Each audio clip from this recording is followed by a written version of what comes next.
Hello and welcome, guys. We are here with the first Yeti Weekly of February. I actually can't believe it's February. Time has been flying by.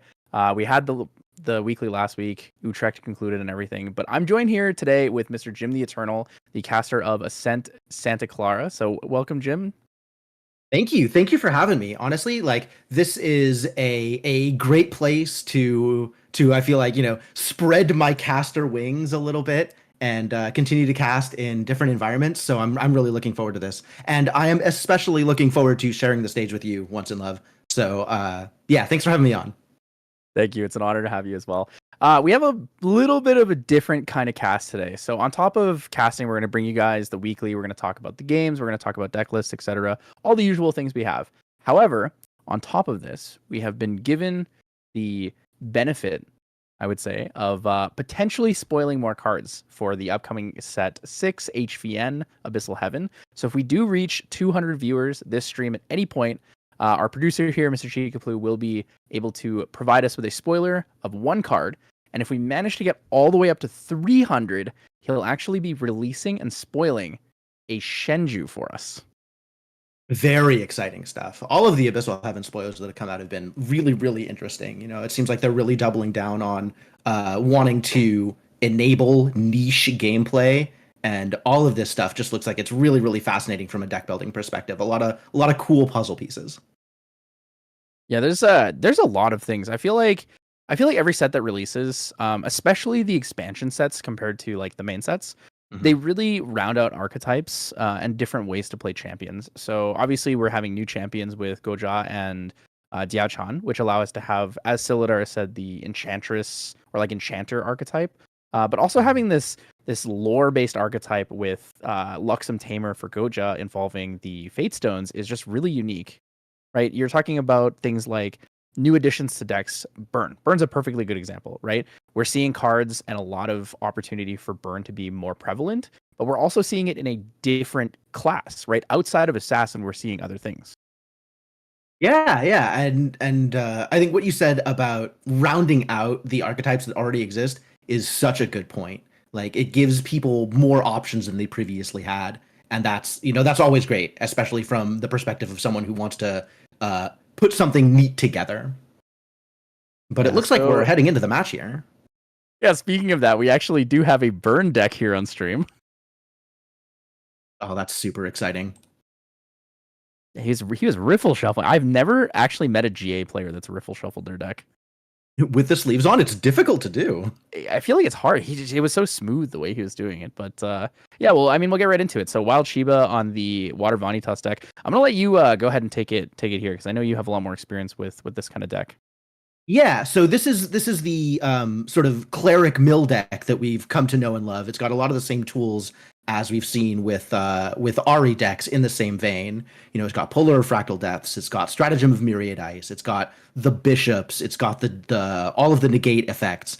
But the real way that it shines here with Vanitas is Vanitas gives you access to some Fantasia hate. It gives you access to some very unique powers that Wind brings to the table. And we're going to be seeing a lot of that mostly in Scatter Essence, although we might be seeing... It doesn't look like there's anything particularly windy out of the board. But Scatter Essence is such a big deal in kind of these water matchups. Yeah, the addition to that of having Vanitas level 3 with the recent addition from ALC Alter allows you to have a little bit more health, but also a little bit more power, right? You're able to gain that 3 power attack stat and also control your opponent's materializations. Absolutely. You kind of are your own Frostworn Paladin there. Yeah, on the other side here, though, we have Edward on the Fire Xander deck. This is a deck that people have loved for a long time. Very, very fun deck. It's going to be opening up with one of the better openers. Going to open an Arthur on turn 2. So he does have the ability to play other cards with this, but he's actually not going to use the on-enter effect. So he will not rest Arthur, giving him immortality. Instead, he's going to swing in for 2 damage straight to face. Wow, I love this effect. Okay, and going second, this actually makes a lot of sense. It gives him some extra damage. It looks like he's going to try and get the same thing out of this Hasty Messenger that's coming down. Yeah, so it's interesting because the Clumsy Apprentice Arthur combo is clumsy, it's a super classic combo for this, but it's generally something you play on turn 1, right? You attempt to play this on turn 1 because your goal is to play the Clumsy Apprentice, take 2 damage, draw a card, and then from there you're able to play the Arthur, but he actually did this in reverse order, so it's a little bit interesting. He's going to get more damage out of this since he's on on the play or on the draw instead of on the play here. Right, and I like this as an aggressive play, right? Arthur's ability, when rested, grants extra power to other units, to other allies. And getting that extra point of power onto the Clumsy there is, every single point matters when you're playing an aggressive deck like Burn here. So Wild Shiba with the backup charger, the beautiful ones we actually picked up in Belgium. Wild Shiba did manage to top the regional over there with myself and I believe it was T-Lux, Tony from main deck. Nice. I was surprised though because Wild Shiba was playing Water Slimes at the time, and I thought that he might be a little more focused on playing that today. But it looks like he actually swapped over to what T-Lux was playing at the regionals, which is this fantastic and really fun Water Vanitas deck. Exemplified by the Polar Fractal Depths that's now visible on his side. Yeah, looking at where Edward set up though, being behind on the materializations in Firezander is generally to your detriment at quite a significant level. So you want to be able to have materializations faster because your goal is to kill on third materialization, right? First, assuming Spirit, even though it doesn't really count as a materialization, it's Spirit, Poison Dagger, and then level up and try to kill your opponent on that turn. In this setup, because he went second, he's going to be slowed down. But additionally, we know that Wild Shiba has so many answers in water decks, right? We have Chilling Touches, we have negates for actions, negates for allies. So it's going to be pretty tough here. Absolutely, yeah. And aggro really a deck that kind of lives and dies by those first few turns. And I'm sure Wild Shiba is familiar with this matchup. I'm sure he knows that he needs to hold back here and make sure that he's well defended. And this Deacon is a great way to make that happen. Well defended he will be. We're gonna see the power. So it is just a power cell there. The flipped over card is not a fracturized. Oh, it's not yet fracturized. Okay, so the Deacon doesn't yet have intercept. This may be something that he decides to try and surprise his opponent with. We might see another fractal come out here, though. Although the alternative to this is just to swing and take out the Clumsy. And it looks like that's what he's opting to do. Clear the board, make sure that any extra damage that's going to come down needs to come from Edward's hand, and make sure that he needs to spend more resources in order to get that damage through.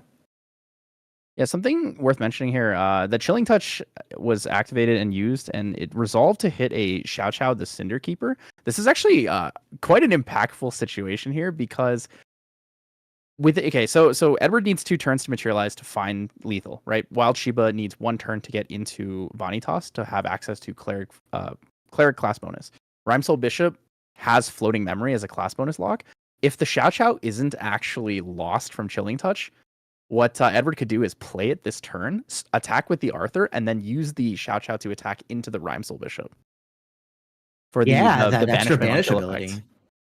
Yeah, that's very, very cool. Denying a little bit of floating memory to Wild Shiba, and that deck lives or dies by floating memory. There's so many ways to abuse floating memory in these water decks. No Frostborn Paladins yet, but I'm sure there's some coming in the near future. There's Lost in Thought. There's all of the materializes. There's so much that he wants to do with them. Yeah, there's a lot of flexibility in these water decks. There's it's really neat because there's a lot of different lines you can take, right? You can play aggressive, use your champion and attack cards, or just use your champion for a lot of damage. You have a ton of different allies that can be played both offensively and defensively. Oh, Edward going for the Viridian Protective Trinket immediately here. He's actually going to show a lot of respect to Wild Shiba by taking the turn off to materialize that. That makes a lot of sense. And is this a Torrential Blast we're seeing? So it looks like Torrential Blast in response to the materialization of the Viridian Protective Trinket. He will not get to mill yet, though, right? I believe the mill on this is part of the class bonus for Cleric. Uh-oh. If so, that's going to be a Torrential Blast for nothing. Rough. Yeah, I'm not quite sure what the intended play there, right? Because it deals damage up to the amount of water cards you have in your graveyard. So if he does get the class bonus effect here, he'll put 2 cards on the top of his deck into his graveyard. If they're both water, he'll target champion for 2. Maybe it won't kill the Arthur because Arthur, I'm fairly certain, is a 2 power 3 life. Yeah, I'm not exactly sure what the goal was there. It is certainly an interesting setup. Maybe he just wanted to get a water card in his discard, trying to set up for, using this Fractal of Polar Depths sooner rather than later. Maybe this is setting up for another Torrential Blast later on. But this is his only opportunity to play it on his opponent's turn, if that's his goal, right? With the Viridian Protective Trinket coming down, making any water spells that Wild Shiba wants to play during Edward's turn cost 2 more. Yeah. Oh, so it is actually target ally instead of target champion. So either way, it still wouldn't have been able to take out the Arthur here. I think the intent of the Torrential Blast usage was to actually get the mill 2. Maybe Wild Shiba might have forgotten that it was a class bonus requirement for that. He did take the turn off to go for backup charger, so he didn't quite have the ability to go into Vanitas level 1 yet. Yep, unfortunate. The Deacon now dying. That class bonus floating memory is not going to be active yet. But as Captivating soon as Cutthroat, though, it's a really nice card here. I like it earlier on when it comes to playing the Firezender deck, this Assassin aggro, because the class bonus that gives it +1 power, that also gives it on attack deal 1 damage to your champion, doesn't apply early on. So it simply put a 2-cost 2/1, but it becomes a 2-cost 3/1 after you level up. So the efficiency of it overall is quite good. And following up with yet more cards. I believe it's a Manic Zealot. Yeah, so that is a Manic Zealot. Manic Zealot's a pretty standard. This is probably one of the cards that people are more flip-floppy on. There's like a very big 50-50 between whether or not you really like Manic Zealot for its on-death effect, or if you just don't really like it. It does have the opportunity to be have a power cell activated with it because it is an automaton, so it makes it a little bit more flexible in that regard. But in terms of damage efficiency, Manic Zealot can be really effective on Poison Dagger turn if you have something like an extra Mark the Target available to you. Yeah, and there's no denying the aggressive potential here, especially with the Arthur already down, getting an extra point of power on both of these allies, and now the Manic Zealot, if it gets clear, deals an extra 2 damage to Wild Shiba. So that is something to be scared of. Wild Shiba taking this turn to materialize his level 1 champion, Vanitas Obliviate Schemer. Finally turning on those Cleric class bonuses. Yep, he's going to lose a Scatter Essence randomly from his memory. It's not really the worst banishment here, right? Your opponent's not really playing any Fantasias, so it's pretty comfortable. Unless your goal, of course, was to fracturize the Viridian Protective Trinket, and then maybe if you wanted to Scatter Essence it to get your own floating memory available. Definitely a chain of cards that could be played. But like you said, Scatter Essence, certainly not the best card available to him in this matchup. More focused on the mirror on other decks that are running Fantasias. Ooh, Edward chooses to go for Xander level 1 here. Is actually entirely skipping the Poison Dagger. Wants to go for an attempted kill here, right? Looking for 10 damage on lethal. I believe he has 4 cards in hand with an available Fractal as an extra reservable here. He's gonna lose a Planet Explosive. Where does he get the Fractal from? Fractal Polar Depths is available. Oh, for Wild Shiba, yes. Yeah, for Wild Shiba. So he's going three cards in hand into a kill turn with basically an attempt to play a 3-cost card. And with the Viridian Protective Trinket up, that's basically hands down. True, because we know everything in the deck is basically a water card except for Scatter Essence. So, I mean, this is going to be a ton of damage coming in. So we're going to see, what is 4 damage from the Captivating Cutthroat? Or 3 damage? Or 4, 4 because of the Arthur. So 8 damage from the allies alone. Can he find 2 more damage? All he needs to do is kill his Manic Zealot. I mean, surely he has a Planet Explosive, a Vicious Slice, something along the lines of giving him 3 damage into champion here. Yeah. Even a Heated Vengeance would be fine. Xiao Qiao is totally fine here. An ally, it swings 4/2, and that's game. And, yep, that's it. Wow. Getting the run of the board. Edward just completely cleaning up here. Basically not being checked at all. Just completely able to run his game plan, deal damage to Wild Shiba. Wild Shiba never really got his defense online, had, just that Awakened Deacon. Ooh, what a rough game.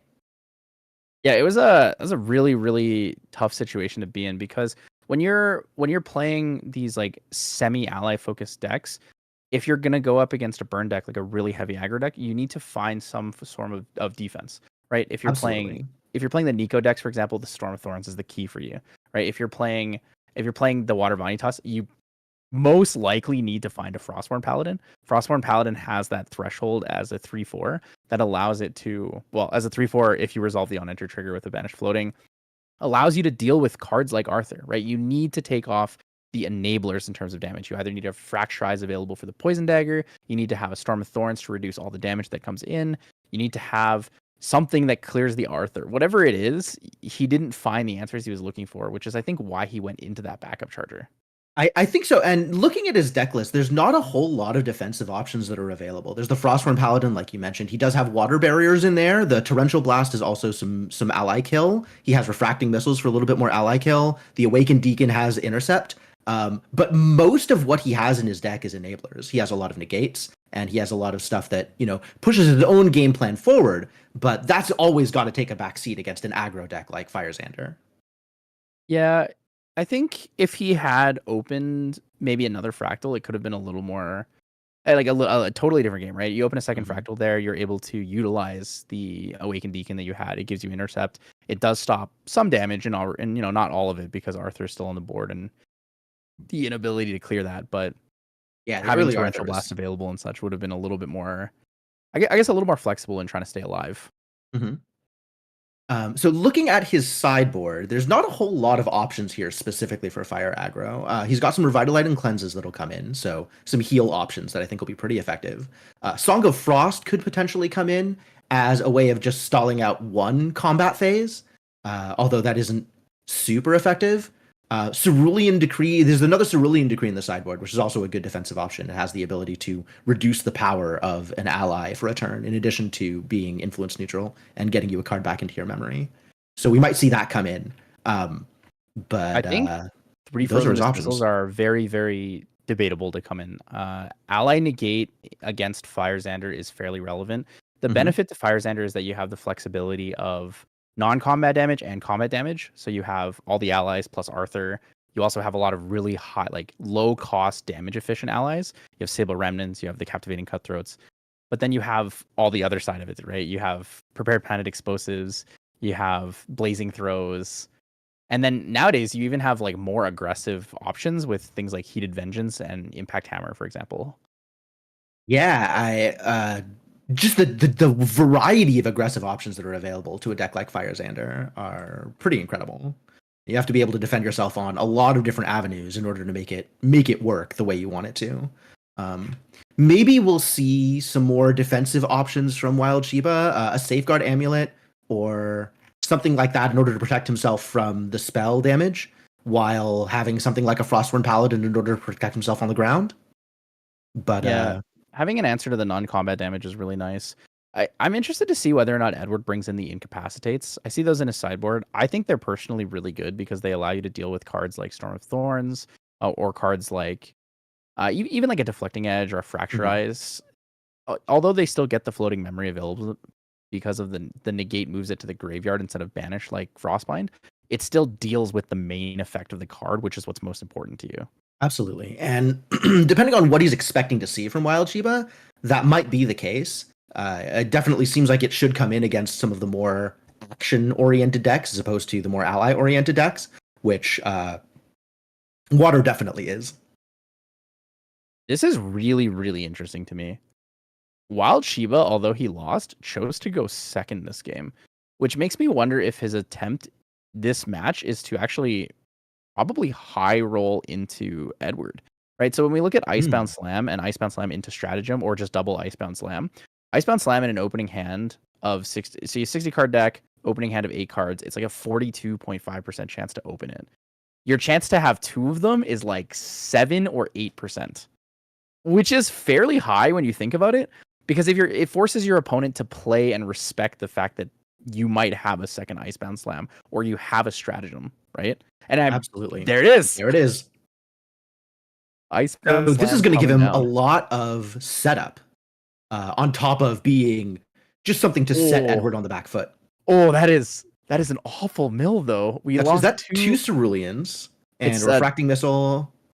There's a Tidal Lock, a Cerulean, a Water Barrier, a Fractal of Polar Depths, and one other card. But I think that's only one floating, and it's only Cleric class bonus floating. Oh, that wasn't a Refracting Missile? No, it's a Water Barrier. Oh, okay. So there's Water Barrier, Cerulean, Tidal Lock, Fractal of Polar Depths, and the 5th card is not a floating, but I don't know what it was. Oh, Edward with the respect though. He just goes straight into a nullifying lantern, wants to protect himself from the additional damage from Icebound Slam, as well as protecting himself from a future Fractal of Polar Depths. And you have to do that, right? He's already seen that his game plan is sufficient to get the job done. So he needs to make sure that he doesn't die before he does that. It's not typical to see a defensive materialize from a fire aggro deck. You know, fire aggro definitely relies on its materializes in order to get some of that extra damage in, but definitely understandable in this situation. Slamming into Fire Xander is honestly a very huge risk. This is one of the decks where if you have no answers in hand, they can really pump 10, 12 damage in a turn and really catch you off guard in that regard. Leveling up from, Spirit of Fire into Xander level 1, if you have a 7-8 card hand, you have a lot of potential kill lines with that. Shiba's going to level up and lose the stratagem too, so he actually probably was going for that line.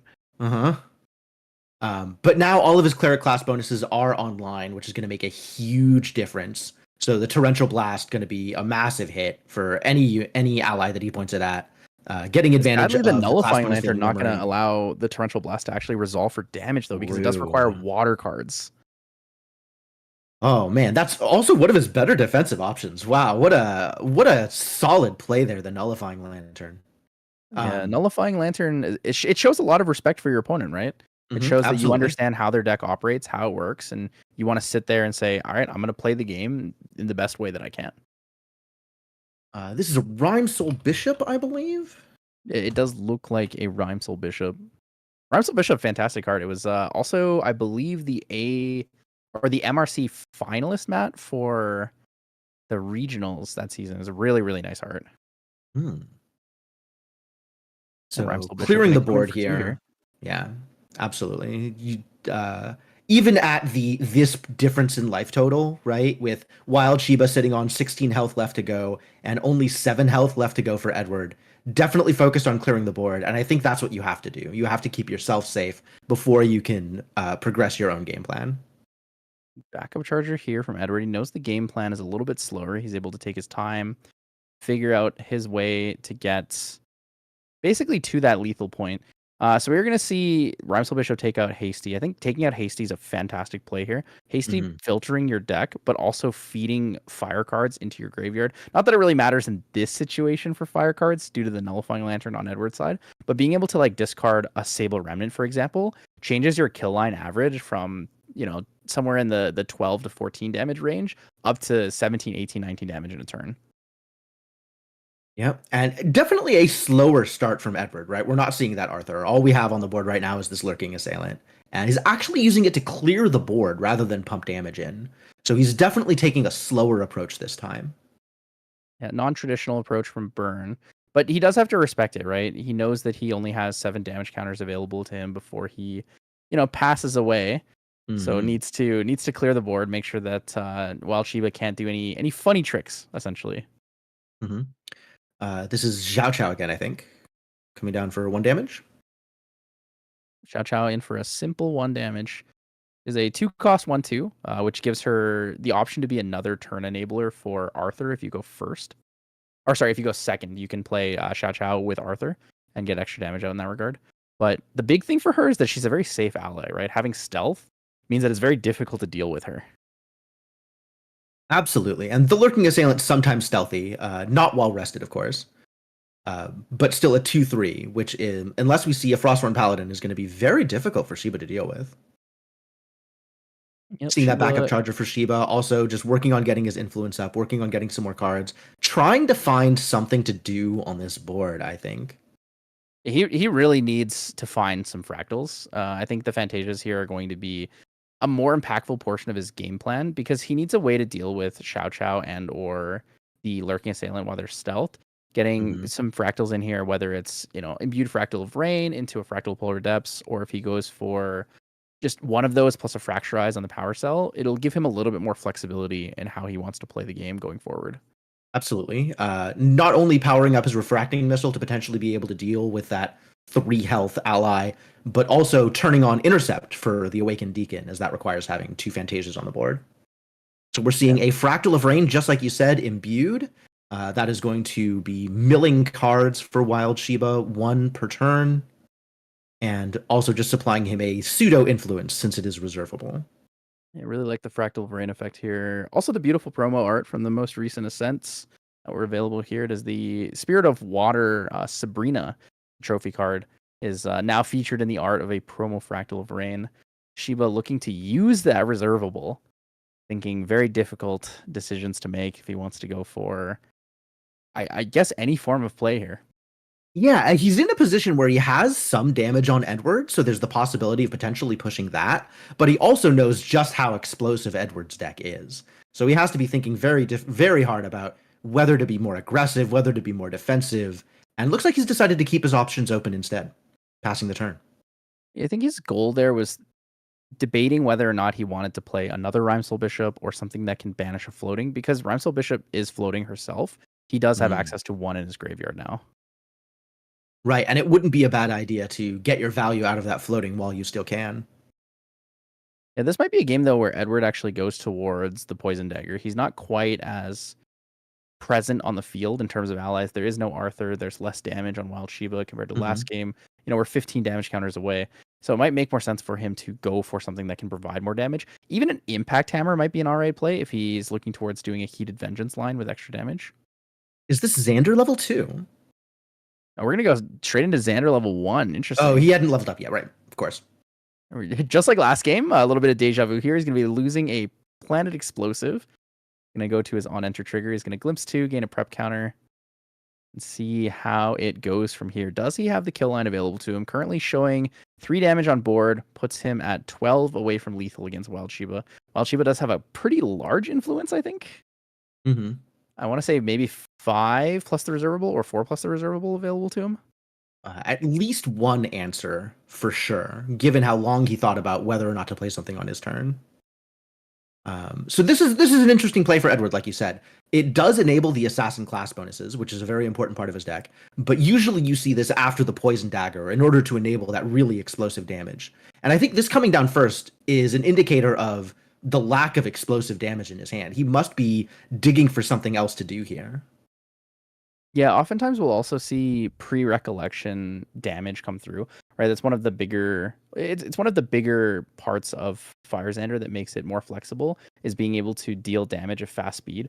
You know, Planet Explosives or Prepared Planet Explosives, Mark the Target, Vermilion Decree, just have a lot of options in this regard, but we're actually going to see the one down or a Vicious Slice here. We'll have class bonus enabled, so that will be for 4 damage, I believe. Vicious Slice, I believe, is a 1 cost.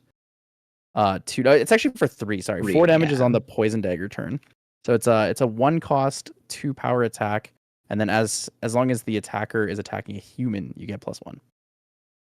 And of course, all of our champions are human so far. That's what I'm waiting for. I'm waiting for the Automaton champion, or like the Tamer Horse champion or something. I would love a Beast champion. Yeah, it'd be a lot of interesting things. So Refracting Missile is going to come out here, killing the Xiao Chao. I believe in end step, not in the main phase when she made any attack. Using that fractal, the reservable aspect of it, in order to kind of get the extra resource, and trying to get floating memory into the yard in order to use that during his materialization phase, going for Vanitas level 2 here, who has notably an extra power on him, which is an extra source of damage if Wild Shiba is looking to control the board. So using the Refracting Missile on the stealth ally, and then potentially playing something like a Rhymesoul Bishop here, and getting 2 plus the 1 off of his champion, could clear the Lurking Assailant, and that might be the direction he's trying to go here. Yeah, interesting. So he did mill off of the Fractal Rain Trigger a Primordial Ritual, which does give him 1 floating. It's interesting that he goes for the level up here. Has the opportunity to actually just activate Vanitas Dominus Rex from the material deck. So I'm interested if he puts enough cards down for that, or if he just goes for like straight damage first before making the materialization. My expectation is that we'll probably be waiting a bit before we see Vanitas 3. He might decide that he needs to do it for the health, but I think for right now, probably the extra power on Vanitas 2 was enough for now. Yeah, it looks like he's going to be dealing damage into that Lurking Assailant, like you said, with Vanitas I believe it's Convergent Ruin is the level 2 one. Convergent Ruin having that one power stat. The reason I was wondering if he would go for the Vanitas Dominus Rex play with the level 3 is the on champion hit effect of that. It says cards that opponents materialize cost 1 more to materialize until the beginning of your next turn. And in Fire Xander, your materializations are extremely impactful. Every materialization is at minimum 1 damage or 1 card draw. So what if Wild Shiba were to level up to 3, attack Xander in that case, he would actually put a ton of pressure on the field for that. Looks like we're seeing an answer to that bishop here. Ooh. Planted explosives in response to the attack declaration of Rhymesoul Bishop into Lurking Assailant. This will protect the Lurking Assailant if it resolves. And looks like it has. So the Lurking Assailant gets to live to fight another day. Unless Wild Shiba has yet another response to play here. The risk of doing this, though, is you enable Wild Shiba's controlled banishment into Vanitas Dominus Rex. Because he has 2 cards down in his memory currently and a floating memory, he should be able to activate the card from his material deck pink cost that way. That will be a huge hit to his influence if that's the direction he decides to go, but he might decide it's worth it. Looks like instead he is holding him up, keeping all of his options open, staying on Vanitas level 2, and keeping that floating memory in his yard. All right, so we're going to move back here to Edward's turn. We see have 10 damage counters on Wild Shiba's, 12 away from lethal. Edward, 11 away from lethal, but is up a game here. What kind of materialization is he going to go for? I kind of want to see the Poison Dagger come out and force Wild Shiba's hand. It is one of those cards where you force your opponent to have an answer, and if they don't, you're more than likely going to kill them with it. He does have other options between things like the Impact Hammer or even just a Viridian Protective Trinket. This is the Nullifying Mirror, it looks like. So that actually did come in from the sideboard. I wonder what he took. Oh, no, sorry, that is in his main board. Sorry, the Nullifying Lantern came in from the sideboard. So makes me curious on what he took out for that. Probably a Terrafring. Makes sense. Probably not that worried about attacks from Wild Shiba. So the Nullifying Mirror is an interesting choice here. When activated, it means that any cards revealed from memories from the targeted player are norm instead of their usual element. So this, when used preemptively, can prevent something like an imbued Fractal of Rain, but can also be used reactively on something like a Revitalizing Cleanse to reveal 0 water cards. So this might be what he's doing here. He might be expecting the Revitalizing Cleanse from Shiba, given that Shiba's been holding a lot of cards back. Yeah, the Revitalizing Cleanse is a great option here. We're going to see a Refracting Missile in response to the attack declaration of the Sable Remnants. Sable Remnant with the class bonus is a 2 reserve 2/1, just an incredible beater, and now is a floating memory in the yard for Edward. I don't think Edward has any cards that can utilize that unless he brought in the Blinding Orb from his sideboard. I really like Blinding Orb when it comes to playing Fire Xander, especially into a lot of these water decks. There's always the debate between Orb of Choking Fumes and Blinding Orb. Blinding Orb forcing your opponent to put 2 cards from their hand into their memory, and Orb of Choking Fumes increasing the cost of activated cards by 1. However, I think in this current meta, the Blinding Orb is more impactful just due to the fact that there are so many good high cost cards. And on the back of that, Sable Remnant just passing the turn, moving over to Wild Shiba's turn. Wild Shiba materializing a Grand Crusader's Ring, just bringing up that influence, drawing an extra card, and getting a float off of his Fractal of Rain, which is exactly what he wants to see. We'll see what his options are now. He definitely has enough float to make something happen if he wants to make something happen. He could even go straight to Vanitas level 3, like you were saying, purely off of his floating memory, which does have the potential to inflict a huge tax on Edward. We're going to see a Fractal of Polar Depths here. So we have now enabled Refracting Missiles to deal 3 damage. Currently not in the position for it yet, though. Are we going to see the attack? So the attack's actually going to come in here. 1 damage to Champion with Vanitas level 2. Not going to go into level 3 first before attacking. And I think he actually just signaled to pass turn there. That's what it looks like, yeah. Sending in the 1, just to try and maybe put Edward a little bit on the back foot, maybe have Edward think a little too hard about the incoming damage, because only 7 more damage, 7, no, 10 more damage necessary to knock Wild Shiba out. And 10 damage can come out of nowhere from a fire aggro deck like this. Yeah, something also worth mentioning here, guys, not to ruin your immersion of the game too much, but as you can see on the stream, some players do have their hand out of view. Don't worry about that. It is more of a cropping thing for viewer purposes so that we can show you guys more of the gameplay, more of the actual board state. All players are still abiding by the rules of keeping their hands within the screen. So 2 damage coming in from that Lurking Assailant on the back of that Grand Crusader's Ring materialization. Getting an extra card and passing the turn with his hand up. So this might be leading into a big spell damage turn from Edward. So we are going to see the end step Fracturize targeting the power cell. So we're going to see 3 Fantasias available for Wild Shiba. And a fourth and in comes the Crystalline Mirror. That's the magic number. Crystalline Mirror is a 0 cost. Yep, there it is. 0 cost regalia that if you have 3 Fantasias on your board, can be banished in order to destroy an opposing 0 cost regalia, or I believe item with a cost lower than 3, reserve cost lower than 3, something like that. Yeah, it should be a reserve cost lower than 3. So this is actually a really scary turn here. Wild Shiba has 5 floating available to him. Stratagem is a kill line here. Edward could have an incapacitate for it. But another thing to keep in mind, with all these water cards now available, Torrential Blast is back online. Fractal of Polar Depth Sacrifice effect is online here. And he does have a lot of float suddenly already. Just change it all. Yeah, given the size of his graveyard and the amount of float that he already has, a Stratagem is easily lethal here. If this is another Fractal of Polar Depths, it's definitely going to be Polar Depths into Stratagem, double mill. I mean, this could just be a Stratagem right now. If he mills himself in response to the Stratagem with the Fractal, yeah, there it is. 3 down, that's 6 total. Here comes the Stratagem. He's going to be milling himself for, it looks like 10 or 11 if he sacrifices the Fractal of Polar Depths in response. And he's already got 5 float there, which is 15 damage. But he does have the Incapacitate. He did actually bring that in from the sideboard. So this is it saved his life. It's a good call. Yeah, Incapacitate is going to negate target action, which is the Stratagem of Myriad Ice here.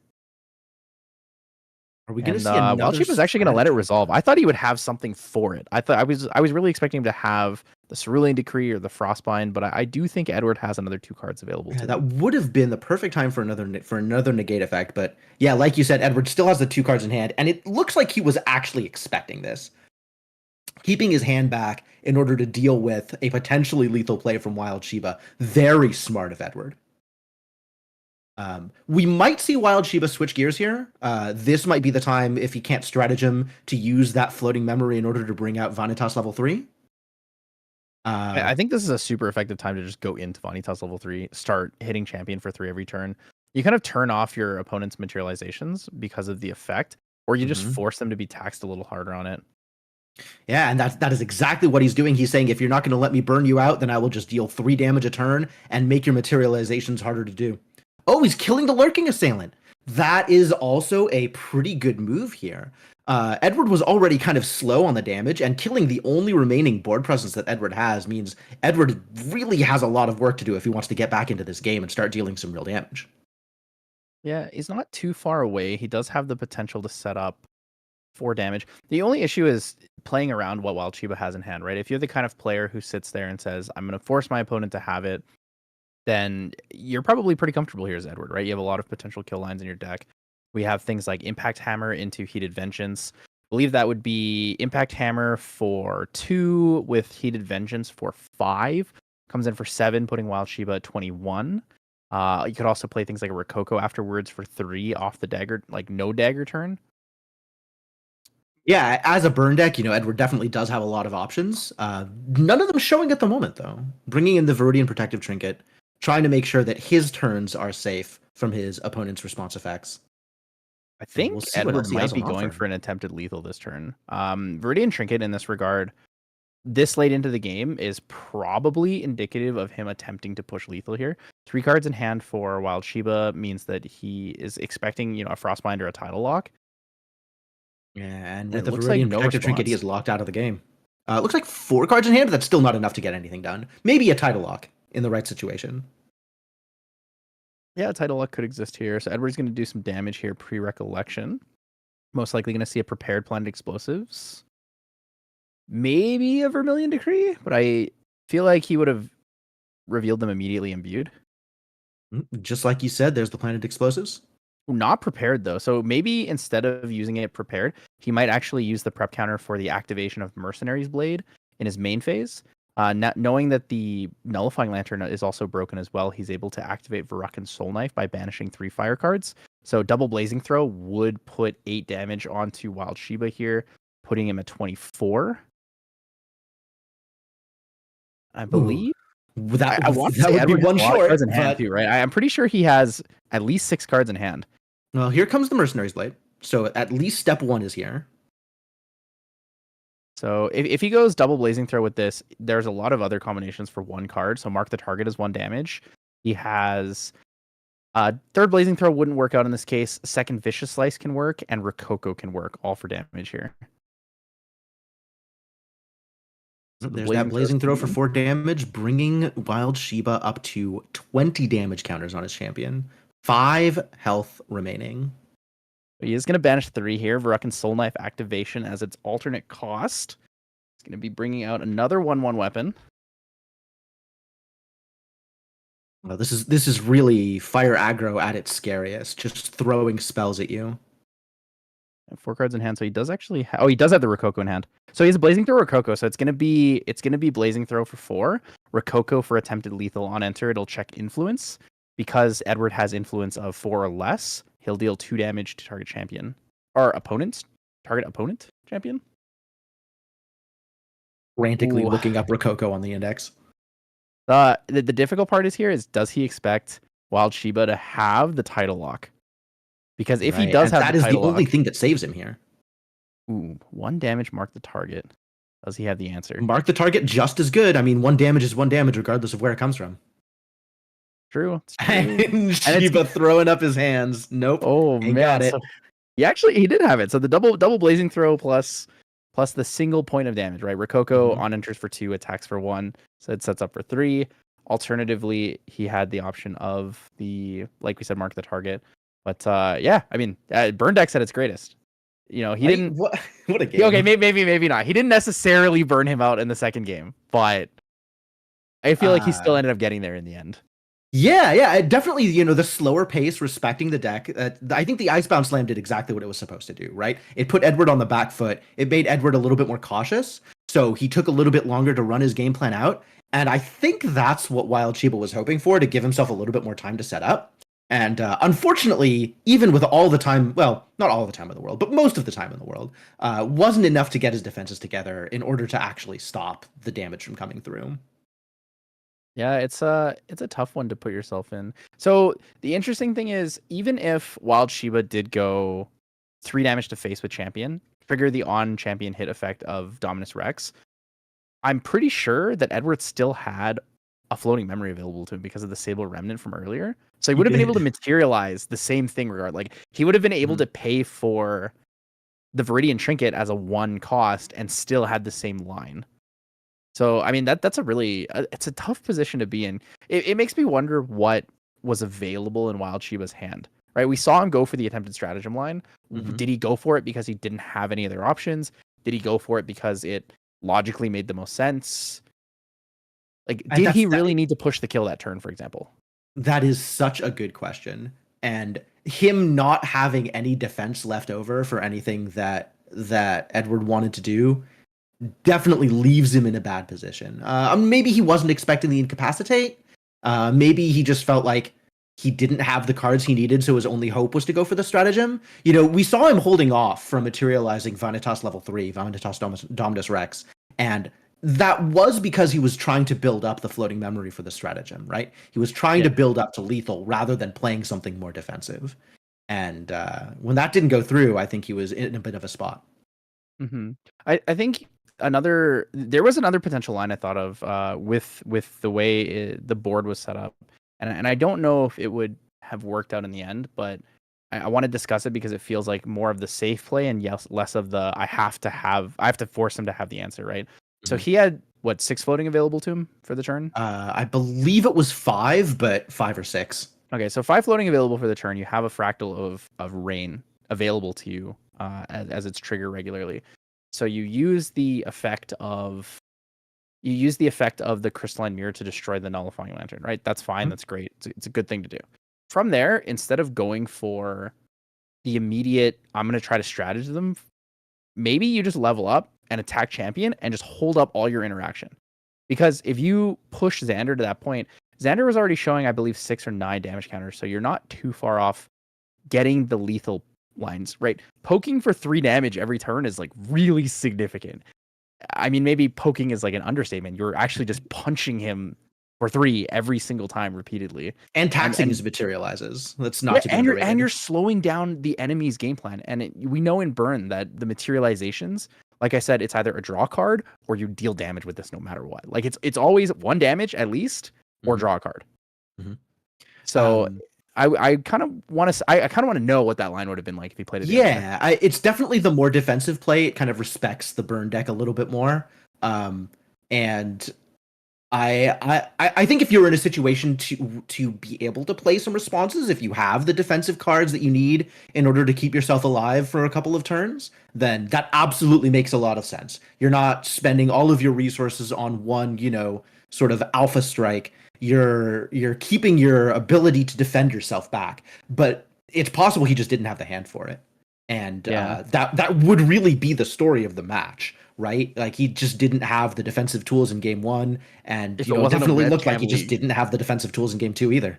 If it wasn't a webcam league, we could see what he had in his hand. We would have known. we would have had the insight in that. But speaking of insight, we're gonna bring you guys over to the champion stats page for round 1. We have 49 players today. Stats are going to be brought to you guys by Mitch of Merlin's Marketplace. He is a wonderful member of Serene Balance Productions, one of the greats infographic creators, I must say. So Jim, you want to start us off on this? Yeah, so 10 Sylvie players here, and this is so I'm not exactly sure how the percentages line up. Is this full Sylvie lineages? I'm assuming if it was like Sylvie and Nico, that would be half a Sylvie. Yeah, so that's exactly how it works. We take the direct stats from Omnidex and just input that. So if it's Sylvie Nico, it'll be half a Sylvie, half a Nico. Generally, when we do day 2 graphics, though, for like Ascents and stuff, we actually modify it to be more specifically what the top end is of the deck. So if you see a Sylvie Nico, we'll just count it as 1 Nico. Okay. So 10 Sylvies here.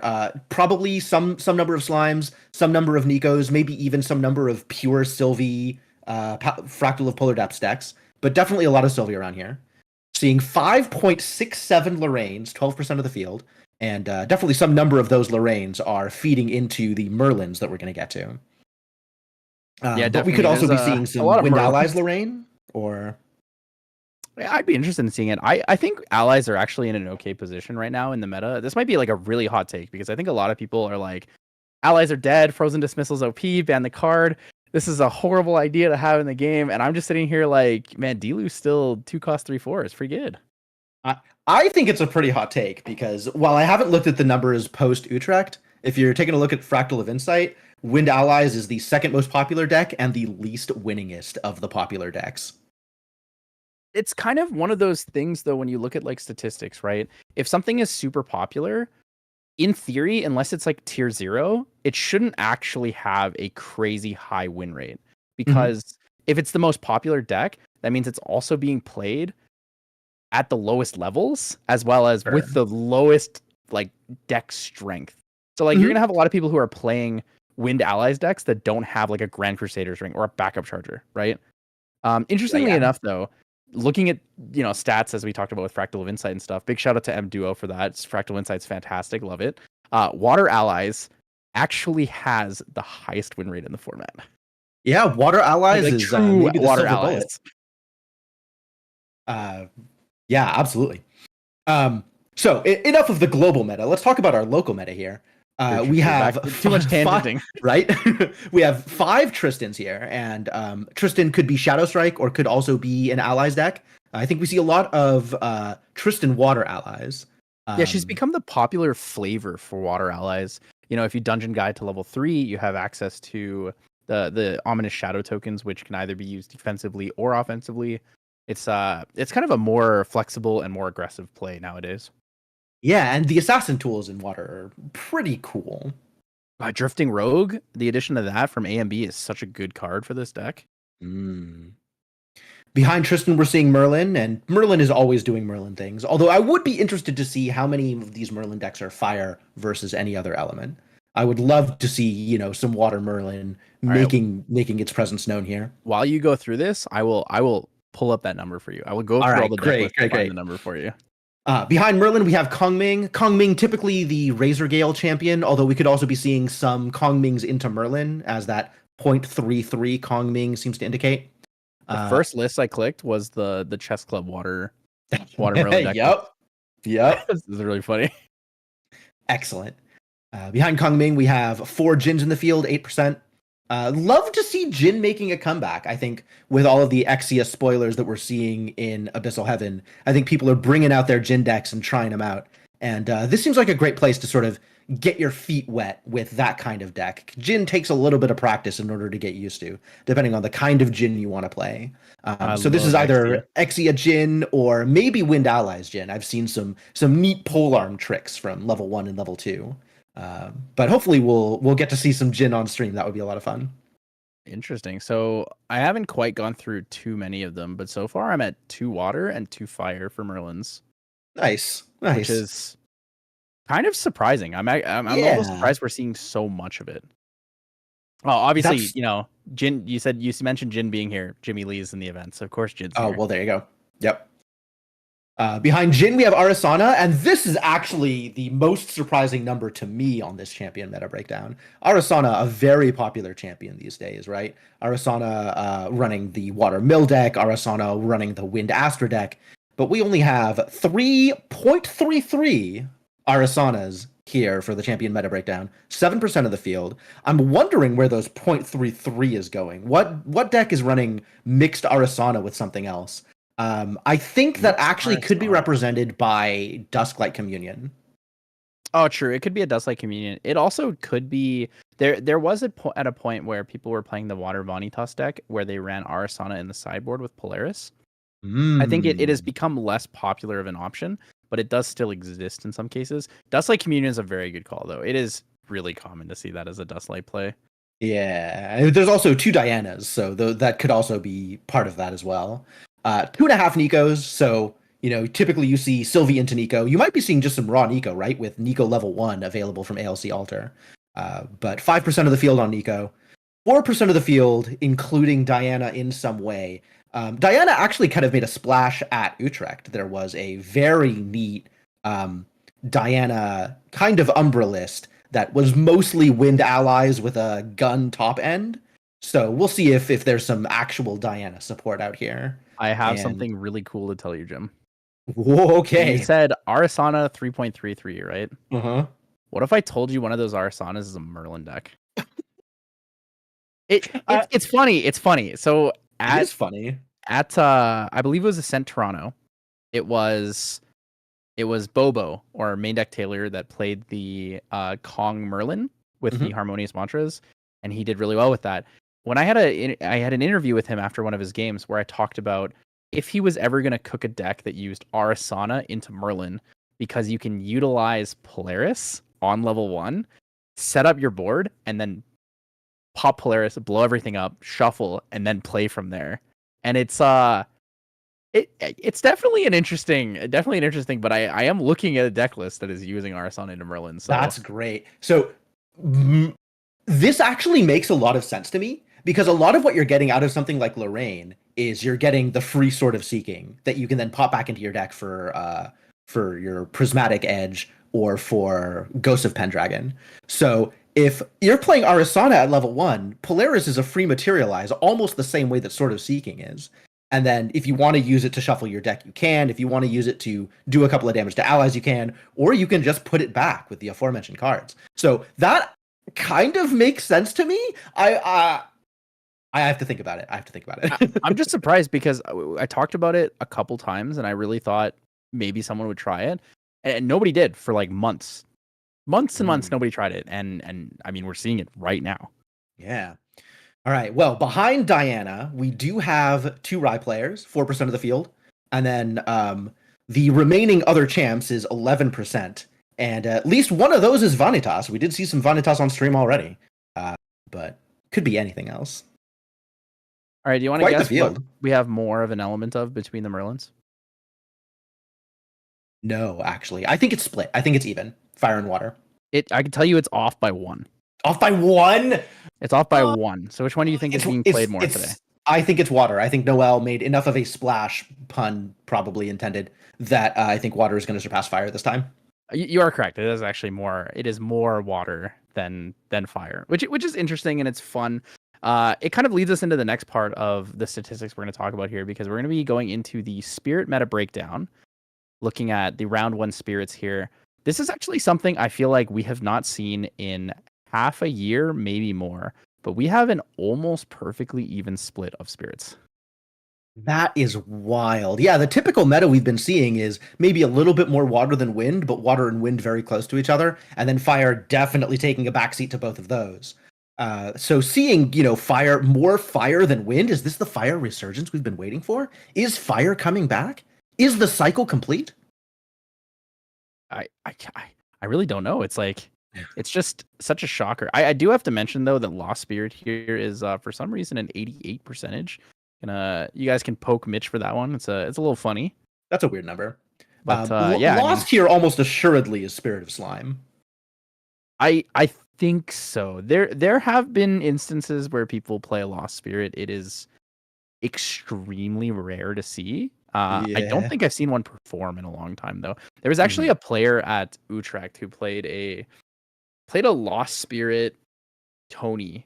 Into Dawn of Ashes. Yeah, I saw that list. Dawn of Ashes domain Tony, and it was not very good, but it was really fun to see. It was an interesting concept. But it did not perform very well. No, I don't imagine it would have. I think that needs a lot of cooking before it's ready for prime time. But yeah, we're seeing water in the lead by not nearly as much as you might expect. 35% of the field on water. We are seeing fire in second place, which is, it's a weird place out there. Fire in second place, 29% of the field, and wind just barely behind fire at 28%. I mean, even just a couple of months ago, we were looking at fire at 50% of the field, and then we were looking at wind at 50% of the field. A lot of people are talking about water being 50% or more of the field. Obviously, this is not a premier level event, right? This is a weekly, this is a locals, but it is interesting to see that a lot of people want to play different things, right? And Absolutely. I think that is very indicative of how great the community is. People like to play different things. They like to try different things. It's not every local is like we're sweating at a regional trying to make sure that we get our invite trophies or invite cards, right? People play the things that they like, and they play the things that they want to have fun with. Absolutely. And I do want to call out the 0.25 on water and the 0.75 on wind. So there are some mixed element decks out there. We saw one of them. We saw Water into Vanitas. And there could very well be, some other similar decks going around that are kind of mixing their elements, or maybe even putting different elements in the sideboard. This one is actually strictly spirits. So this one doesn't include this one doesn't include the champions being a element themselves. Oh, so like going into Nico doesn't improve the water portion of this. So we're just talking whatever people's base spirit is. These percentages mean that somebody is including both water and wind spirits in their deck? Yeah, I believe so. I believe it's possible. I am going to be going over these deck lists with a fine-tooth comb after this event. I might be wrong. Now I'm curious. Now that you've pointed that out, I really need to know, because it would make sense that it's 0.25 water with 0.75 wind, because I believe Wild Shiva is the only person on water Vanitas. So you might actually be right. Oh yeah, because 3 wind champions versus the 3 wind champions and a water champion. So yeah. I actually do think you're right now that it's been mentioned. Okay. But the numbers aren't skewed by Nico if you already have a water spirit, which is why it doesn't show up that. Okay, that makes way more sense. Yeah. But I think we're gonna take like a short couple-minute break here. I believe round timer has just finished. Be going into overtime very shortly. We'll bring it back to you guys in probably about 5, maybe 10 minutes here. Sounds great.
What's going on, guys? Welcome back. We are just setting up for round 2 of the Yeti Webcam Weekly here in the AMB season.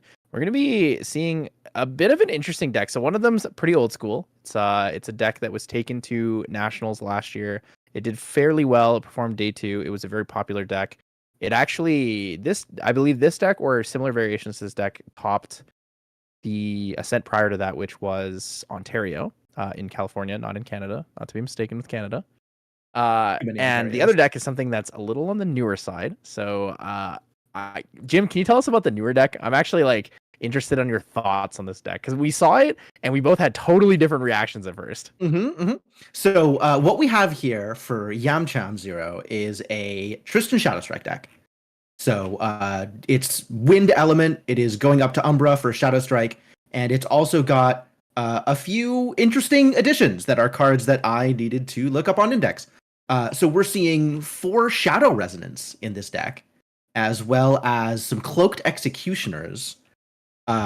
So definitely leaning into some elements of the deck that might not have been as popular before. We're also seeing some Ace and Protectors, so maybe a little bit more of a tempo deck, a little bit more of a mid-rangey deck, kind of trying to play to the field a bit more, but still building up to those Shadow Strikes. So still having that same kind of powerful end game that you expect from Wind Umbra Tristan.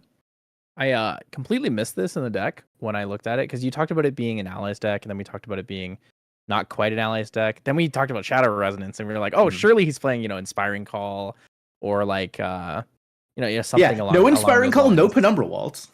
Yeah, but we're actually seeing Emergent Dagger, which is a new assassin dagger in AMB. It is a class bonus level 2. Emergent Dagger gets +2. It's actually a 1/2 and a 1 cost weapon. So I think maybe the intent here is actually to play the Shadow Resonance to bring out a lot of shadows and then go for that damage, right? You use the Emergent Dagger or you use the, a Shadow Strike to get the combat damage connected. And then from there, you're using the Poison Dagger in the deck to actually push a lot of chip damage at the same time. Oh, he's running Slice and Dice. So yeah, I think this is a deck that's absolutely looking to get some early damage in and maybe close the game out without even ever going to Umbra. Yeah, the difference and change between Emergent Dagger is basically that you don't need the prep counter, right? Emergent Dagger basically is the same thing as Assassin's Ripper without the necessary. It's like a level 2 requirement with class bonus instead of needing a prep counter. Interesting. Interesting. Yeah, so definitely a different take on Shadow Strike. So some cards that we're used to, some cards that we're seeing maybe for the first time on stream. But definitely still a Shadow Strike deck. On the other side here, we're going to have Bonnie Rain. So Bonnie Rain was actually on the stream last week, casting with, I believe, Clem. And he is on the Spirit of Water Tony, but this is more of an allies-focused deck. But it also leans into utilizing Academy Guides for level up towards Genesis Ages. So it's a bit more of a slower, grindier allies deck. Yeah, and I think that's something that Water Allies is very good at doing, right? Playing a threat, keeping it up, and letting it survive in order to do a lot of your work for you. It has a lot of the kind of guardian things that you expect from a Water Guardian deck. We're seeing Storm of Thorns in here. We're seeing Diffusive Block in here. We're seeing some Freezing Hails. But very, very much an ally focus. Yeah, I do like the ally focus in here. I really like that he's playing the Academy Guide. I feel like this is one of the better decks to utilize an ally like Academy Guide. You have access to Diffusive Block, Storm of Thorns, other forms of damage reduction. But I also I'm a big fan of the way Tony feels in allies. That on Enter Taunt effect of level 1 gives you a lot of flexibility.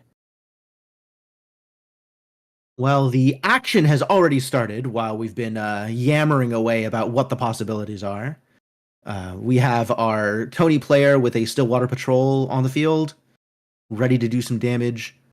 Looks like Yam has tossed in a Fairy Whispers in order to bring his influence up, and then dropped can't quite tell what that ally is. I think it's a Swift Recruit, an SP1 Swift Recruit. That would make a lot of sense, yep. So Stillwater Patrol is going to come in here for some damage coming from Bonnie Rain. 2 damage into Yamcho. It's going to see if he goes for the intercept here. Yamcho thinking, deliberating if he wants the reclaim. Other potential answers, escape the wreckage does exist. Not sure it's in the deck, but has 4 cards in hand. Escape the wreckage is actually, definitely a possibility here. He's actually playing Escape the Wreckage. Yeah. Oh, it's happening right now? Oh, okay. Reclaim? Arrow Trap. Arrow Trap. Huh? Wait, he's playing That's Arrow not Trap? on his list. I don't think that's in the list. Yeah, that's an interesting. That was Arrow Trap, right? Arrow Trap sends a card back to your owner's hand, and then if it's prepared, you destroy the ally. That is what Arrow Trap does.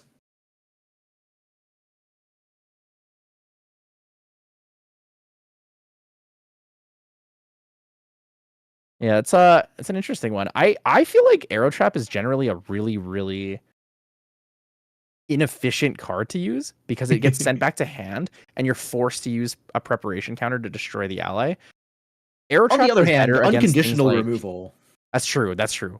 That's not an effect you see very often. Like the closest that you get to it most of the time is something like Dream Fairy, which very, very powerful, maybe even pushed, or something in like Excalibur, which you have to be level 3 in order to use.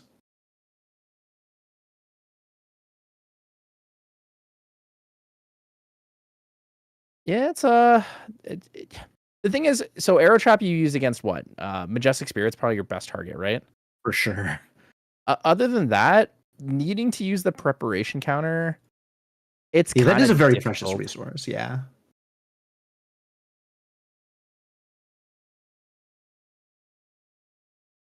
Well, we have, what's that? Is that a Snow Fairy on the field? Yeah, I think the Snow Fairy was targeting what I assume would be targeting the Swift Recruit to rest it and keep it permanently rested. Yeah, so seeing the Swift Recruit awake right now may be a mistake.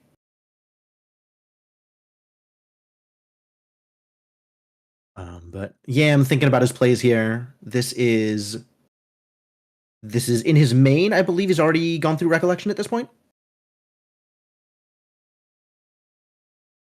It seems like it. So yeah, we're in main phase here. We're gonna activate Surveil the Winds at slow speed, get a prep counter, draw a card. Yeah, so at a premier level event, deck list issue is a game loss. We're playing locals here, so it's not as concerning of an issue. I think the judges most likely will just let him know after game 1. Kind of get that sorted out. Arrow Trap is good versus a Rippleback Terrapin. That is true, because Rippleback Terrapin has Spell Shroud. Mm-hmm. Arrow Trap is a skill, not a spell. Yeah, it's a good one too. Yeah, so it is a deck list error. It's going to be resolved for next rounds. The official decision from the judges here. We are now moving into Bonnie's Materialize, bringing out level 1 to Norris here. This is, of course, a 20 health champion who has Taunt, so protecting any of the other allies on his board.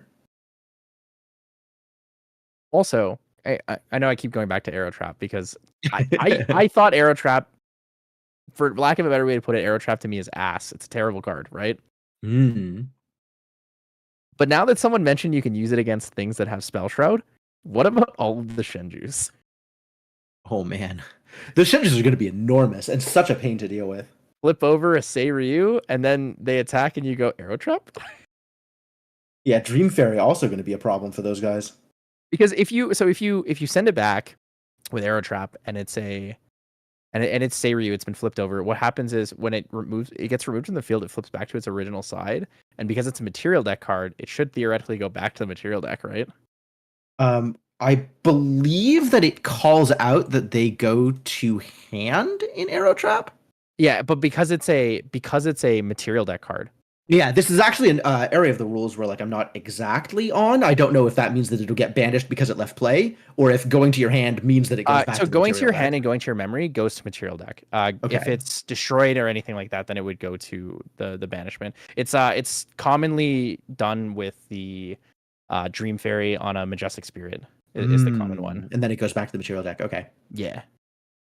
Well, the action is not stopping. We've Yep. got Gildas coming in from Bonnie's side, and Yam now going to level 1 Tristan. Yeah, it's pretty good. And Goja level 2 is going to be able to deal with that. But in the current match we're here, we're not you're getting too excited deliberating about HVN things. We're going to be talking about our ALC MRC meta here with the wind allies, or sorry, water allies versus pseudo wind allies, kind of a wide board of champion allies, I guess, in a sense. yeah, wind with a little bit of allies, Shadow Strike Tristan. Yeah, like I want to call Ominous Shadows, I want to call them, the token Fantasia allies, but they almost feel like as an archetype, it's like a champion ally, where you're just using the champion to multi-shift mirage damage, where it's like I attack once and then all of my shadows do the same thing that I just did, which is kind of neat. Sure, yeah, kind of like an illusion trailing behind your champion, dealing a little bit of extra damage. I appreciate that. I like the lore behind it. Yeah, I think it's a neat concept. It's always fun to visualize and think about the different ways the GA effects actually would happen in a game. So the most common one for me is always talking about like a cleave, right? So like if I activate Hurricane Sweep, and in response you displace one of your allies, displace resolves, Hurricane Sweep resolves, that ally doesn't die. You would think about it in a weird way, but when you think about it in like a actual what it would be like in real life, it's like you attempt to cleave the field, and that unit or ally disappears for the instant that you attack, and it comes back. Yeah, right. The beam of wind going through the air as they disappear and then come back behind it. Absolutely. Yeah, there's a lot of neat effects here, but we're gonna see an Ace Protector from Yamcham. It's gonna take back. It's gonna be targeting the Swift Recruit, so it'll come back to hand here. A pass turn, fill in there, leaving the Ace Protector up, so potentially a defensive tool to avoid taking some damage from that Gildas. I think he had the option to potentially go in on the Gildas, but decided to respect the defensive options that Bonnie had available. Oh no, taunt. Never mind. Take it back. Taunt. Yeah. Never forget about taunt. Taunt big. Leaving it up though is good because you can trade for the Gildas, right? Yeah, and I think that's what his goal is going to be here. We'll see whether or not Bonnie lets him do that. Yeah, the word's coming down. Ooh, I like Bulwark Sword. I think Bulwark Sword is really good. He might actually, because the Snow Fairy effect was resolved onto the Swift Recruit, we might actually see the Bulwark Sword being used here for Tenoris's effect. With Tenoris for the class bonus, deals 3, and then swings in with the Snow Fairy to clear the Ace Protector. That would make a lot of sense. See Snow Fairy first to force him to not retaliate the Snow Fairy is the other option. I think he's in a situation where he maybe wants to provoke the damage onto his champion by going first in with the champion. It looks like he's gonna intercept it here. It's just gonna take it. Yeah, no retaliation. Snow Fairy's gonna come in. So we'll probably see the retaliate here, and they'll trade 1 for 1. Yeah. But it looks like Yam might have a trick up his sleeve. With 2 prep counters, this could be a Stifling Trap to knock the Snow Fairy out before it gets to deal the damage. He might have also a recent re-art reveal for HVN. There's a new art for it. Nope, decides to make that trade. Yeah, it's a good trade to make. Yep, resting the Ace in order to get the damage onto the Snow Protector, or the Snow Fairy. Bonnie thinking about what he wants to do here. Letting the trade happen. And is good. Yeah. Gildas, he's not balanced right now, so he might not. This is interesting. Gildas I think it's just coming in. It's kind of hard to balance with where he is right now. Yeah, he might not actually be able to balance given what he's already done with the Bulwark Sword, right? He's got 2 cards down in order to be able to attack with it. 2 cards down. I believe there's 5 cards in memory. He does have the Grand Crusader's Ring available to him. But I think he's just going to pass turn here. So we're going to see Windwalker Boots come out for Yamcham. I like Windwalker Boots in every Tristan deck and every Windluxem deck. It's generating prep counters and then draw a card later in the game. Feels like such a good effect to have. Absolutely. And there's no shortage of ways to use those prep counters, especially for Tristan, who desperately wants to be at 4 prep counters before going to level 2. This looks like a Fairy Whispers. Don't recognize that art. Yeah, it is a Fairy Whispers. It's SP2 Fairy Whispers. He's going to Glimpse 3. I believe keeping all 3 at the top. Holy, Arrow Trap is going to be brought to hand here from the Fairy Whispers. Was that an Arrow Trap? Yeah, it was an Arrow Trap. So that leads me to ask, what do you think he has in his deck, or what he has submitted that isn't supposed to be there, but is replaced by the Arrow Trap? Innervate Agility, maybe. I believe that Innervate Agility feels like more of a one of, maybe a sideboard card versus mainboard. I mean, the same could be said about Incapacitate, right? Having 4 Incapacitates in the main is not how this usually looks. Yeah, it depends though, because a lot of the time I feel like it's really effective in the current meta to have a lot of Incapacitates, especially knowing like Stratagem is such a scary card. Absolutely. I mean, it is a huge card. It's very effective. It looks like Bonnie Rain and End Step is going to be actually probably the end of main phase before he gets the end prep phase counter. trigger. Yeah, before he gets the prep counter, I think he's using the Fracturize in the end of main phase here, or maybe in the recollection of Yamcham after the resolution of Fairy Whispers. There's some looks like from the way the hands are moving, there's some talking about timing here. So I think they're both trying to be absolutely clear on where they are in the turn and what is happening. Oh, Fracturize. Beautiful card. I hope we get a Fracturize reprint one day. I think Fracturize would be a really cool promo. I'm kind of surprised it hasn't yet. It's such a popular card. All right, what champion do you want on a Fracturize promo? Jiachan. Jiachan. That would actually be very. I think that would make a lot of sense. It'd be a pretty good right? One. She kind of is the Fantasia champion at this point. That's true, and she is water as a base core for her recollection deck too. Mm-hmm. Yeah, that'd be a cool one. All right, Weebs, you heard us. Make it happen. And we're still sitting with Fracturize on the table. Yeah, I'm deep in the tank now. Ooh, and there's the Incapacitate. Wow. Really wants to save those boots. Understandable, right? He's very short on prep counters at the moment. And, speaking of things that you don't expect to see in a Win Tristan deck, or maybe things that you do expect to see in a Win Tristan deck, there's no Sadie. So the ability for him to get prep counters is maybe pretty limited here. Oh, Fracturize number 2. Oh, that's painful. Holy, the double Fracturize goes a little crazy here. So he actually gets the benefit of that too, because so what happens is the Incapacitate comes through, the Fracturize goes to the graveyard because it's negated but not banished, and then he uses another Fracturize. So he can actually go into Tenoris level 2 here, while already having his Bulwark Sword out. Tenoris is going to swing for 6 with this. Gildas, as long as Gildas or something is able to take out the Swift Recruit, that's going to be a lot of potential damage here. I love this as an aggressive play. That sounds absolutely wild to me. We're going to go backup charger. All right, we're going to go backup charger, move to recollection, draw off return. Interesting that he goes backup charger now and holds on to the after using 2 of his Fracturize, right? A lot of the time you're going to want to see the backup charger and then Fracturize your own power cell so you can gain that pseudo influence. But it's also the kind of thing where if you have the cards, you might as well go for the backup charger. And it actually looks like he's using the backup charger in order to balance himself here. Is that? Oh, he used it to balance. Did he use it to balance Gildas? I'm trying to. Does he have 4 cards in hand or 3 cards in hand? I think he has 4 cards in hand. Does he have one down for some reason? No, so the 4 down because backup charger adds use one. The backup charger, yeah, because it adds one. That's actually a really smart play here if he does come in for the 4. That's what it looks like is happening. Yeah, he backup chargered not during his recollection, but during his main in order to get that balance. Yeah, it's gonna be. I mean, that's good. That's good. So Yamcham will have the 1 floating available to him. Does lose the Swift Recruit though. And understandable. You've got a 4/3 Gildas coming in. You don't want to take that 4 damage.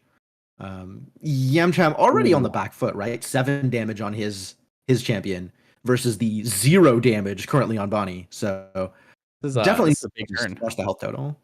He just slammed down a Frostborn Paladin there. We know he has 2 floating memory available to him. So he's going to get a 3/4 on the field here. That's the buff counter Interceptor.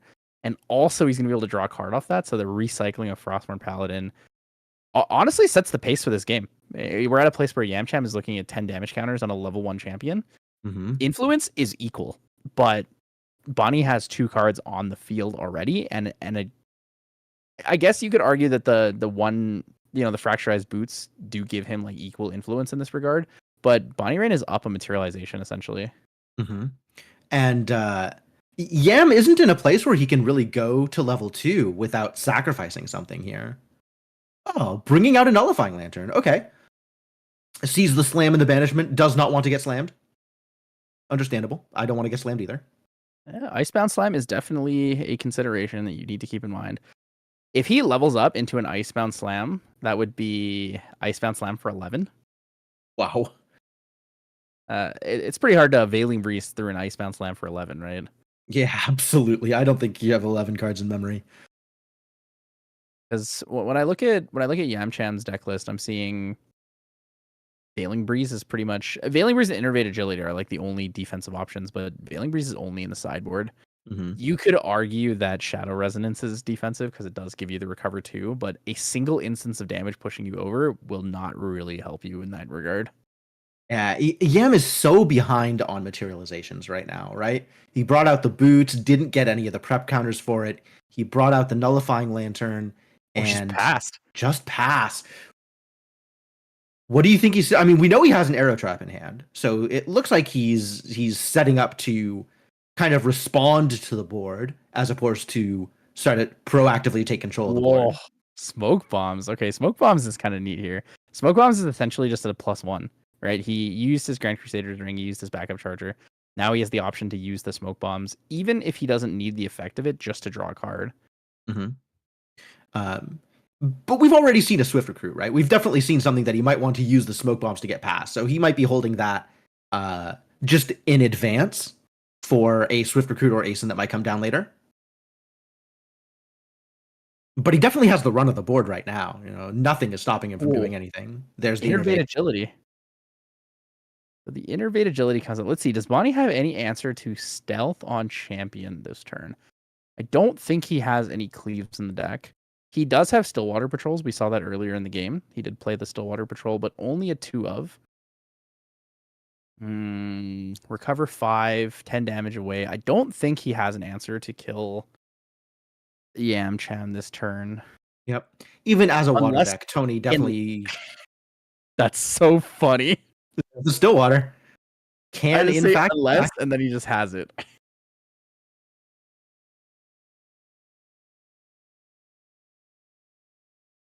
Man, punching through that stealth. Nobody expects to see a true sight ally punching through the stealth from Innervate Agility. That's wild. And additionally to that, too, it's going to get a +1 to its power since it's attacking a stealth unit. So, Stillwater Patrol, showing she's still worth it. She's still a good card here. We got the DOA Alter version, but also the SP1. It's kind of crazy to think of, see SP1 cards, and I'm like, SP1 was so recently, and then I realized it's been a year and a half since SP. Like, it's been a long time. But yeah, no Tenoris Genesis Aegis goes Blade of Creation to end the game here, but we're gonna see Yamcham leveling up again using that Swift Recruit. Yep. Getting that extra prep counter from going to level 1 a second time. Yeah, not bad. Even the agility trigger wouldn't be too bad depending on what card. Yeah, depending on what he wants to do, right? He does need to contest this board in some way, otherwise it's just going to be on the back foot all the way until he's gone, and all the way until there's lethal damage on him. The more I look at this deck list, the more I think and realize I think Cloaked Executioner in this specific deck might be the budget replacement for Sadie. Okay, I could see that. Because I feel like Sadie is the strong enabler in most Winterest decks, right? It allows you to clear the board. It allows you to have an ally that can cycle itself by bringing itself back for protection. But it also is an ally that gives you prep counters that are not even class bonus required. So there's a little bit more flexibility in that regard that I feel is important here. But we're going to see Tenoris going up to level 2. So influence of 8 going down to 6. He'll draw 7 for turn. So if he plays a 3-cost ally, he'll balance the Gildas, and then he'll be able to pay to attack with the Bulwark Sword. Does he not have any float for this? That's doesn't matter, right? That's his game. Yep. Yeah, he realized the damage was coming in. Yeah, Gildas was going to swing in for 4, Frostborn Paladin for 3, 7, that's 15 on Yamcham. 2 more, puts him at 17 from the Stillwater Patrol. If the damage comes in from Tenoris level 3 or level 2 plus the the Bulwark Sword, it's going to be for 6. It's yeah, it's definitely Big number. Yeah, definitely a big and number. it really didn't look like he was getting much done that game either, right? He was trying to sit behind the Swift Recruit and not really getting anywhere, not enough prep to go to level 2. Just really his game plan wasn't coming together. Always a bummer to be in that kind of position, right? Just stuck behind an aggressive deck without the tools to interact, without the tools to kind of make your game plan happen. That's a rough position to be. So, what do you think he's going to bring in? What do you think he's going to change in order to make this work out? We've got Veiling Breezes in the board for Yam, and we've also got Vanish from Sight in the board potentially coming in as an extra defensive tool. I think Although we saw how bad. well Stealth worked for him this time. It's true. I don't think Vanish is too bad. I think that for Radiant Protective Trinket is the 100% has to come in. Yeah, absolutely. I don't absolutely. think I value Vanish from Sight enough in this deck list to bring it in over any of the cards that currently exist. Maybe if you're not confident in getting to level 3, you could take out some of the Shadow Resonance or take out all the Shadow Resonance and go for like 2 Vanish from Sight, 2 Veiling Breeze, or 1 Vanish from Sight, 3 Veiling Breeze.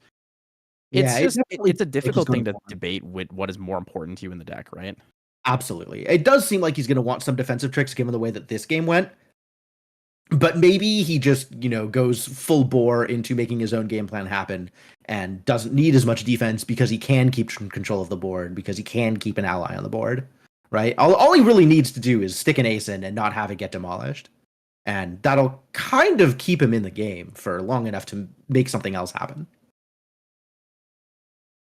Yeah. Meanwhile, Tony's got some stuff. Tony does indeed have some stuff. There's some fun stuff to talk in here. I think my favorite one is Heavy Swing. I mean, Heavy Swing is just Tony doing Tony things. Absolutely.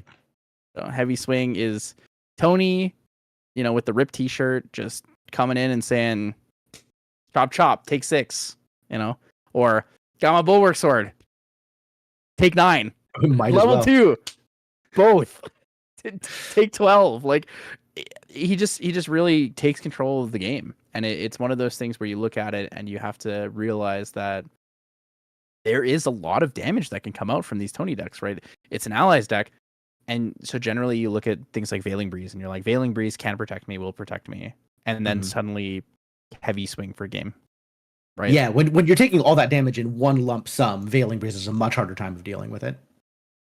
Do you think the Heavy Swings come in? I think they should. I think Heavy Swings coming in would be pretty important here. And I also think the Scepter of Lumina is a really good addition. So I know Bonnie Rain likes to put the Scepter of Lumina on the side because he feels like it's not as relevant in his game plan. Like, his game plan is more to slowly grind you out, right?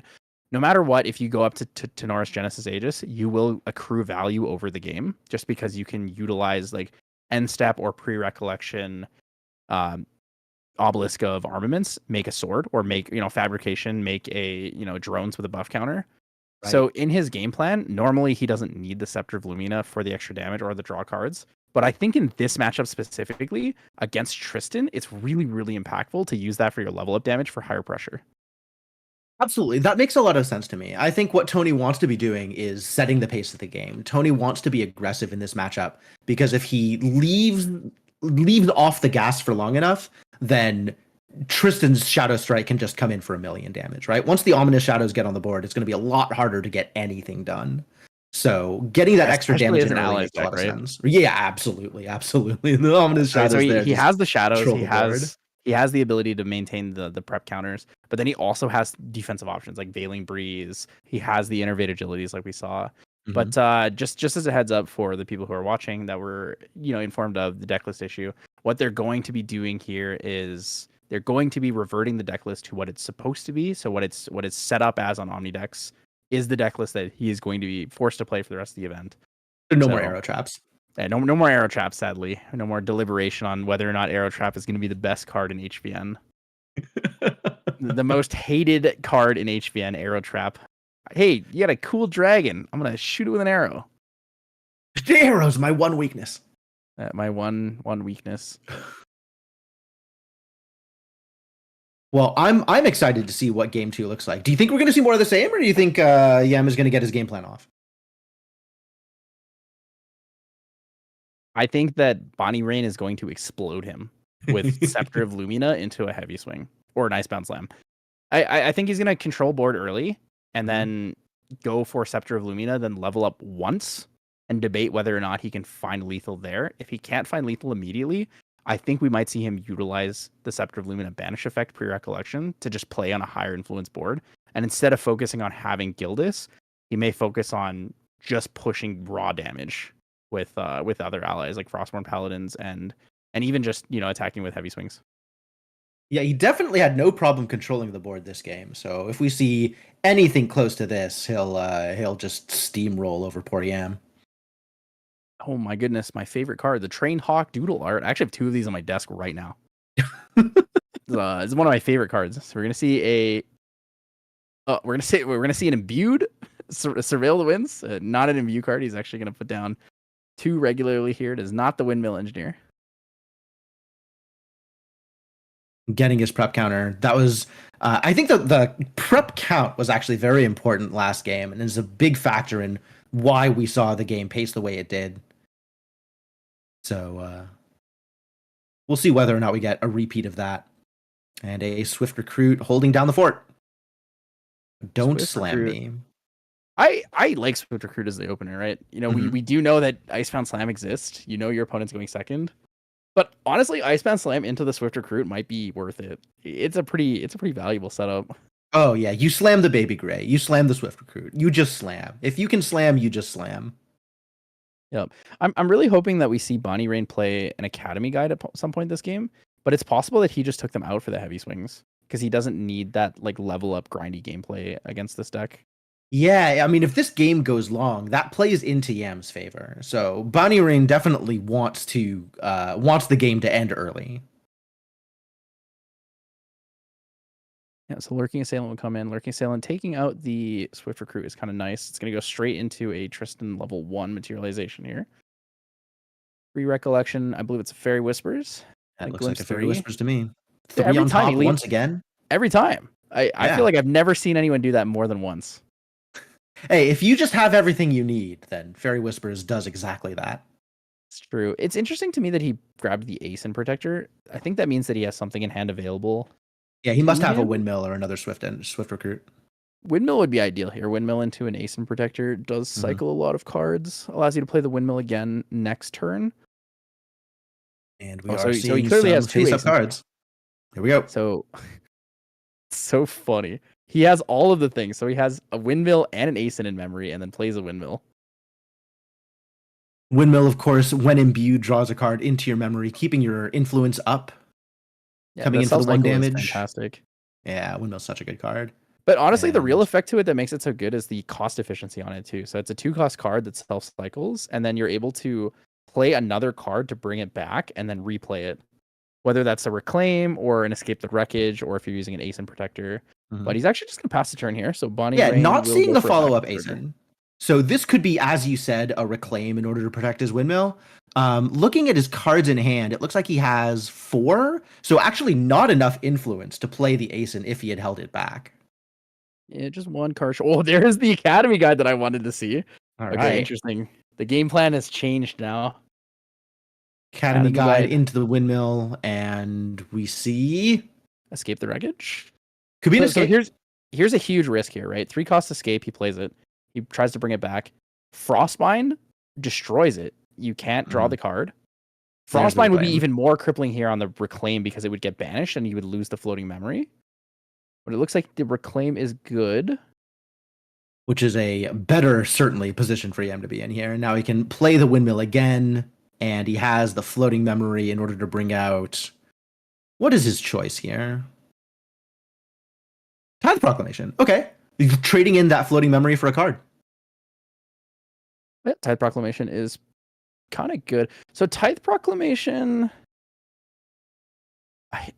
Is that really the best? I guess let's see. What else does he have available to him if it's not going to be the Tithe Proclamation? So in terms of draw cards, I think that's it. It's Grand Crusaders bring Tithe Proclamation and Windwalker Boots when you have 5 counters. We're going to see a Cloaked Executioner in end step here. So because class bonus, it is fast activation. So leaving it up Oh, this is this is in Recollection. Oh, it's in I understand now. Recollection. Yeah, Sorry. yeah. I thought it was Close I thought it was Execution, Instep. Recollection. Yeah, this is after the Tide Proclamation already came down.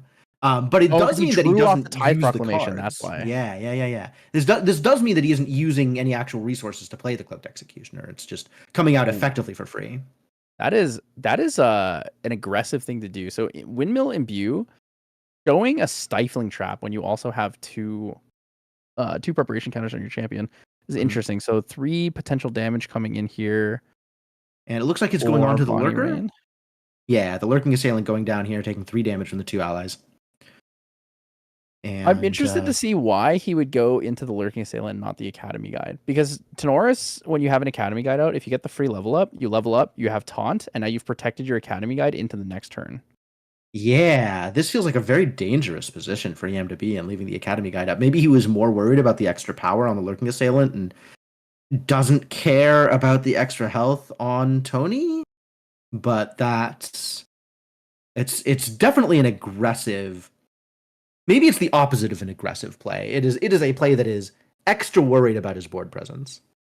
Yeah, it's interesting because the Lurking Assailant doesn't necessarily need to deal any excess damage because the Cloaked Executioner is a 2/1 and the Windmill Engineer is a 1/1. So I guess he really just doesn't want it to be left up at any point to deal with the stealth. Yeah, it certainly would be harder to deal with later on if he just leaves it up for ambush purposes. Yam seems like the kind of person who respects a good ambush. Oh, true. I forgot Cloaked Executioner had ambush. I just remembered the fast activation on it. Ambush is a cool card. Ambush, I mean, Lurking Assailant has fake ambush. It has ambush without the keyword. Not that it helps his Cloaked Executioner, who is currently rested and dying to. Oh, no. Whoa, second Academy Guide. What a blowout. Second Academy Guide might be the best play at Tony level 1. Tony has Taunt. Wild. Your Academy Guides are protected. Yep. 1 damage into the Windmill Engineer. This looks like another 1 damage going into that Cloaked Executioner. Yeah, this is a rough one. Yeah. Arrow Trap, potentially? Wait, no, it doesn't have Arrow Trap anymore. It got removed. It got removed from the deck list. What options does he have available to him? 5 cards left in hand for Bonnie. Whoa, responding with another Cloaked Executioner? This is cool. So he can use this to actually kill the Academy Guide with the ambush effect. I don't think it's enough because ambush allows you to. Oh, it's only 2 damage. Yeah, it's only 2 damage. So it's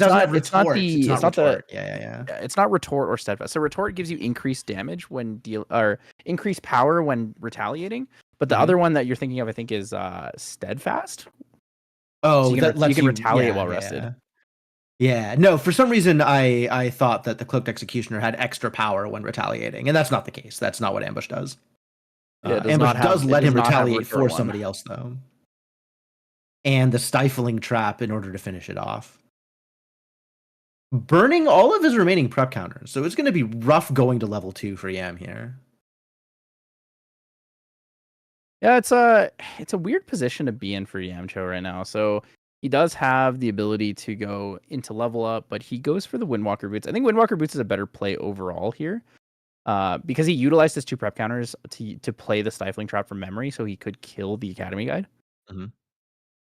Yeah, he definitely is going to need some prep counters back if he wants to move up the chain. Tristan level 2 obviously much better if you have 4 prep counters because you draw 2 cards in order to replace the cards you used. Yeah, that was a lot of influence and cards. Basically, just a lot of everything utilized to kind of get that Academy Guide off the board. I'm interested to see whether or not that's an effective play long term for Yamcho. I think short term it makes sense because you're like, okay, Tony can't go to level 2 for free now. But at the same time, you also activated a card that you know is going to get killed very soon. And on top of that, you used a card from your memory and removed your preparation counters. Like, you've pushed yourself further and further away from your potential kill line, even though you're attempting to slow down your opponent's progression towards their stabilization point. Yeah, it definitely looks like Yam is kind of concentrated on the early game here, right? Trying to keep control of the board. It looked like he was trying to go into the Academy Guide in order to clear, but of course he can't do that because Tony has Taunt. Don't forget that Tony has Taunt. Tony has Taunt at level 1. Tony has Taunt. Tony Taunt. Tony is a Talent. pretty boy. Look at Tony. Do not look at anyone else. Look at Tony. You will So we not have, look at anyone else. You will look at Tony. I just imagine Tony out there with like a leather jacket, like the GSC promo arts, and he's just staring with sunglasses out into the abyss, and he's like, "Look at me." Oh yeah, Tony level 1 going full JoJo. I love it. Yo, exactly. No, that's exactly how I feel. Like that would be one of the coolest, like out of GA world, character arts we could see for Tenoris, the JoJo Norris. So we're gonna see a Fracturize. I believe the Fracturize targeted the Power Cell. No, Fracturize no, targeting the the boots. shoes again. Yep. No prep counters for Yam. Rough. It actually feels like Yam is trying to focus on this early gameplay. Like he's less focused on going to level 3. He has the tools when he goes to level 3, but he's definitely playing this kind of closer to the bone, trying to keep the field and worrying about the field more than his late game plan. I don't know how well that's working for him because, of course, Tony as an allies deck is very well suited to slugging it out with 1/1s and 2/1s. Yeah, Tony has a lot of potential, and as Yamcham loses, oh my goodness, that is an allied War Priestess. So this is what I meant when I said he kind of prefers like the grindier aspect of the matchup. Allied War Priestess allows you to, if you have memory of 4+ on attack, recover 2. So in response to the attack declaration here, he could actually make an action that puts another card in memory. Looks like he's not bothering. With only though. one damage counter marked on him, it's really not a priority right now. But he does have that class bonus, so Allied War Priestess is a 2/3. Allied War Priestess is really good in this kind of deck concept, where you're playing around like the Cleric or Guardian allies, and you want to play like a slower, drawn-out match. That recover 2 makes a big difference, right? When we look at allies, most allies are 3 reserve cost, 2 power, 3 life, which means that by using an Allied War Priestess, getting the on-attack trigger to resolve, you are essentially, negating a 4-card action in someone's turn. Seems like a very powerful card in this situation. Bonnie Rain has always been one of those players who likes to play things a little bit differently. Scepter of Lumina in the sideboard for a Water Allies deck is I think a great example of playing it differently. So we have a Dream Fairy coming down for Yam now, which is a very good card, returning that lurking assailant back to Bonnie's memory. I think it's the Academy Guide. Was the Academy Guide? Yes, of course. Yeah, Webcam does make it a little bit harder to tell which cards are which, especially since some of them are foil. And not everyone has the greatest of lighting setups when it comes to that. But I think we're going to see... Oh, interesting. So we do see the Scepter of Lumina came in. I thought we were going to see the Bulwark Sword this turn. I like Scepter of Lumina because it means that he is threatening to push damage, but it also gives him the flexibility of being able to just pay 5, banish, draw 2. I guess it depends on how much he's worried about influence, right?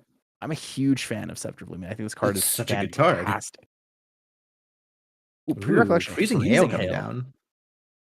What is this pointed at?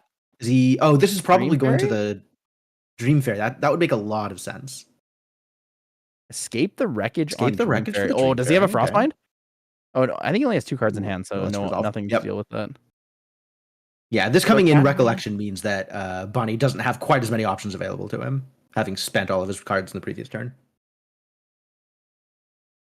Yeah, it's a little bit unfortunate. So we're going to see... but either way, that does clear the way for the Academy Guy to come back down. Although we are seeing second War Priestess. We've had first War Priestess. What about second War Priestess? So second War Priestess is actually a really good play here because what it allows you to do is if he wants to activate another Dream Fairy on the next turn, he can only return one of the War Priestesses, and the other one's already out, so he doesn't have to worry about having a dead card in his hand. Right, so knowing the Dream Fairy is going to most likely come out next turn, being able to play the only dead card in your hand is just really good value. Yeah, absolutely. We're not seeing the return of the Academy Guide yet. Presumably because Tony can't keep it safe anymore. The taunt has faded. But second War Priestess goes in, clears the board, and passing the turn. So we see, was the Grand Crusader ring the materialized this turn for Yam? Yeah, it was a Grand Crusader's ring, banish, draw, and then Recollect draw, straight into it. And now Yam is once again on the back foot. The ally deck has the board. the board control with a pile of 2/3s, as ally decks are wont to do, and Scepter of Lumina sitting there threatening a huge amount of damage, potentially. Yeah, Scepter of Green Lumina, Fairy. level 2, attack with something is going to be 4 plus the 3 plus whatever the attack card is. So Heavy Swing would make it 13 damage. What a swing. Jeez. That would be... No, that's not lethal. But with the War Priestess it is. That would be exactly lethal. Oh, interesting. So he's going to... Oh, he's going to play the Ace and Protector. And we're actually going to see the Cerulean Decree imbued in response to that. So we're going to see the... I believe it'll just negate the ally, and then he'll draw a card in memory here. That's a pretty good one. All cards down. I think Bonnie could actually kill him this turn. I think this might be it. Yeah, I fully agree. This definitely looks like the play here. Well, Bulwark Sword. Oh, Bulwark Sword. Okay, so no level 2. He's going to find it potentially next turn instead. I guess taking out the Bulwark Sword now means that you're guaranteed to have something to attack with when you go for your level 2. Yeah, if he didn't already have the Heavy Swing or something else. He doesn't have access to the floating memory currently, so a little bit tougher. Mm-hmm. Yeah, I'm looking maybe a little frustrated, but hand down waiting for Bonnie to come in with whatever he's going to come in with. He just has the answers. He has the Stillwater Patrol to deal with the Dream Fairy. Mm-hmm. And Yam has no cards in hand. He has one reservable with the Fracturized Windwalker Boots, and that's it. And the synergy here, too, is that we're going to go from Stillwater Patrol being a 4 cost, activates the memory requirement for Allied War Priestess on attack trigger. So Tony will go down to 1 damage counter. Yeah, that's so good. And then War Priestess coming in for 2 damage. Yeah, really good synergy. Yeah. Man, I like that. There's no other way to say it. I think that's just a great way to have that turn set up.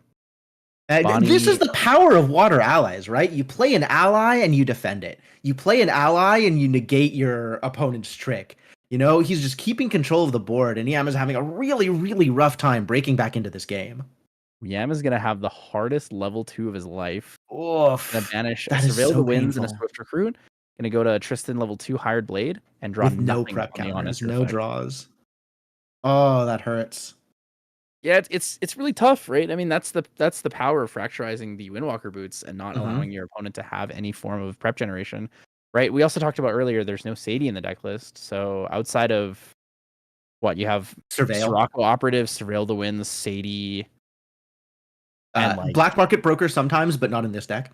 Yeah, Broker. I mean, Broker I think is a great option in this deck. I think Broker overall is a really good card. Oh, but we are going up to level 3. So maybe Ominous Shadows will be the way for Yam to turn this around. There is a possibility that Bonnie Rain plays a Frostbind to force him to level up with all cards down. Oh, that would be so painful. So nope. He has control over the banish. So the thing that I feel like was not the play here was not utilizing the reservable to have controlled banishment, right? He randomly banished 2 cards when he could have banished like 2 specific cards. Mm-hmm. Yeah, the fractal would definitely be good there, but are we backing up? What's going on here? We're going into the Shadow Reaver, and he's using the on-enter effect to banish the top 4 cards of his opponent's deck. So there's a Stillwater Patrol, a Storm of Thorns, and 2 Allied War Priestess, I think? Okay. Oh, so this is a nod to the format. Because we are playing the webcam, of course, there's no way for Bonnie to not know what those cards are while showing them to Yam.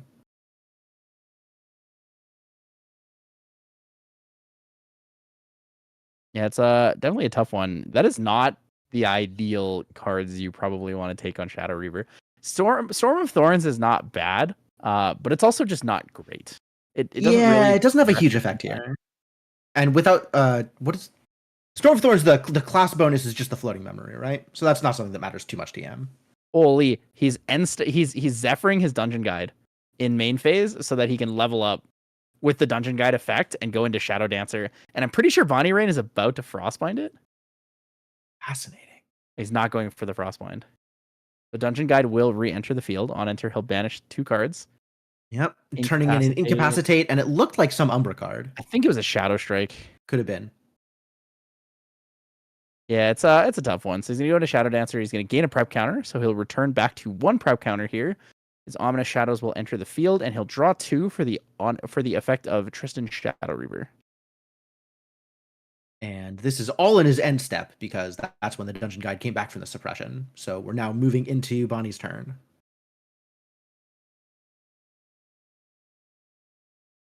It's a tough one for sure. So Bonnie Rain is going to play defensively, play safe. He's going to bring out the Terrafring. Terrafring is a great option here. I think having especially Terrafring when Yam only has 2 cards in hand. Like his influence is 2. It's going to be a while before Yam has the influence to get back in this game, and Terrafring just puts him even further on the back foot. It is going to be so expensive for him to make an attack once he finally gets to the point where he can even make an attack. Yeah, he's going to need to bring out some sort of weapon, get that weapon to make combat damage, and then attempt to make more damage via attacking with the shadows, right? We talked about how he did have like the Shadow Strike in deck, but I'm pretty sure there was not a lot of other ways to kind of find the damage there because I didn't see any mastermind schemes. So there was no way to kind of increase the prep counters and push them into a point where you're able to either have a really strong defensive setup with redirects or, just attempted really big one-shot turns. Right. Yeah, we may see the actual materialization of Shadow's Claw rather than just an activation of it, given his prep situation. Academy Guide coming out here from Bonnie Rain, flooding the field. He really has a lot of damage on field, right? We're seeing what is 7 damage coming from allies only. 10 if you include the sword. Looks like he's planning on clearing the dungeon guide. Clearing the dungeon guide, going down to 0. Recovering all that health all the way back. Yeah, that's a big recovery. Big recovery there. But he's got a lot of work to do in order to get Yam dead at this point, right? 25 health on Tristan Shadow Dancer at 2 at a time really is going to be a while before he gets there. Still has 15 health left with 10 damage marked on his champion. Yep, so the Viridian Protective Trinket here is materialized. Yam's going to draw for turn. I wonder if he's going to play anything this turn. He only has 3 cards in hand. There's not a lot of options for him. He could play something like a Shadow Resonance. I think at this point in the game, it's actually really important if Bonnie Rain feels threatened at all to entirely focus on holding negates. Because Yamcham has such such a low influence, every single negate you play at this point in the game is so significantly strong in comparison. Absolutely. Yeah. When you're at higher influence than your opponent, trading 1 for 1 is exactly where you want to be. And that's where negates excel. I believe that's a nullifying mirror. The paper written card there is most likely a nullifying mirror. Nothing else in his deck list would allow him to have a card like that. That makes sense. I guess is he running out of cards to materialize? Is that what's going on there? Okay, here's the big turn here. So he's going to use Innervate Agility in response to Bonnie Rain, in his recollection, I believe. So he will D-level, recover 5, and then if Bonnie Rain has a Frostbind available, or a Cerulean Decree, or a Tidal Lock, this is a very, very pivotal turn. And that looks like a Cerulean. I see 3 imbues. He's going to get his card into memory from the Cerulean Decree, negating the Innervate Agility, so no Stealth or Spell Shroud for Yam here. And Bonnie has run of the field. Whatever he wants to do, he can make happen. Yep, damage is coming in. Going to be sending it here. So what do we have? 7 damage on the field as it stands? Yeah, 7 damage plus the weapon. So and then another 3 from the bulwark. Yep. It's big. It's big. It is big. He still has to get to the full 25. This is a very interesting Innervate Agility here, right? Going from a level 3 champion to a level 3 champion. So still 25 regardless. The recover 5 from the Innervate Agility actually a recover 5. Yeah, the recover 5 is useful here. He's going to be able to level up again. So if he does manage to level up into Tristan Shadow Dancer again, he'll gain 2 more shadows, gain a prep counter, but he'll also draw 2 cards. But the problem is, with where he's at, it's going to be really difficult for him to get to that point. He can Dungeon Guide and use the Fractal. Okay. Yeah, he didn't actually materialize anything here. And the Frostbind. Oh, the Frostbind. Pay for Frostbind. No. I mean, that's just game. The game is just over now, right? That's got to be it. Because he's still got that same 10 damage on the field, right? And there's no way he's not going to be able to find enough to kill here. Yeah, I mean, he put both cards down, activate. Yeah, he's dead, right? There's no way for him to pay for the Frostbind. How does he live through next turn? Let's see. Damage on the field is, like we talked about before, 10. If he levels up, then it's going to be 13. Mm-hmm. Assuming he plays nothing else as well, right? And Yam's already at 15. You know, he only needs 10 to kill him. Yeah. Yeah, no, you're right. You're right. So the dungeon guide will be banished due to the frostbite effect. And Yam has nothing else he can do. He's just got to sit there and wait for the damage to come in. He's doing it. He's going level 2. He wants the security of the damage. And now he can do this off of just the level up, right? He levels up for 4 damage off the Scepter of Lumina. He attacks for 3+3 from the weapon and his bonus from leveling up. And that is exactly or just overkill. Yep. That's cool. Heavy swing, so he's just gonna heavy swing him outright for 9 damage. Or play, well, I guess in this case it would be 12 damage. He wants to use the weapon. Yeah. Yep. It's an unfortunate game to be in. It was a tough one. Yamcham. Yeah, Yam's just getting bullied out of the game, right? Yeah, I mean that's kind of what happens when you play Water Allies, right? Like Water Allies locks you out a lot of the time. You have to deal with board, and then every time you try to deal with board, you need to be cognizant of negates. You need to be cognizant of these fast activations that can protect allies or deny you of your cards. And that's exactly what happened. Yeah, no, there was, he just had control of the board the entire time. And Yam, you know, trying to fight for it a little bit here and there and just getting bullied out of the way. The not big enough allies, like he had the Ace and Protector every once in a while, but otherwise it's, you know, 2-1s and 1-1s into 1-3s and 2-3s. And it was just never enough to keep control of the board, just kind of sending influence after influence into this thresher, into this grinder of a board, and never being able to recover. Yeah, we talked about it at the beginning of the game. We said, Bonnie Rain is a player who likes playing the long, grindy game. And his deck excels against something like this, where you put down all your influence, hope to return a card to hand so that you can replay it to gain more value, right? That's the Windmill Ace-in play. You play Windmill, draw the card into memory, then you play Ace-in. They have a negate, you go net -2 in that situation, right? It is an awful feeling, and it's really, really frustrating for you to deal with that. And it's hard to recover as well, right? Because if they have something like a Cerulean Decree itself draws a card into memory, so it goes neutral while you are losing a card. So every time you get negated, on top of losing the tempo in the game that you wanted to have, you're also just losing influence compared to your opponent, which is very significant in a game like Grand Archive. Yeah, absolutely. It's actually interesting for me to see the Water Allies play kind of the controlling position of the game. And maybe it's just my experience with Water Allies, but I think he definitely played it well. Like this is exactly what he needed to do, right? He just taking control of the game, making sure that his opponent didn't get any useful plays. Like every time the boots came out, they were fracturized because he knows how important prep is to his opponent. It just shows good knowledge of the matchup and good patience in terms of keeping his options open and using them in response when he needed to. Yeah, and you mentioned it, how it was kind of a surprising feeling seeing the Water Allies play as more control. And you're totally right? The traditional Water Allies that we've become used to are bursty focused. We see things like Lorraine Water Allies, where it has the Blade Master, it has the Spirit Ruler into Dispersion. We've seen the Diana version of this that has Taser Shot or Cascading Round, just the ability to burst the extra damage from level 2 and sometimes even level 3 if you have a Shadow's Twin. And more recently, we've been seeing Water Allies Tristan and Xander, where you have cards like Poison Dagger, which synergize super well with, with multiple things, but the Scepter of Lumina synergizes with all the allies that come in. But one of the more common ones there now is Halocline Scout. Halocline Scout acting as a pseudo Poison Dagger, but only for allies, right? We have all these super bursty decks, and then we come out and we see Bonnie Rain play Water Allies Control, where it's like super grindy control allies. And it just excelled. It was a fantastic showing of the deck.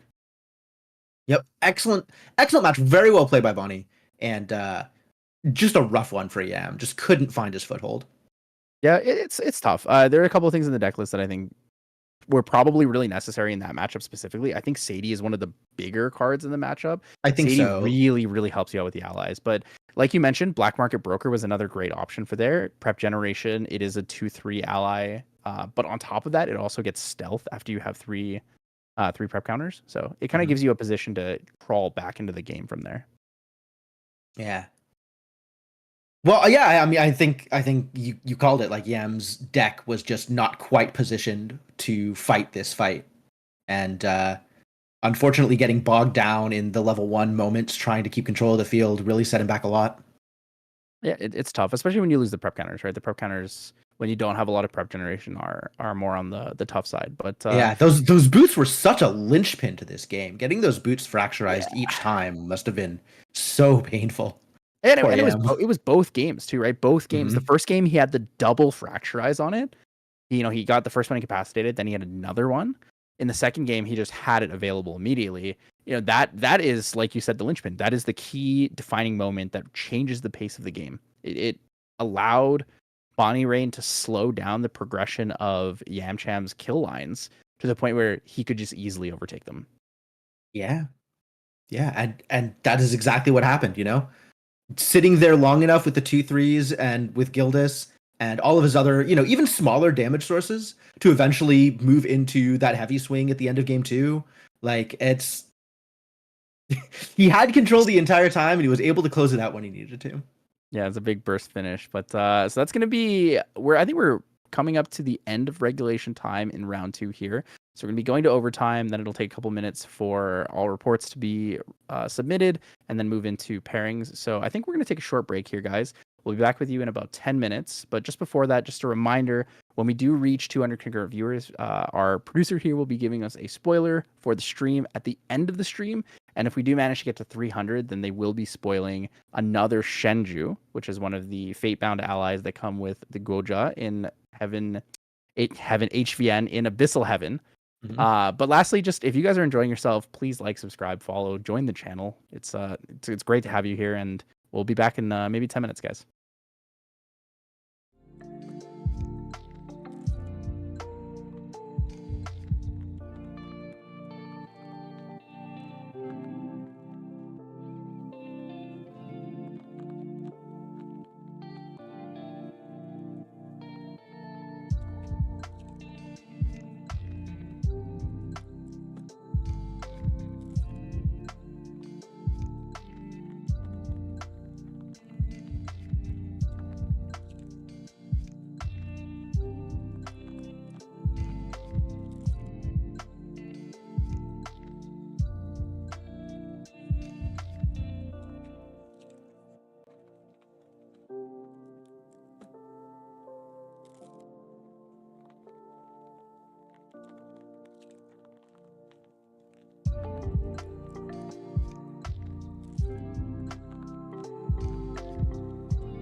going on, guys? We are back.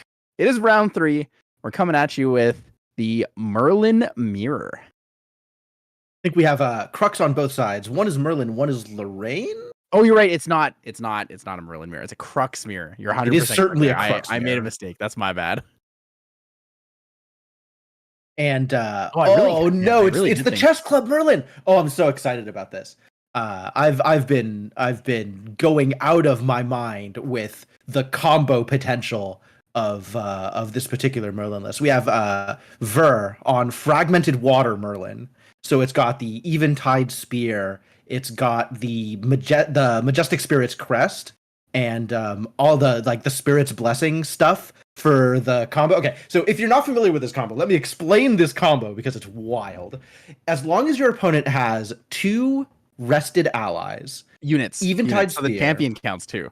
Oh yeah. Rested units. You can activate the Eventide Spear from your material deck, which means you have a free source of a regalia and a weapon whenever you need it. So you can use that with Ghost of Pendragon in order to just bring it out, use the Ghost of Pendragon, send it back to your materials, bring it back out again. You can use it with what is the name of the card? Spirit's Blessing. And on your draw turn, you have the 2 extra power for all of your attacks. So you can attack using the weapon and then send the weapon back into your material deck using Spirit's Blessing in order to get the 2 damage from your attack, wake up your champion, draw a card, and then just bring the spear back out. There's so many wild things you can do with this. And then on top of that, Majestic Spirit's Crest draws to his card whenever you attack. There's a lot going on, is what I'm saying. And it's such a delight to see. Yeah, so the combo for even level turn is because Merlin gets +2 to all of her attacks. You need the spear to declare the attack, right? Mm-hmm. What you do is you banish the Majestic Spirit's Crest, and what that allows you to have is on attack, draw a card. So on your attack trigger, you draw the card. Then before damage, you return the spear, which is your weapon in the attack, to your material deck with Spirit's Blessing. Then you wake up and draw another card. So everything just goes neutral or it draws you a card. It's like the concept when Chess Club talked about it was that it was the budget Avarice version of the deck.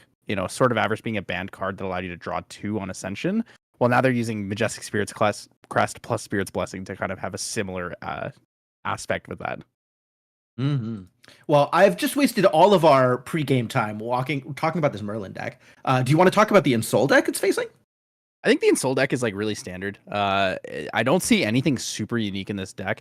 I do really like that there's a 1 of Spirit's Blessing in this deck because it allows you kind of find that extra little push. The one unique card in this deck that I see is Regenerate. It's a card from AMB. It is a Jin art that just says 2 cost, fast speed, draw a card into memory. Class bonus for Cleric and Warrior. If you have damage 30+ is recover 2, but Lorraine is unable to have 30 damage counters on her, so it's basically just a fast draw a card into memory. Mm-hmm. So not bad. It is I guess we'll call it Warrior Cake. Since that's kind of what everyone's doing, right? Everyone's calling the 2 cost draw a card into memory the variation of Force Cake. Is Mnemonic Charm Mage Cake? It is. People actually call it Mage Cake. I had not heard that one before. It's pretty funny. About that. Yeah, there's a couple funny ones out there, and then the newer cards that are getting spoiled, people are calling it something Charger. There's a lot of is it 10 damage plus? I thought it was 30. My apologies. My eyes are old and bad. Old like the Lorraine list that we're talking about right now. So the Ensol list, as a pretty classic setup here from Joel, is going to be sporting, I believe, 7 swords. It is the classic. So we have Drawn Blade, Adversity, Seeking, Fire Tongue, Erendite, Zephyr's Edge, and Carnwanon. So between these 2 things, the main difference between different Ensol decks is Erendite versus Warrior's Longsword. Warrior's Longsword is a consistent 2 damage, whereas Erendite has the potential to be significantly more if you have a lot of floating memory available to you. And kind of moving into the game, everything that has happened so far is exactly what you'd expect. We've seen a Stalwart Shieldmate get cremated on Joel's side, providing floating memory for that level 1. And we've seen a Fast Cure just now cast during end step in order to provide floating memory for that Kongming level 1 for Ver. Kongming level 1, we're going to keep that Shifting Masteries facing north for the entire game. Don't really need it for the Coriolis Ward draw, mainly for the Harmonious Mantra effect. It's actually going to be really efficient and effective against Onsol because Onsol does a lot of chip damage. So being able to resolve a harmonious mantra kind of whenever you want is going to be really important, since a lot of the ally actions or the swords act as allies, so they have to have individual combat phases. Yeah, if you're not taking one big burst of damage, there's a lot of room in between to get that giant heal in. Oh yeah, that was the other one. Bullet cake is the focusing round is bullet cake. Is Great. I think it's a great one, right? Yeah, no, It's a I'm on very board. innocent, harmless way to talk about a card's effect, and everyone loves cake. How far we have strayed from Juggle Knives, the original cake. True, true, true. Assassin cake, knife cake, knife cake. Knife cake. Yep. So we're gonna see a creative shock here from Joel. He's gonna be discarding a Flame Rune Swordsman, going into level 2 Lorraine, banishing a Banner Knight. Banner Knight is one of the greatest cards in this combo. It allows you to have so much extra damage. You go from what is an average turn, I believe, of 16 up to 17 to 26.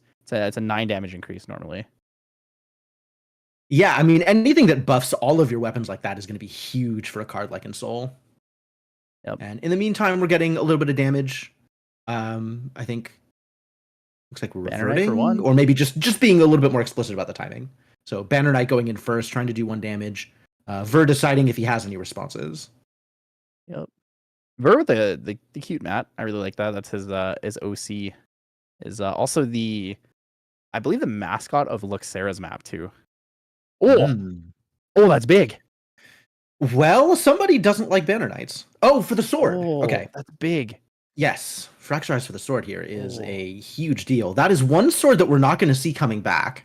And interestingly, because it's transformed, it's not going to give Crux Knight the extra attack bonus. Yeah, it's not gonna have the bonus on there, and that's a tough one. So fracturizing it in response to the Banner Knight attack is relevant, because if you fracturize the sword after Lorraine is already attacking with it, it's still gonna swing in for the damage, right? You'll get the damage from the sword itself as its base stat, but you won't get the Banner Knight effect. But if you fracturize it in response to the Banner Knight's attack, Lorraine can't even make an attack declaration. Yeah, this is a smart smart exploitation of the timing, right? Because the Banner Knight attacked first, so you have that window. And here we are into Merlin level 2 for Ver. Borealis Ward getting banished. Oh, pre-recollection fast cure.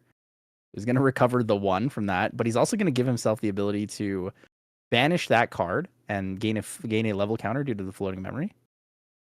Yeah, we'll see what his plan is here. I think getting that level counter now is a pretty big deal, because then you can use the Fragmented Spirit token in order to draw an extra card.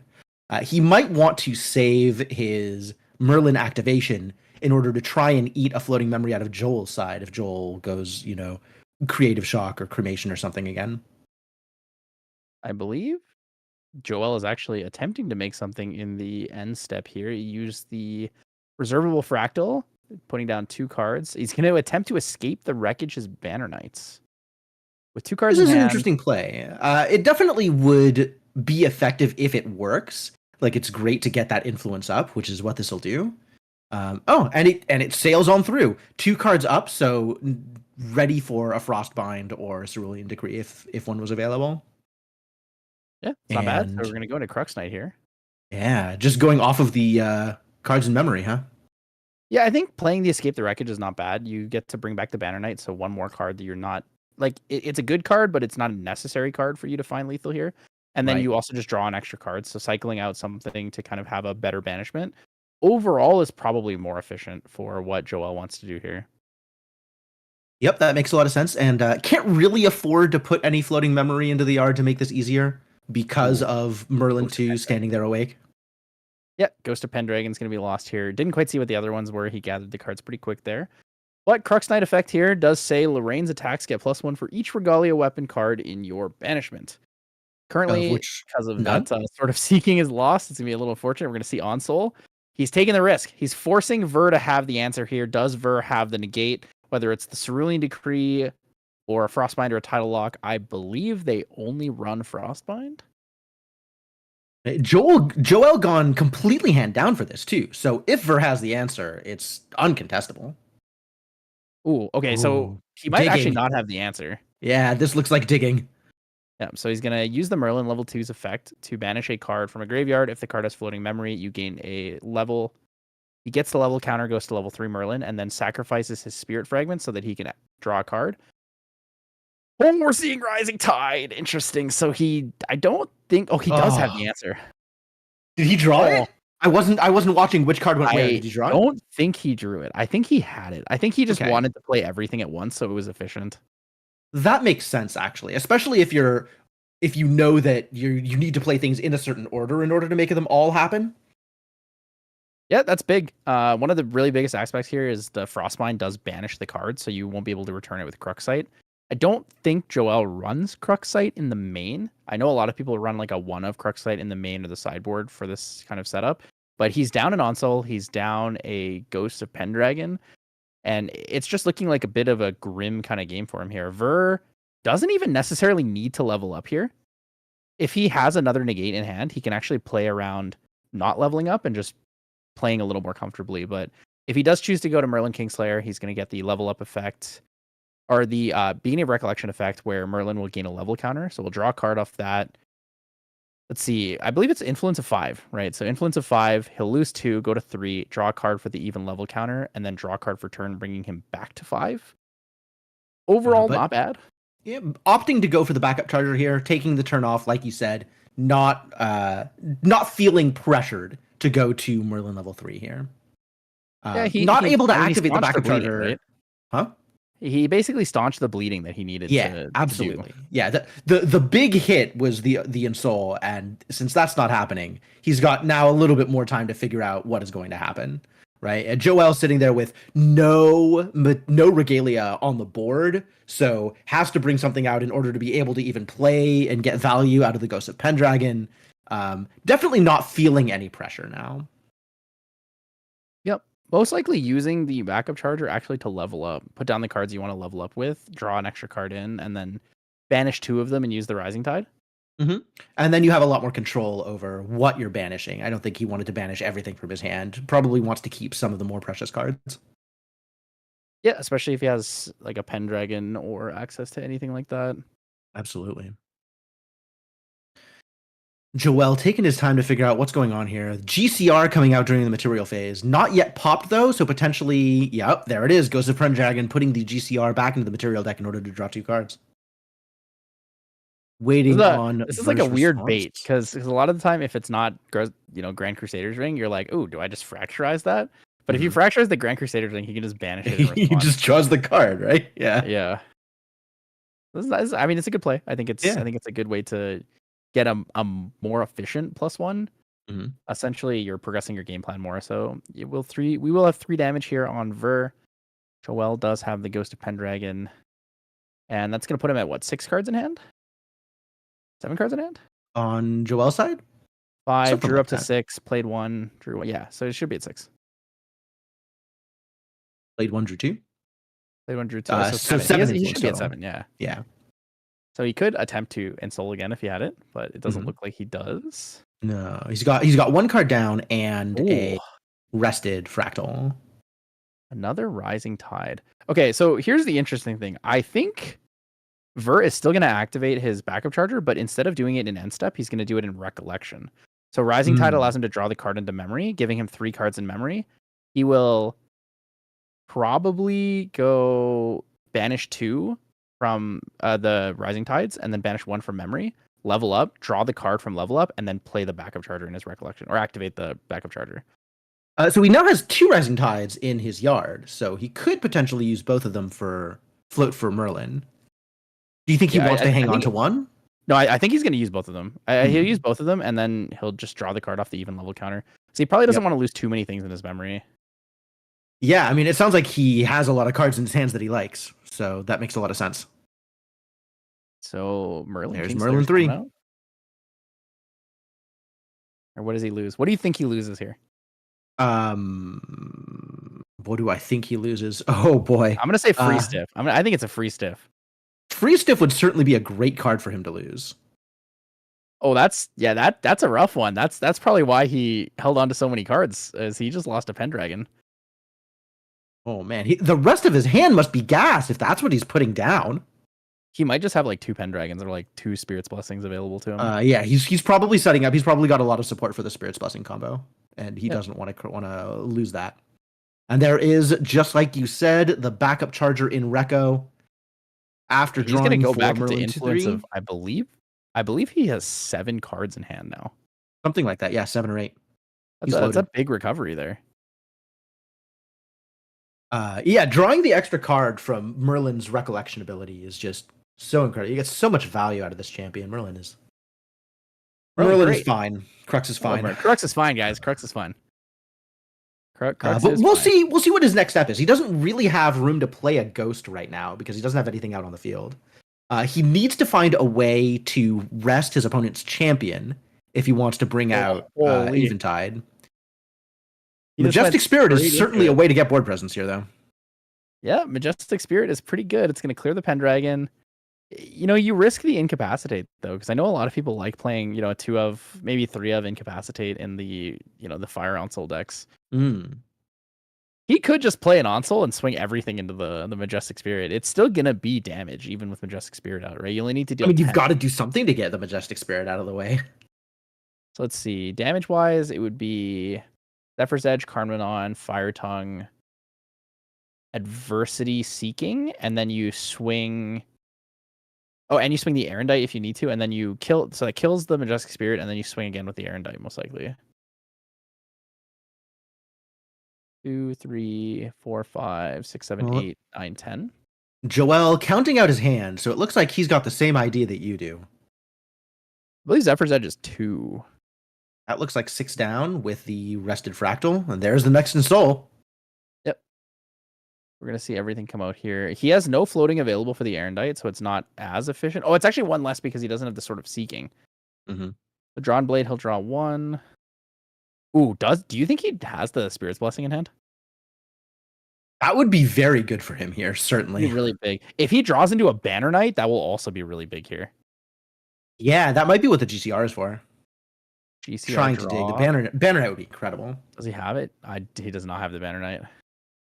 The Zephyr's for 2, breaks the Zephyr. Okay, so 1, 2, 3, 4, 5, 6, 7, 8, 9, 10. If he swings everything except for the Erendite, it's 10 damage into the Majestic Spirit. Which is exactly the right amount. He'll have 4 Broken Swords.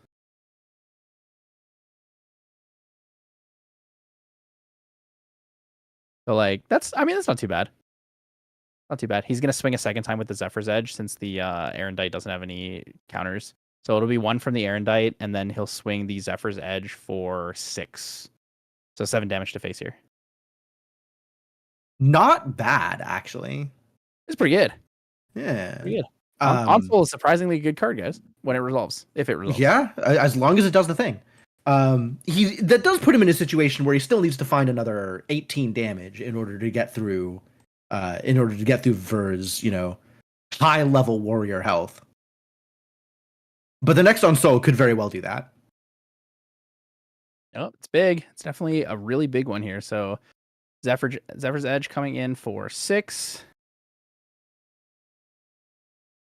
And then it's going to be Erendite for 1. Just a little love tap from the Erendite, the Azure Blade. Not normally what you think of when you think of Erendite, but yeah, usually you think Erendite and it's like super big. I'm interested to see whether or not he has a Spirit's Blessing right now. I don't think he does. Oh, if he had a he sent all the swords back, so it just would have been interesting to see if he had like a big finisher, right? Because I know some people like to run Rending Flames or Fiery Momentum, so there are more options. I think in this deck list specifically, it's Dev Blow. I think Devastating Blow is the specific one we're looking at. Yes, 1 Devastating Blow, 3 Flame Sweeps, no other attacks. The Devastating Blow is not bad. So even though he doesn't have the Sword of Seeking, if he has Devastating Blow available to him, so 4 cards in hand after the Onsol, or 4 cards in hand after Onsol would be 6 plus 4 plus 3, so 13 damage from Devastating Blow. assuming you're using the Zephyr's Edge and not the Erendite.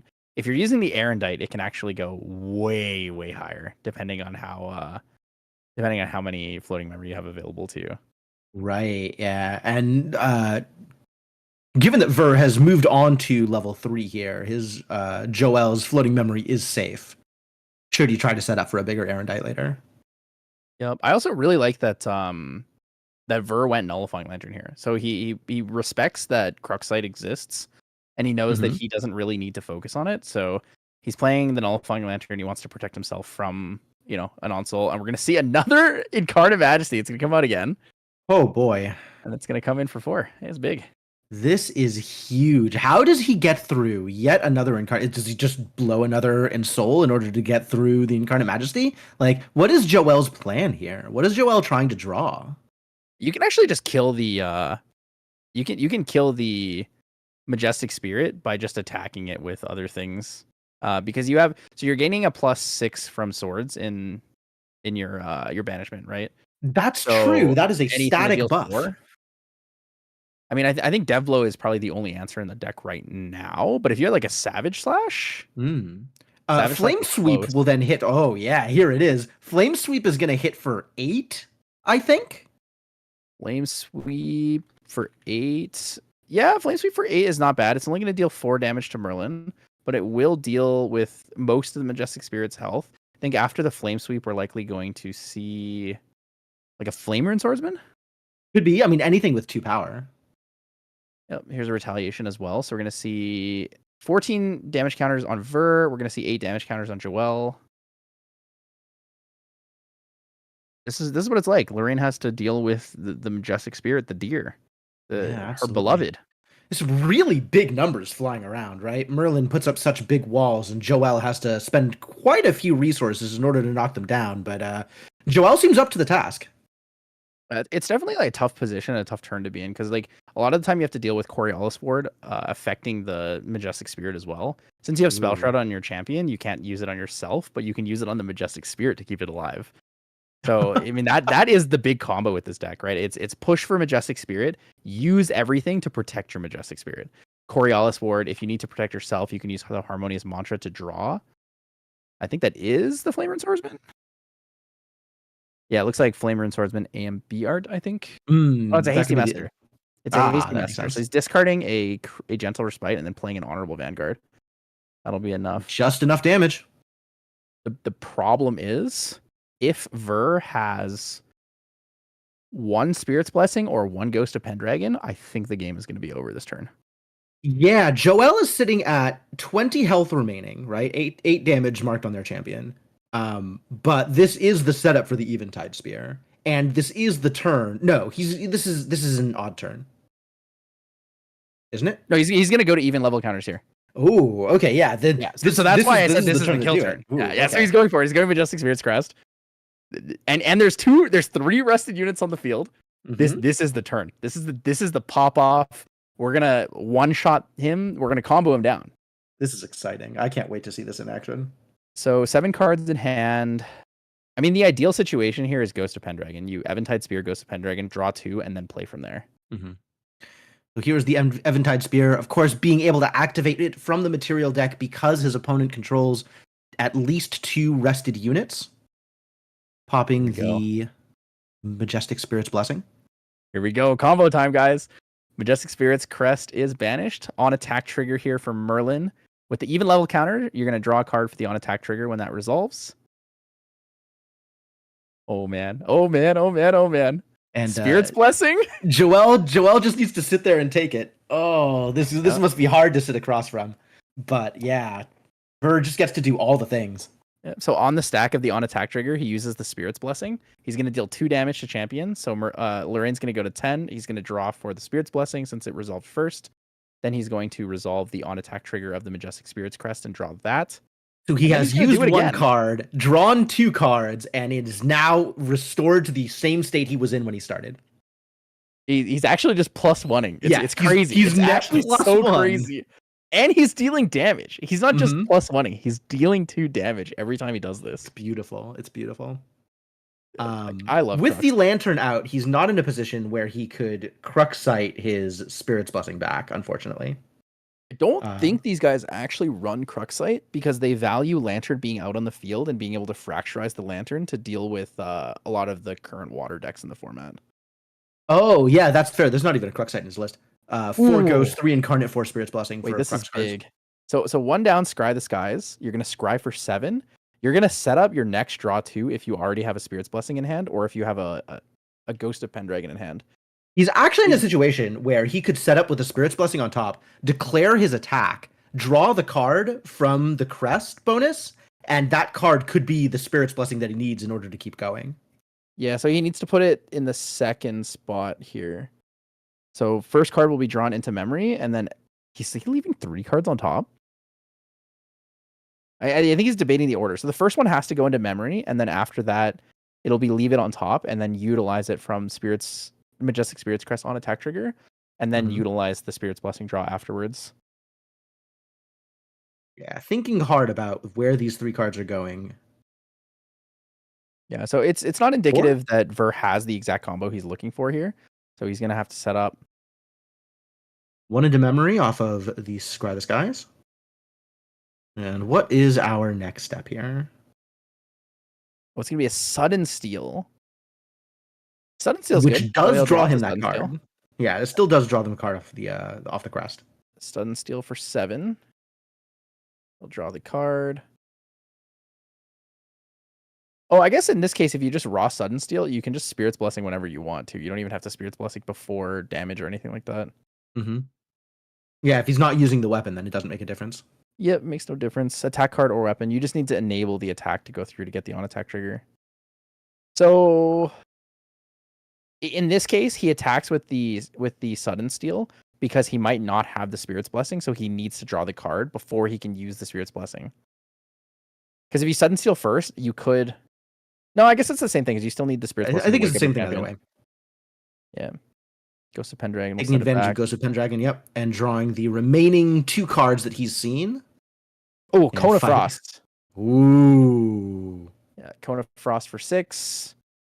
And then it'll be another 3 Cone of damage Frost for marked. 6. Yup. That's the 30. That's the 33. That's 32. Incredible. That's the big old 32. So 2 Cone of Frost, 12 damage. He got an extra 2 damage from 1 attack. He got an extra 7 damage from another attack. 12 plus 9, 21. 3 more from the Ghost of Pendragon, 24. 24. All in 1 turn? All in 1 turn. I love this deck. All in 1 turn. It's all in 1 turn, and it didn't even need a Majestic Spirit or a Fireball.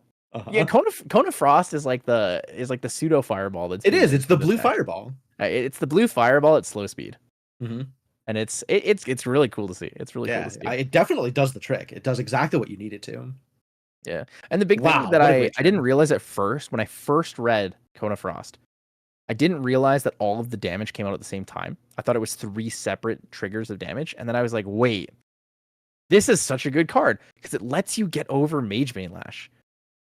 Right? Oh. If you hit them for 6, then it triggers the recover. They recover the 2. And then you just hit them for 6 again. So you 10 total them. And it's actually like way better than I initially thought it was. Unlike Lightweavers. I think you still get 3 triggers off the Magebane. I could be wrong about this. My understanding is 1 because it should be 1 instance of damage. I think it's 3 instances of damage though, even if it all happens at once. It just means that you do the 6 and then you have the 3 triggers afterwards. So if the 6 kills them, they don't get the recover. As opposed to the 2 then 2 then 2. I don't know. I don't think it's 2/2/2 unless you pick separate targets. I'm fairly certain that Cone is it's deal 3 damage to up to 1 target unit 3 different times, but if you choose the same unit 3 times, it resolves all at once. So is it 1 instance of damage definitely I'm actually curious. I don't know what it is. I'm pretty sure it's just 6 damage outright. All right. Well, enough arguing. Know that it is very effective regardless. All right, chat, tell us. We got to know. It sounds like other people also think maybe it was 3 Cone resolves. Oh, they trigger after Cone resolves. Okay, so it doesn't work the way I thought it would if you were to double Cone someone with the Magebane Lash. But it does. You can't double Cone them, but you're still getting 6 damage out of it. Okay. I It's understand. as opposed to, if you compare it to Razor Gale, right? Razor Gale is one and then they recover two, and then one and then they Yeah. recover two, and then et cetera, et Yeah. cetera. And this is they get two, then two, then two before they start recovering. I see. That makes way more sense. Okay, that makes more sense. But Man, yeah, what a powerful technique. God, I love this deck. dude, combo is so fun to like watch. It's really exciting because you get to see the buildup of it, right? Absolutely. And I feel like in a lot of decks, you don't really see the buildup. It kind of just happens, right? Like Merlin decides to fireball you in end step because you put all your cards down, and you're like, okay, cool, I'm dead, right? Whereas in this deck, it's like he's going even level counter. There's 2 rested units on the board. He materialized Majestic Spirit's Crest, and you can see every moment leading up to that big turn. Like you said, 21 damage, 20 or 20, 21, 23, something like that. I think he did 24 damage that turn. Yeah, with Pendragon. Yeah, the Pendragon. Yeah, the Pendragon. Yeah, I mean that's wild. That's huge, right? And being able to see that kind of come back, but also with like a new element and a new style of it, I think is really cool. Absolutely. So what changes do you think we're going to see out of the sideboard for both of these players? Sideboard. Let's see. Dustlight's useless in this matchup. Heavenly Guide is possible, but probably not that relevant. I think bringing in the one of Mind Freeze, like the extra Mind Freeze to go up to 3, is probably really impactful because every Mind Freeze that you resolve essentially shuts down your opponent for a turn and gives you a level counter. I do think the Song of Frost is really important because Deathblow, Rending Flames, and Fiery Momentum exist, but I'm not sure if Ver would think that they have it in their deck after not showing it in game 1. That's true. We didn't see any big attack cards from Joel that game, so it depends on what Ver thinks he needs to defend against. From Joel's side, I wouldn't be surprised to see the 2 Incapacitates come in. Might decide to bring in the Heavenly Guide. Might decide to bring in Blanche, honestly, after dying to Kona Cold. Yeah, Viridian Protective Trinket seems like a no-brainer, though. Those. Yeah, Viridian's so good. Not being able to let your opponent play like Rising Tide in end step is kind of impactful because it forces different timings for things. You have to play on your own turn or in response to things. Yeah, the timing of when that floating memory goes to your yard is absolutely important. You cannot do it in response to the materialization, otherwise you lose the floating memory for that turn. But an Incapacitate on a Spirit's Blessing seems like it would be an absolute run killer for Ver. Yeah, Spirit's Blessing would be pretty good. I don't think that Joel is often going to hold up enough cards to use that kind of interaction. Because I feel like in this matchup, most of the time what you're trying to do is you're trying really, really, really hard to just kill your opponent before they can stabilize. And if you're holding up cards like Incapacitate, you're actually probably holding it up for Incarnate Majesty. I think that's the main target. That would also make a lot of sense. Yeah, Joel, I think you have the right of it. Sort of the pacing of the game. Joel is treating this almost like an aggro deck, just spending cards in order to get damage on his opponent. Yeah, I think Ver stabilizes around turn 5. It's like 4th or 5th materialization, depending on what he opens with. And then Joel is trying to kill him on the 4th materialization, or even earlier if he loads into like a dungeon guide. So if he goes level 2, breaks a sword, then dungeon guides to 3, he could play the Onsol that turn for 17. Dang. Or for 18, because he'll include the dungeon guide damage. Well, we are seeing a drawn blade for his second materialize, so it looks like Joel is interested in digging rather than in advancing towards his Crux game plan. Yeah, normally you'd see this because Spirit Ruler is so relevant, but in this situation, we're not going to see that. We are going to see the draw 3 here, though. Solid. Everybody loves cremating a Library Witch. Yeah, there's not a lot of things in the game that allow you to draw 3, right? Yeah. Library Witch is on death trigger, drawing you a card. Cremate, of course, sacrifices an ally in order to draw 2. So that net draw 3 feels very powerful in the moment. Yeah, it's nice too because it's an additional cost to sacrifice the ally. So even if it does get negated, whether it's an Incapacitate or Frostbind's Cerulean Decree or something like that, you still are going to get the draw from the Library Witch at least. Looks like Joel is passing here at the end of his 3rd turn. Does he have a 6 on his card? Does he have 6 cards in hand and 6 cards in memory? Dang, that's a lot of influence. I guess he has been spending the cards for it, right? We've got the drawn blade out, we've got the cremate down. Well, he double creative shocked into 2 floating, leveled up with 1, drawn blade for 1, and then he cremated a library witch. So cremated library witch is a +1. Well, I tell you And what, then, I'm not doing that math. holy. So +1 from that and +1 from the drawn blade, and then he draws twice for his 2 turns. That's pretty good. That's a really, really good hand to have. So he's at influence of 11 right now. Ver still no floating memory, going into Kong Ming level 1 off of cards in hand. Yeah, it's gonna lose a Scry the Skies here. It's a little bit of a struggle to lose Scry. You probably don't need too many of them. You do run like 3 or 4 in the deck, generally 4. If you lose 1 or 2, it's not the worst. You just need to resolve it at the time when you're setting up for that big combo kill, right? You want to be able to know what you're drawing into because that makes everything so much more impactful. But we are moving straight on into Joel's turn next, materializing a GCR, so still digging, still looking for more cards. Not exactly sure what Joel is looking for. Maybe looking for some extra float before going to level 2. But still on that level 1 Lorraine for now. And holding on to a couple of swords. Finding a dungeon guide to go to level 2. Interesting. We might see a double dungeon guide. It is possible to see Yeah, a it does double have the dungeon influence guide. for it for sure. Double DG into Pendragon and still has enough cards in hand to pay 2. Mm-hmm. So 4/4. He went to influence of 13, so he'll go -8, have 5 cards in hand, play 2 for the Pendragon, and still have exactly 2. It's kind of big. It is kind of big. Gentle Ver Respite. does have a full grip right now, so potentially, if Ver really wants to, could interact with his second dungeon guide, force the extra cards down then, and that would make doing anything else more difficult later on. And yep, dungeon guide followed by dungeon guy. True. The 2 different arts here, A and B and DOA.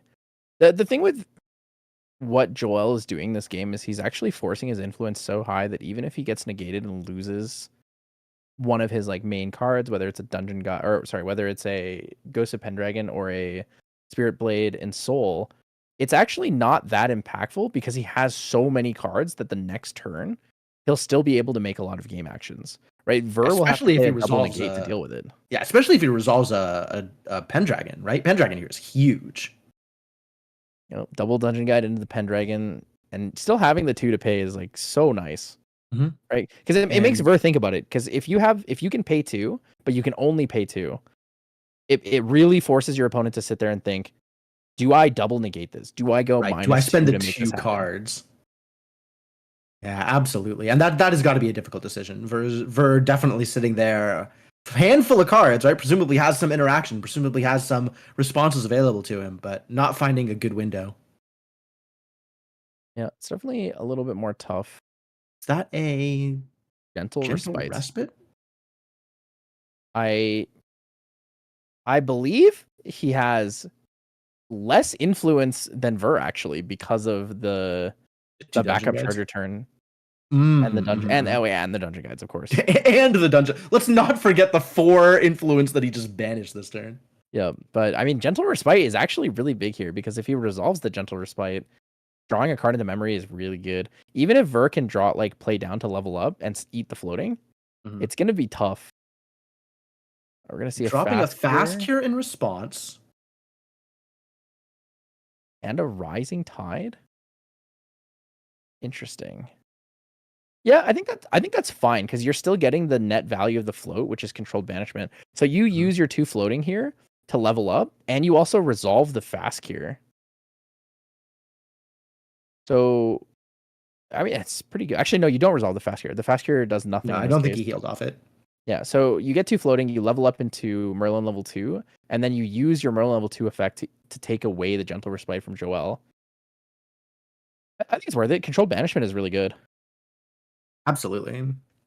It's like a little unfortunate because you can't use the Rising Tide for its like main effect, which is the level 3 bonus. But it's not the worst. And we are seeing another Rising Tide. Yep, Rising Tide. Good. It'll be a +1 there. So it'll cycle the Rising Tide and then also give you the floating memory. Big. It's a big turn. Rising Tide is like a really good efficient card. When I saw it, I was like, this is a great spell. Really great spell. Because there's so many ways to use it now, right? Like with the Empower mechanic, you can Mnemonic Charm at level 1, Rising Tides, and then you gain a +1 because of the floating memory. It's just good. Just good Yeah, I see overall. people using the Empower mechanic with Wisdom's Reprise as well. Yeah, Wisdom's Reprise is also another good one. I really like Wisdom's Reprise. I think that's probably one of my favorite cards in the set. I really like Glimpsing, but I also like Glimpsing at fast speed is really good. Right, even though I do play Merlin and I'm a big advocate of having a billion level counters and glimpsing my Scry the Skies for like 7 or 8. It is kind of nice being able to at fast speed play Wisdom's Reprise. Absolutely. So glimpsing and Recollection on the stack of your even level counter trigger is pretty big. So we're seeing the Eventide Spear come out here. Still on Merlin level 2, so no way to do any Crux shenanigans immediately. Oh no, we're on Merlin level 3. There was a Dungeon Guide. Dungeon Guide came out. I think the Dungeon Guide is in the middle of resolving. Am I wrong? Still happening? No, already happened? It's Kingslayer. Yeah, Kingslayer's on the field right now. We're chilling here. All right. So there's the Pendragon. Yeah. This is big. Because next turn he can go Tome of Sorcery as well, even if he doesn't go Majestic Spirit's Crest, because he has the Rising Tide in. Yeah, he does have that flip for it. Yeah. Ver has recovered very nicely from this game, even though Joel has a billion cards. Hopefully, oh my goodness, that's kind of crazy. So he's gonna send back. This is exactly what this is for, right? Resolving a mantra this game would be really effective because he's gonna get it's recovered level +3, I believe. So recovering for 7 here is gonna negate all the damage that's been dealt earlier in the game. But also from there, if he has a Coriolis Ward or another mantra, he's able to protect himself from the Banner Knight Unsoul combo. Looks like Ver is debating what his next step here is. Not sure whether he's planning on bringing the Eventide Spear out again or if he's leaving it in the material deck until he has a use for it. So we're likely going to see the Dungeon Guide being taken out and then the Ghost of Pendragon. The question is, which one will be taken off the field? The A and B Dungeon Guy or the Dungeon Guide from... a Dungeon Guy is gone. Rest in peace, Dungeon Guy. He won our hearts briefly. True. He was like Tony, he was taunting. Pseudo taunt. I think it's Viridian Protective Trinket. That looks like a Viridian Protective Trinket. And that's a completely understandable play here. Joel does not want to be interacted with. Yeah, that makes sense. You have to keep in mind the Harmonious Mantra, though. Harmonious Mantra is like the best thing to hold up, knowing your opponent is going to go into a Viridian Protective Trinket. Do you think we're going to see an Ensoul here? Is it time? Let's see. Does he play the Ensoul this turn? I'm kind of not sure what else he's doing, right? Maybe he finds another Pendragon. I think Ensoul's really good unless you have a Pendragon. Like, there's not... Oh, I mean, that looks like a Pendragon. Sure does. Oh. It's an honorable Vanguard? It's an honorable Pendragon. Interesting. The best to reserve play this side of Crux? It might be an attempt at Cremation Ritual to draw into something useful. Quite possibly. That's 1 damage, 2 damage onto each. 1 damage onto each of the ghosts into a flame sweep using the Sword of Seeking for 3 more. Yeah, that's all right. So that will actually clear Ver's board. That's an excellent use of resources. Props to Joel. Yeah, honestly, it's not bad to full send to clear board. I think the only fear I would have as Joel here is Ver is at a point where he could stabilize very, very easily. He has the one Majestic Spirit. Sorcery. So he basically draws 3 this turn. Tome of Sorcery, draws into memory, draw for even level counter, draw for turn, puts him at influence of 10 or 9. That's like very scary when Merlin is level 5, right? Merlin has access to a pretty inexpensive cost usage for what is the Majestic Spirit with Incarnate Majesty here. First thinking, he did go Tome of Sorcery. He's going to utilize that floating for the +1. Draw in. Pre-Recollection Harmonious Mantra here would actually probably be the best play he could make. Yeah, I'm 100% here for the Harmonious Mantra. Like this is the whole point of having Kongming level 1. You just stay north the whole game. That Harmonious Mantra is a huge boost. Decides not to. Do we know that he has it in hand? Yeah, I have no idea. No Okay. idea. I'm just thinking if that would be the ideal thing of what you would want here, right? Absolutely. But going on with his turn as usual, there are 2 rested units on the opposing side. So if he wanted to do more eventide shenanigans, the way is clear. Is Joel holding on to anything in his hand? I think not. I think he's all cards down. Yeah, I think right he's now. all cards down. That It certainly seems to be was the way he's playing this game. It was 2 down for the Honorable Vanguard, so influence of 3, and then it was Another 4 for the flame 4 sweep. down for Flame Sweep, so that was 8 total. 8 total Yeah, influence, it's definitely everything down. 10 cards in hand makes sense here. What is Ver gonna do here? Is he gonna empower, get the Empower 1, go into a Majestic Spirit? So this will be Incarnate for 6. That's not that bad, yeah. Getting the 6 discount from efficiency and from the empower. And that seems like what he's doing. Yep. He's not going to need that empower for anything else, although he might want to use it for a Harmonious Mantra at some point in the game. It's pretty good. So he's gonna play the Incarnate Majesty. Majestic Spirit will come out. He'll still have 4 cards available in hand, I believe. Mm-hmm. We haven't seen any sideboard cards from either of the players yet, have we? I don't think so. It's a little bit hard to tell as well because some of these sideboard cards are just extra additions. And That's true. That's a good point. basically just ratio adjustments of current existing things. If we see an Incapacitate from Joel, we'll know that came in for sure. The Viridian Protective Trinket was brought in from the sideboard. I don't know if anything else was. Ooh, Mind Freeze. Ooh. Yeah, Mind Freeze. Mind Freeze for 5 is pretty good. Ooh. Yeah, Mind Freeze is very painful here. Oh, Mind Freeze are 6, sorry, because Yeah, of because the the empower sorcery. Oh, that's big. So Joel's actually not gonna be able to do anything next turn, like at all. Yeah, that is every card he had in his memory. Poor Joel. And this is the strength of Mind Freeze in this deck, right? Because it says banish level cards at random. It allows you to control an entire turn. If you don't have a way to stabilize with, the Majestic Spirit, you can play Mind Freeze to slow things down, right? You move to another counter, gives you another materialization, forces your opponent to come back at a more of a strange position, right? Mm-hmm. And that's it. That Mind Freeze in this case was just straight up take another turn. Joel got to attack for 2 damage, and that was it. Drew a card, took attack for 2 damage, and passing the turn back to Ver. Yeah, Mind Freeze is also a floating memory, which is another thing that's often forgotten. And this is the big play here. So we're actually going to see Ver use the banishment of the Scepter of Lumina here to draw 2 cards. He's going to go to Influence of 13, I believe. He put 5 down for the Mind Freeze and then 5 down for the Scepter of Lumina. And he's going to draw 2 for the Lumina and then 1 for turn. So he's at a place where I think he might be unstoppable now. So do you think this is another Mind Freeze, or this is a 5 cost? It could be a 5 cost Majestic Spirit. There it is. Majestic Spirit. Wait, so everything's in memory. So you could Mind Freeze here, even after the Majestic Spirit. Oh, it's true. Which would be pretty painful to see. Yeah, actually. That would still hit everything in Joel's memory, since the 1 new card he gained for the turn is still in his hand.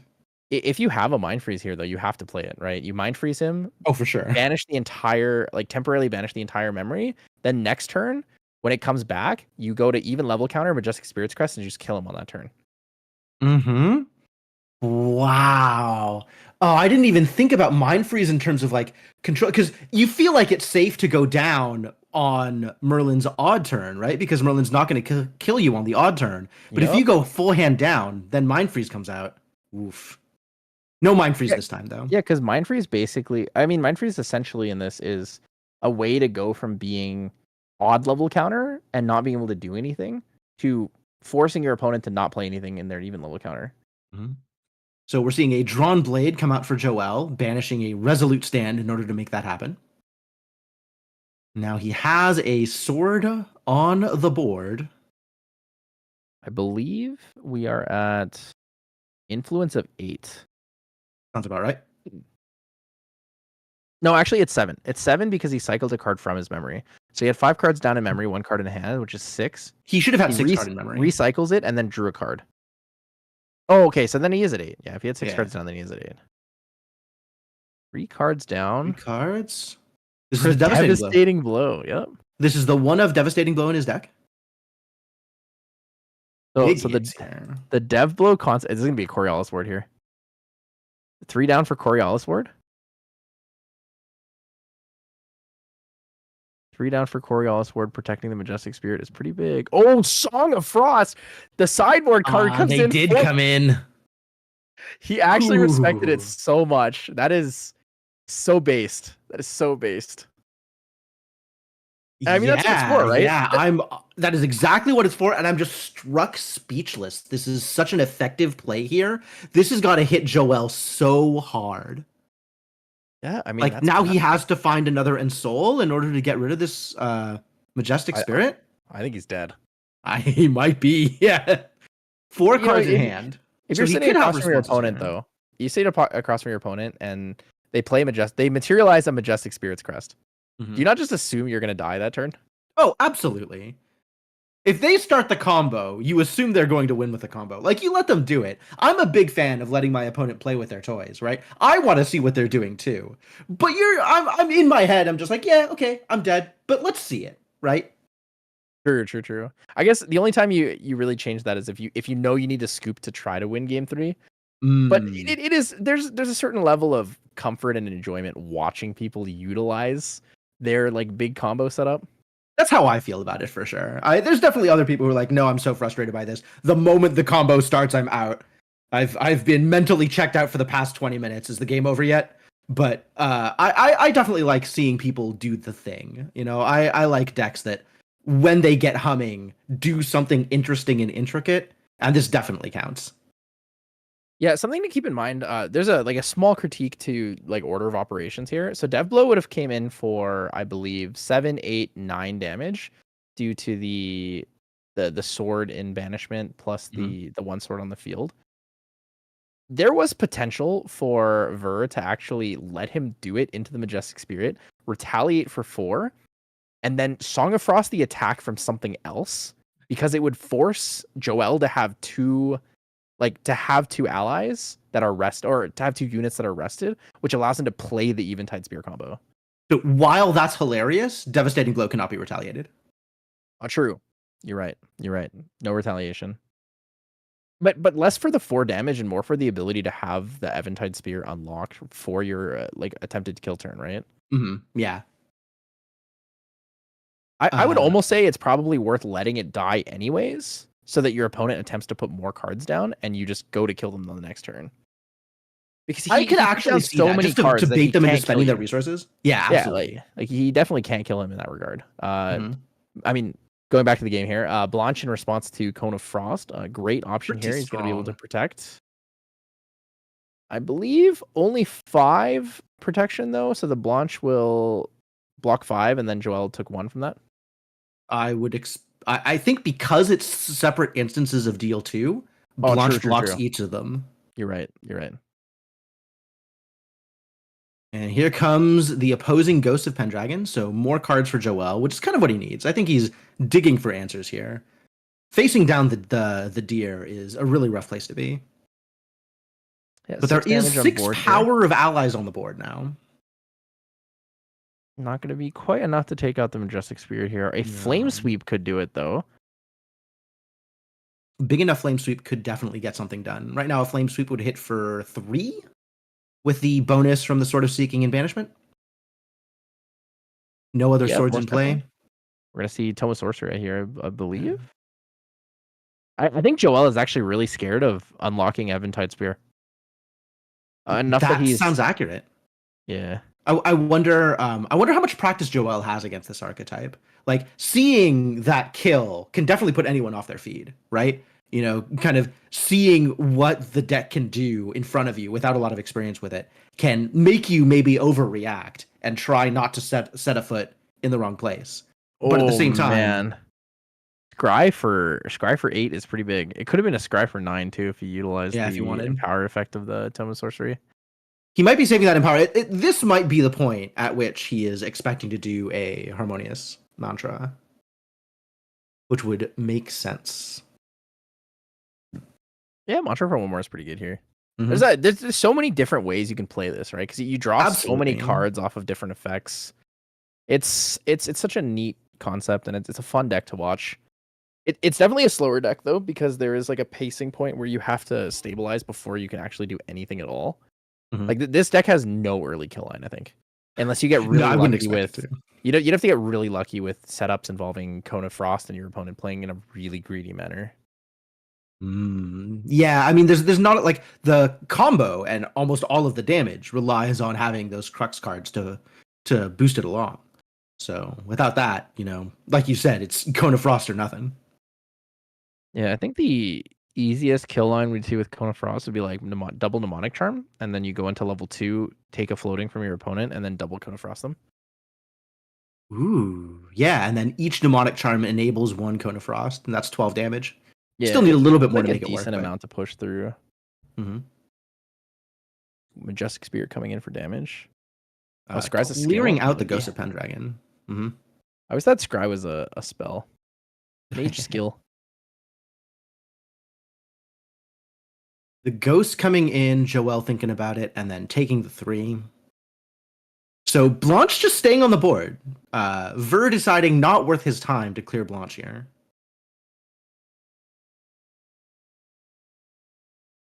Ooh, Creative Shock. What is he digging for in this situation? I guess he wants to dig to enable the Drawn Blade. That would make sense. He's Yeah. digging for. I think he's digging for Onsel. I don't think he has an Onsel in his hand. I think you're right. I mean, Onsol is like exactly what this deck is about. So if you don't have one, that leaves you in, a position to play maybe some allies on the board, which is not a whole lot, right? Like you need the Ensol in order to get any kind of real damage going. Yeah, 2 of the Ghost of Pendragons have been removed from the field already, so like Mhm. kind of tough. It's actually interesting because both players have lost 2 Pendragons, and I think Uh-huh. so that makes the third Pendragon for Ver. This looks like an Onsel. I think he finally found it. 5, Yep. 6. He doesn't have enough to pay for an incapacitate if Ver has a double negate though. You know what would be really funny, and I doubt it would ever happen or ever come up, but if your opponent for some reason is playing Onsel and you go Freezing Steel. Is Freezing Steel for the turn or just the next item? I think it's for the turn. It said, yeah, the next time one or more items would enter the field this turn, those items enter the field rested. Oh, one or more, because they all enter as part of one single spell effect. Yep. Whew. Wow. Yeah, that would be wild. He actually just I didn't even passed. think about He that. played nothing and passed here. Ooh, I like that. Alcahest here, I think is great. You're going to be able to destroy the Viridian Protector Trinket if you want. You can also destroy the Drawn Blade if you're annoyed or scared of the cycling. However, that will give the +1 to Lorraine due to the passive effect of her or static effect of her ability. Oh! Is it time? It's time. It's The time. crest is gone. This is the moment you guys have all been waiting for. The Majestic Spirits crest and Sudden Steel comes through. And we have some responses for Joelle here.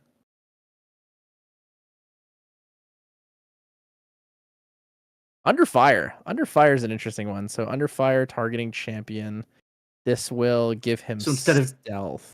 Instead of taking 9 or 7, instead of taking 7, he takes 4, and no future attacks can be made against his champion this turn. Which is So I think he underfired in response to the activation of Sudden Steel, so that it doesn't quite go to the on attack trigger yet. This is kind of the way you do it if you want to like fizzle the. Oh my goodness, he's gonna Song of Frosted to stop the combat phase and immediately banish all effects on the stack. Huh. Pretty good. Second Song of Frost is pretty good here. So the Sudden Steel actually doesn't get banished either because it's the attack card that sets up the combat phase doesn't get banished. It's That's in the intent at that point. Yeah. So Under Fire should get banished here. Oh, if he's doing it actually, okay. If he's doing it in response to Sudden Steel, wait, does that work? If Sudden Steel hasn't resolved yet, are you in an attack for Song of Frost to do anything? Let's see. So Sudden Steel. I guess we would have to know on the wording, because if you make the declaration to under fire in response to the activation of Sudden Steel, they're not in a combat phase yet, and the Song of Frost doesn't exist. Song of Frost wouldn't stop a combat phase because there is no combat phase yet. If he used it in response to the on attack trigger on the stack from the Majestic Spirits crest being banished, then he would be able to use Song of Frost. So it really depends on what the players said and declared for that activation. I guess there might have also been a Majestic Spirits crest activation on the stack in that case, right? Because, oh no, it's on a hit. No, it's on attack. Well, regardless, the situation is there is a legal way for it to have resolved the way it resolved. Yeah, so we also do have a feature match judge. That's what happened. We also have a feature match judge in the feature match room. Okay. But yeah, regardless, the Sudden Steel should never be in banishment. And that's what's happening here. Oh, no, he has another Sudden Steel. Things have moved on. The game is still going while we're arguing about this.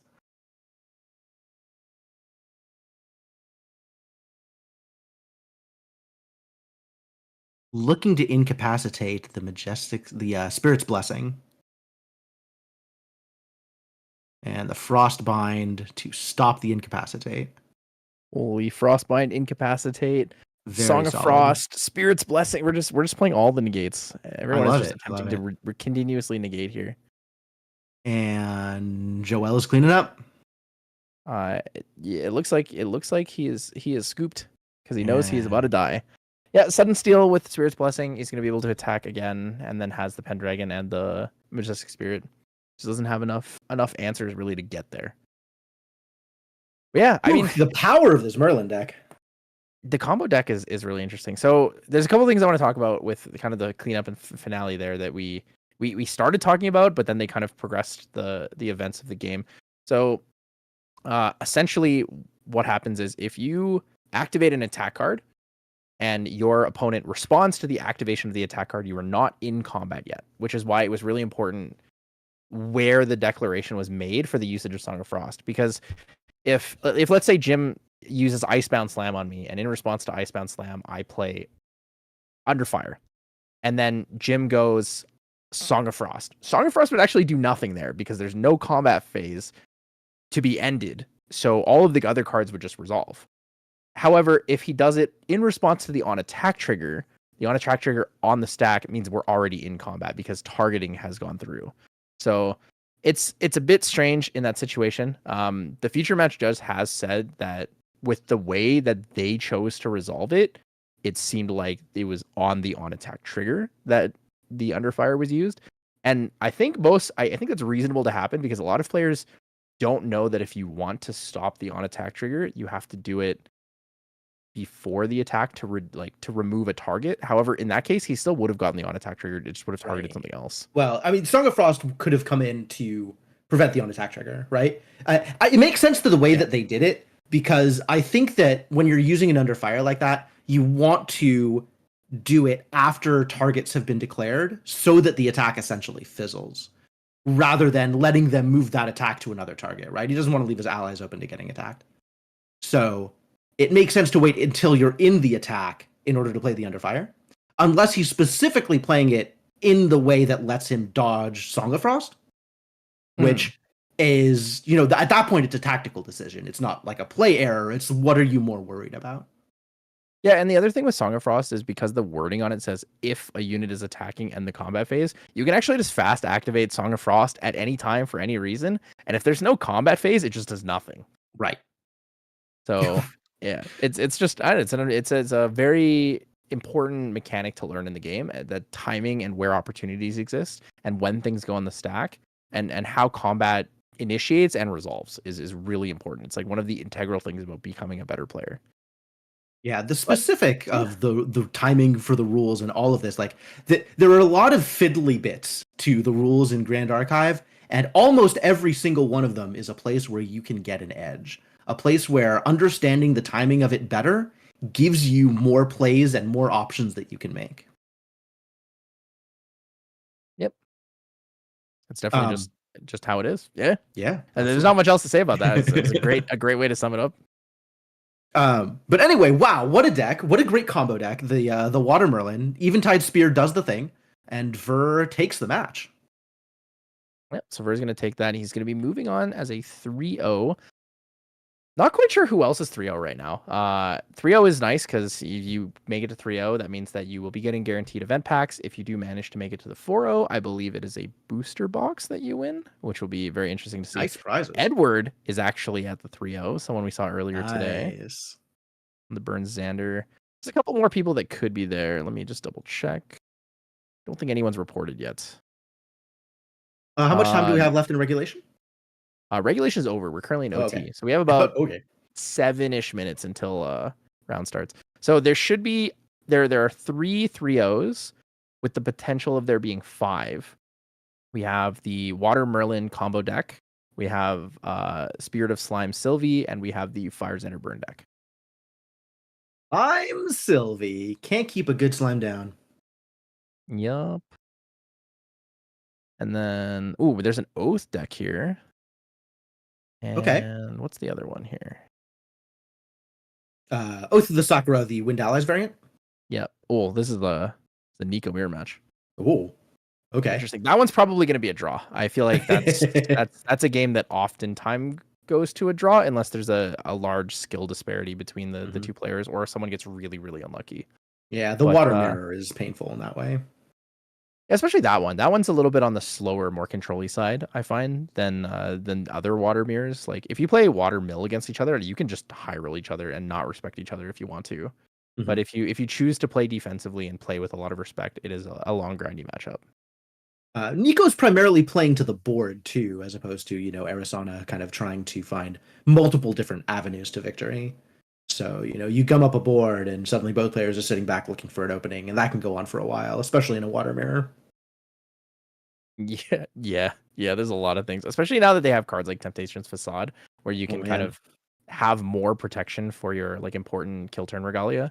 Definitely a strong addition there. But I think we'll bring it back to you guys in about 5 minutes here. So we did unlock the first spoiler. We did have a concurrent reach over 200, so that will come to you guys at the end of stream. If we do manage to get to 300, we'll be able to spoil another Shenju, which I think is super cool. Tell your friends, tell your parents, tell your family, just get everyone in here in the YouTube stream. The number just needs to go up, and then we'll get the spoiler. But we'll be back with you guys in about 5 minutes. So thank you guys so much for joining us for round 3. We'll be back soon.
Well, welcome back. I think we've got a little bit of time before we move on to our fourth and final round.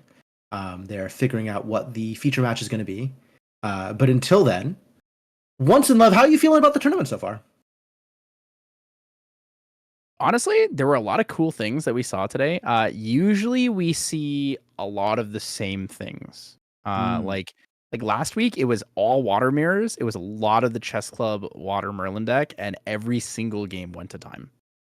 And like we're talking like went to time, resolved in overtime, and I was like, this is a very long, grindy week. But this week it was different. I mean, we started with Burn, which was great. And then we moved on to what did we see in round 2? I don't even remember. It was Water Allies and Oh yeah, Water Allies. And it was Water Allies versus the Wind Tristan, the Shadow Strike, Shadow Resonance build. That's right. Yeah, and then in the recent round we just saw it was Ver on the words are Merlin, so hard. Yeah. Chess Club Merlin, Water Merlin combo deck versus OnceInLuv. And then now I think we might be going back to the Fire Xanderburn against Slimes. It is currently the deck that is contesting for first place at the event. Currently, we have 5 players in the 3-0 category, which means up to 3 players can go 4-0, which means up to 3 players can win a box, which is kind of big. We generally do like to kind of stream the games that have a lot more like these players are trying really hard to win something, right? We want the quote unquote the win in, like we would do for at an Ascent, for example.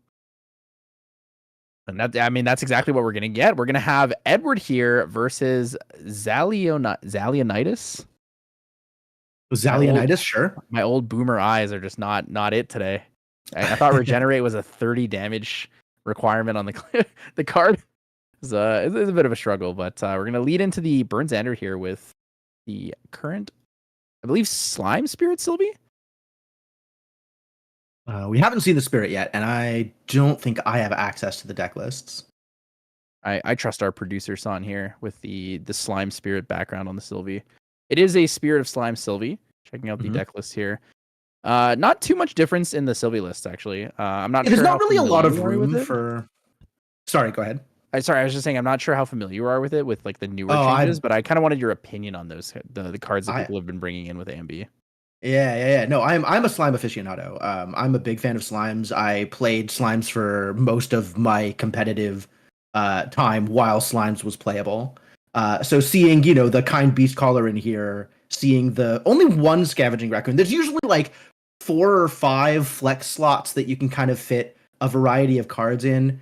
And it looks like they've actually cut back on the Gaia's songbirds a little bit in order to fit in a couple of extra cards. So the 1 scavenging raccoon and the 4 kind beast caller are sort of slots that you might find a variety of different things. But other than that, this looks like a bog standard Slimes deck. This looks like every Slimes deck that ever slimed. It's nice that Slimes has that kind of consistency. You look at it and you're like, you can just build a pretty standard deck and it's going to be pretty good. It doesn't need to be super teched out for, your locals or your field. And it just has that good effect that it brings. I personally have a lot more experience with the fire variants of Slimes, as that was the popular deck list in recent times with water being so prevalent. So I look at the deck list and I'm like, where's the Slime King? Where's the Cremate? Oh, I'm like, oh yeah, it's not a fire deck. Yeah. A lot harder to get Slime King going without Creative Shock.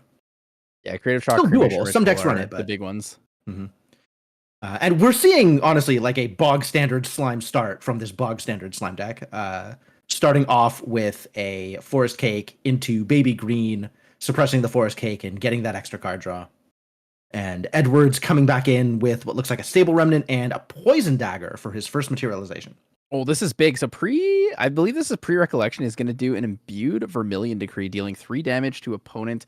I don't know if he's going to do the 2 into the Baby Green Slime. I think it's more efficient for both players to just draw a card here, actually. I know as a slime player, I am always a fan of my opponent increasing the danger. But there is a lot of danger when you're playing against a deck like Fiza. Yeah, so it is going to be both players draw a card here. He's going to resolve that. So this will give him up to influence of 7. Xalienitis has to be really careful whether or not he pushes damage into the Sable Remnant, because if you decide to kill a Sable Remnant, you are essentially allowing Fire Xander to have a Poison Dagger level up turn with influence of 7 instead of having influence of 6, which is really, really impactful. The difference between that one card allows you to have more pre-recollection lines, including pre-rec Vermilion Decree, which can push your damage up to like a maximum of 27. Wow, wow. Yeah, okay. It sounds like you are a lot more familiar with the fire lines than I am. That is some impressive math. Yeah, so what you can do is pre-recollection Vermilion Decree, draw the card, pre-recollection mark the target. So you're going to get 1 from the dagger, 4 from the Vermilion Decree, and 2 from the mark the target, which is 7. And then depending on how much damage you already have on board, if you have like a Lurking Assailant or a Korhazi Courier, Lurking Assailant would be 3, puts you at 10. If you have a Korhazi Courier, it's actually even more impactful because you'll deal 1, gain an extra. Then you'll discard a fire card, deal 1 extra, which gives you 2. So that ends up being 14. And then you can play 6 cards in your hand, which almost every 1-cost card will give you 4 or 5 damage. If you double Blazing Throw and a Rococo, it's going to be 15 damage. So you can actually deal 29 if you have a Courier on board already. Yeah, I will hope that Xalienitis is in a position to be able to respect the fire deck. Slimes doesn't have a whole lot of defensive options, but Slime Shields are around. Baby Gray is a great interceptor. There's definitely things that he will be able to do in order to put Edward sort of off of his game plan. But we'll see what options Xalienitis decides on. It's also nice that he's playing normal Slimes, so he has access to the other element cards, right? If you're on Fire Slimes, you have like nothing defensive. You have no Gather Slimes. You have no what's the word? What's the other one I'm thinking? Slime Shield. Yeah, thank you. You have no Slime Shield. And you're at the mercy of a Baby Gray Slime, hopefully being enough to stop a 1 attack. Mm-hmm. The issue with that is as we talked about before, Fire Xander has so much flexibility in the different types of damage that it can deal. It has spell damage, skill damage, combat damage, and replacement effect damage because of the Poison Dagger. And it looks like he's opting to actually sacrifice both of the Forest Cakes here in order to generate a giant. This is a baby green, right? Looks like a 4/4 baby green. Spending it on the Poison Dagger, so that the Poison Dagger comes back rested. But it'll come back rested in the end step. So yeah, so it has to target something. Right. So I almost would have rather have had it not use both Forest Cakes and have it target one of the Forest Cakes to return it to draw a card on enter. Because what happens here is the Poison Dagger is going to return an end step, and it's still going to wake up like it's no different. Yeah, it does make a difference for the Poison Dagger, and I agree with you. The extra card definitely makes a huge difference when you're playing a card like Baby Green. Being able to keep your influence up in Slimes is very, very difficult, and when you can do it, it feels so good to be able to go to level 3 and still have like 5 or 6 cards left. But we'll see what kind of positions Xalienitis is going to be in. So that's a Heated Vengeance there, going to get banished for the level up. Xander 1 on the stack here. Do we see a fast activation onto the Poison Dagger? Probably not. 4 cards in hand for Xalienitis means only 1 Slime Shield or only 1 Gather Slimes is available to him. He does not have the level 2 bonus yet for Slime Shield. It's a lot of damage on the field. This is scary. This would actually be an interesting point to. Well, we'll see what happens. So Poison Dagger here. Edward's going to activate the Poison Dagger, so 1 damage will be dealt to Sylvie. Sylvie will go to 4 damage counters, and now every instance of damage that's dealt to Sylvie will be increased by 1. So pre-recollection, we're going to see a prepared planet explosives for 4. It's going to come in for 5 with the replacement effect of Poison Dagger. So we're going to see Sylvie showing 9. Depending on timings and what allies you have out, if you're holding a Slime Shield, using it to block something like a Korhazi Courier's attack is more relevant than blocking, let's say, a planet explosive, specifically because of the on-hit trigger.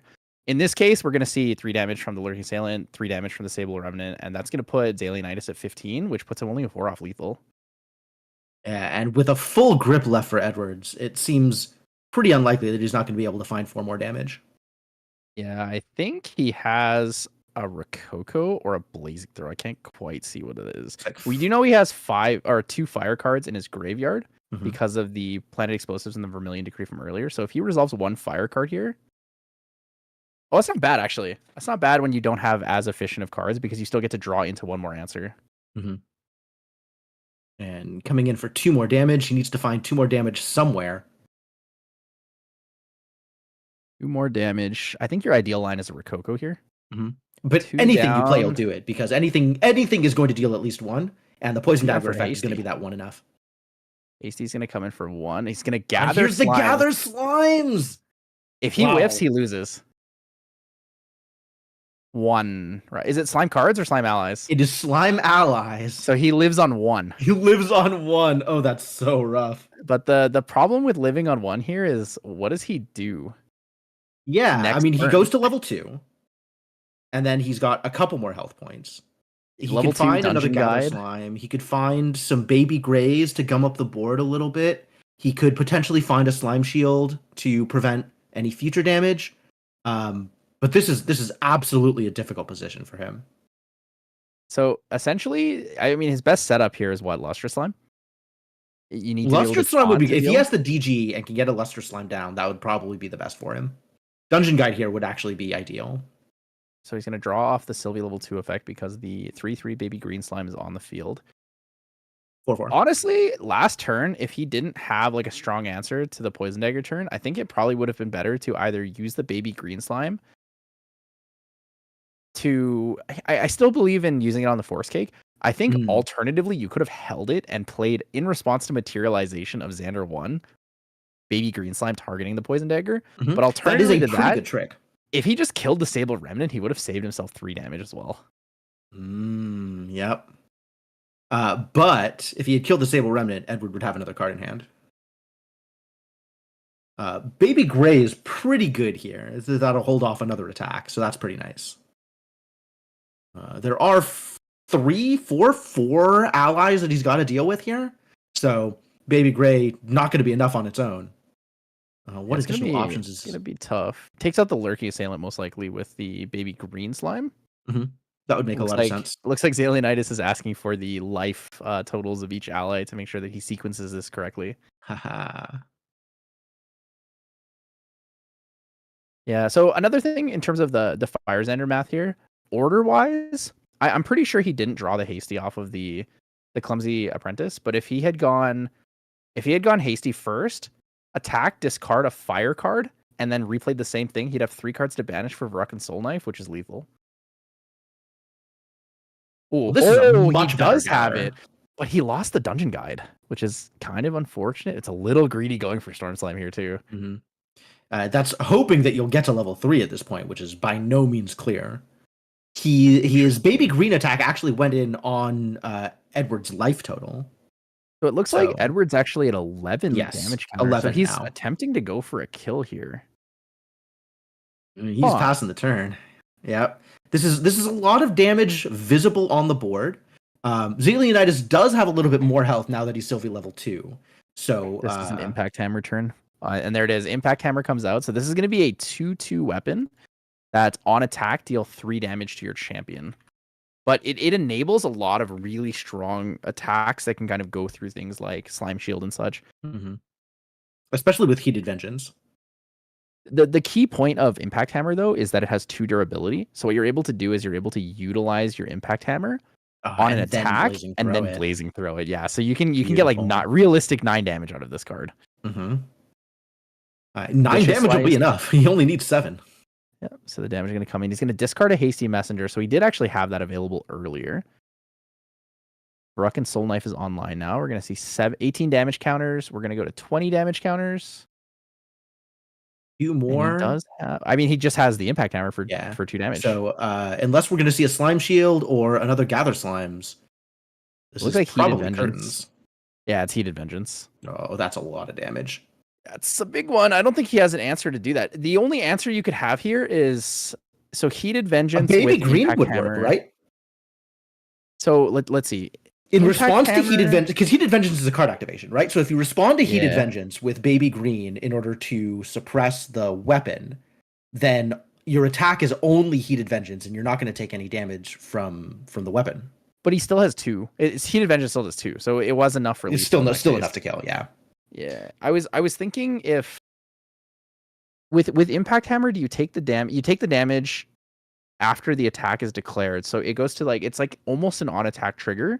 You take the damage, and then Heated Vengeance will gain bonus damage from the continuous effect of it. Mhm. So if you take the 3 damage from the impact hammer and you go to 14, I don't think he had the opportunity to Slime Eruption for enough damage. I think he could have Slime Eruption for 2 at max. I don't think he had enough to push the last, what would be 5? He would need 5 in order to break him.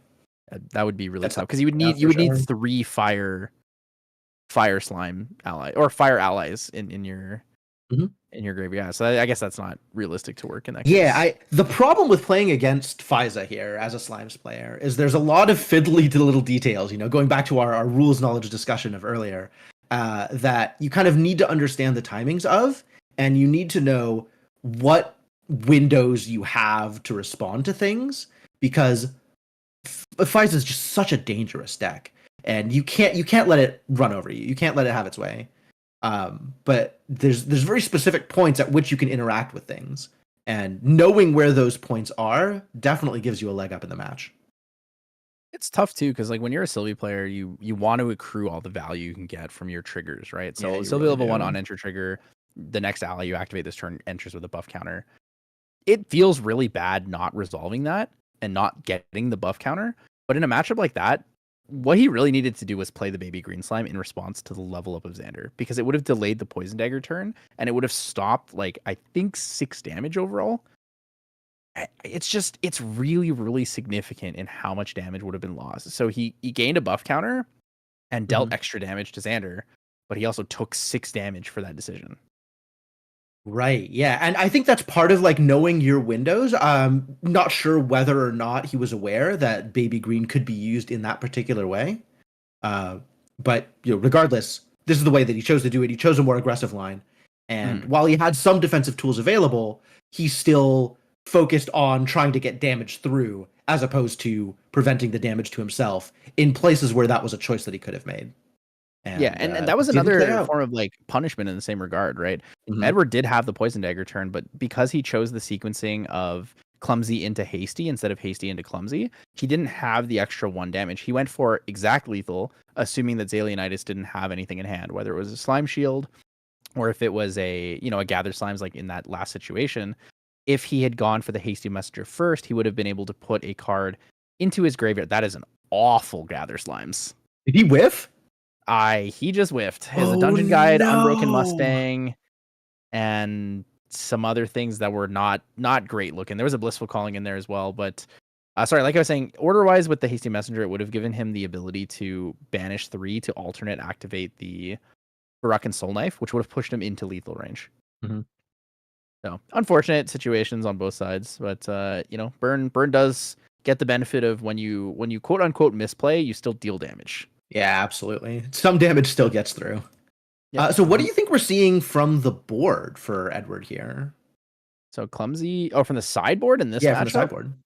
Ooh, sideboard in this matchup is probably I would bring in my 2 reduced to ashes over the Chow Cinder Keepers. And the reason for this is because if your opponent plays a little more greedy and they materialize a Quicksilver Grail on level 2 or on level 1, you're actually able to reduce to ash it before they can activate the card underneath it.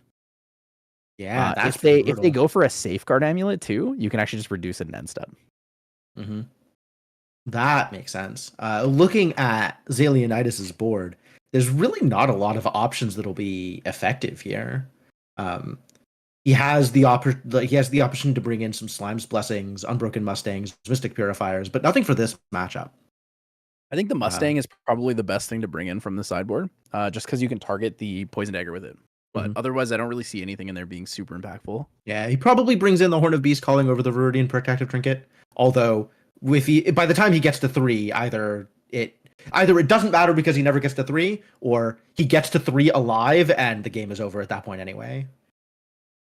Yeah, it would definitely be an unfortunate situation to be in looking at that. Yeah, so we're going to see the It's a banishment of lot of damage Ethereal here. Slime here. Alienitis on the level 1 Sylvie now. It's also interesting and worth noting that Edward discarded a Mark the Target as his discard of choice. which means everything in his hand that he had at the time of playing the Hasty Messenger is actually better than that card. So most Right? I was likely going to say. he most likely has a Mark the Target in his hand already. But on top of that, he's probably holding onto a Blazing Throw and a Rococo. Yeah, Because his Mark hand the Target is stacked. super efficient to use. Uh-huh. Especially when you have a Manic Zealot, right? Because what you can do is you can attack with the Manic Zealot on Poison Dagger turn, deal 1, get the bonus 1, so 2. And then at the end of your turn, and you can basically go Mark the Target, targeting my Manic Zealot. It blows up, and now you take 3. So it's a 5 damage combo. Wow. I honestly, Edward just running the exact same game plan for the previous game. Now he's even got Arthur out here. This is scary. This is huge. This is even faster than he was moving last time. And Zalianitis is, if anything, in a worse position than before. So this is one of the interesting things is people always ask, do I rest my Arthur or do I attack with my Arthur? In this situation, because Edward has so many allies on board and he's very confident that most of them won't get cleared, he's actually going to rest his Arthur for immortality so that next turn he can guarantee the 3 damage to come in with the Poison Dagger and also have the ability to either play 1 ally or force the opponent to kill 3 allies. Yeah, I mean, in either case, he does not get to have that much damage to go through for Zalianitis, right? He's already at 9 damage. If he had attacked with the Arthur, he'd be at 11 damage. But he only needs to get to 19, maybe 22 here. So he's, almost showing that on board. So getting immortality on the Arthur definitely makes sense as a source of 3 additional damage past what he'd normally get, just to guarantee that he stays on the board. Yeah, so the Arthur math is basically Arthur deals 2 damage now, or he deals 4 damage. But what do you lose if he dies? Right? If he dies, how much are you losing in this situation? And Zalianitis is going to go all in for it. He's going to Dungeon Guide to 3 here. I believe 1 card in hand, so he'll be able to play that last slime. And even if it is a Lustrous Slime, it's going to be really difficult for Edward or for Zalianitis to live through most of this. I think he actually has a very strong way to push through. He has a Storm Slime instead. So we have a 5/3 Storm Slime coming onto the table, doing, I think, 3 damage if I counted correctly. Looks like 5 damage. I did not count correctly. So he has a 5 damage spell-like effect coming from the Storm Slime and sending it directly to face. So Zalianitis is banking on the fact that Edward can't kill him this turn. Yeah, but I mean, Edward is definitely leveling up here. If so even with 10 damage here, 12, this Dungeon Guide does not go into the clumsy, it's going to be really rough. The Manic Zealot? Interesting. All right. So Manic Zealot will die. Both champions will take 2 damage. Okay. So 14, he's so close. 14, he's 1 off there. He's 1 off lethal. But now we're going to see Edward leveling up to level 1 and the full Poison Dagger turn. So if you don't have lethal in this situation against the a Spirit of Fire here, the most important target is actually the Hasty Messenger because it's going to be what enables you to get another fire card into the graveyard for Rending Flames or for Verruckin Soul Knife. Absolutely. I mean, anything that gives them velocity and gives them extra damage is probably scarier than anything else that they're going to be doing. Yeah, I can already see what's in his hand. So Poison Dagger, mark the target, puts him at 14. He's going to go to 2 prep counters. So now he has a weapon. He has both weapons. So minimum one of them is going to be 2 damage. And he needs 11 to kill, which is 3, 4, 5, 6, 7. 4, 5, 6, 7, 8, 9. Because Arthur is so strong here. Oh, Arthur. I forgot about Arthur. Yep, that's a bunch of extra damage. And just take out a weapon. He has 2 Rococos in his hand too. It's 2 Rococos, a Blazing Throw, and something else. So he'll just Blazing Throw the weapon basically, and yeah, that's game. It's a very fast and swift 2-0 for Edward here. Yeah, just demolish Zalianitis. Poor guy. Whiffing on the Gather Slimes is such an unfortunate situation to be in. No defenses early, no Forest Cake that game, no Baby Green. Just really no action. Rushing to level 3, trying to find something to stave off defeat, hoping against hope that he could maybe get his own game plan online, like you saw the Storm Slime going straight to the head, and wasn't quite enough. It was close. In his defense, it was close. That was maybe the best chance he had to go aggressive, since he didn't have any defense anyway. But Not quite enough. Yeah, he really needed to find. I mean, obviously he needed to find one more damage, right? Mhm. But the biggest problem with all of it was whiffing the gather slimes at the beginning of the game, Oh, I right? He know. lost the That's dungeon so guide. rough. He lost, I believe, a blissful calling as well, which gave him another option to dig. The thing is, in that matchup, it's really about knowing how much damage Xander can do in a single turn, right? We Mhm. looked at that matchup. Edward killed him without playing a single card. He didn't Yep. activate any card from his hand and killed him.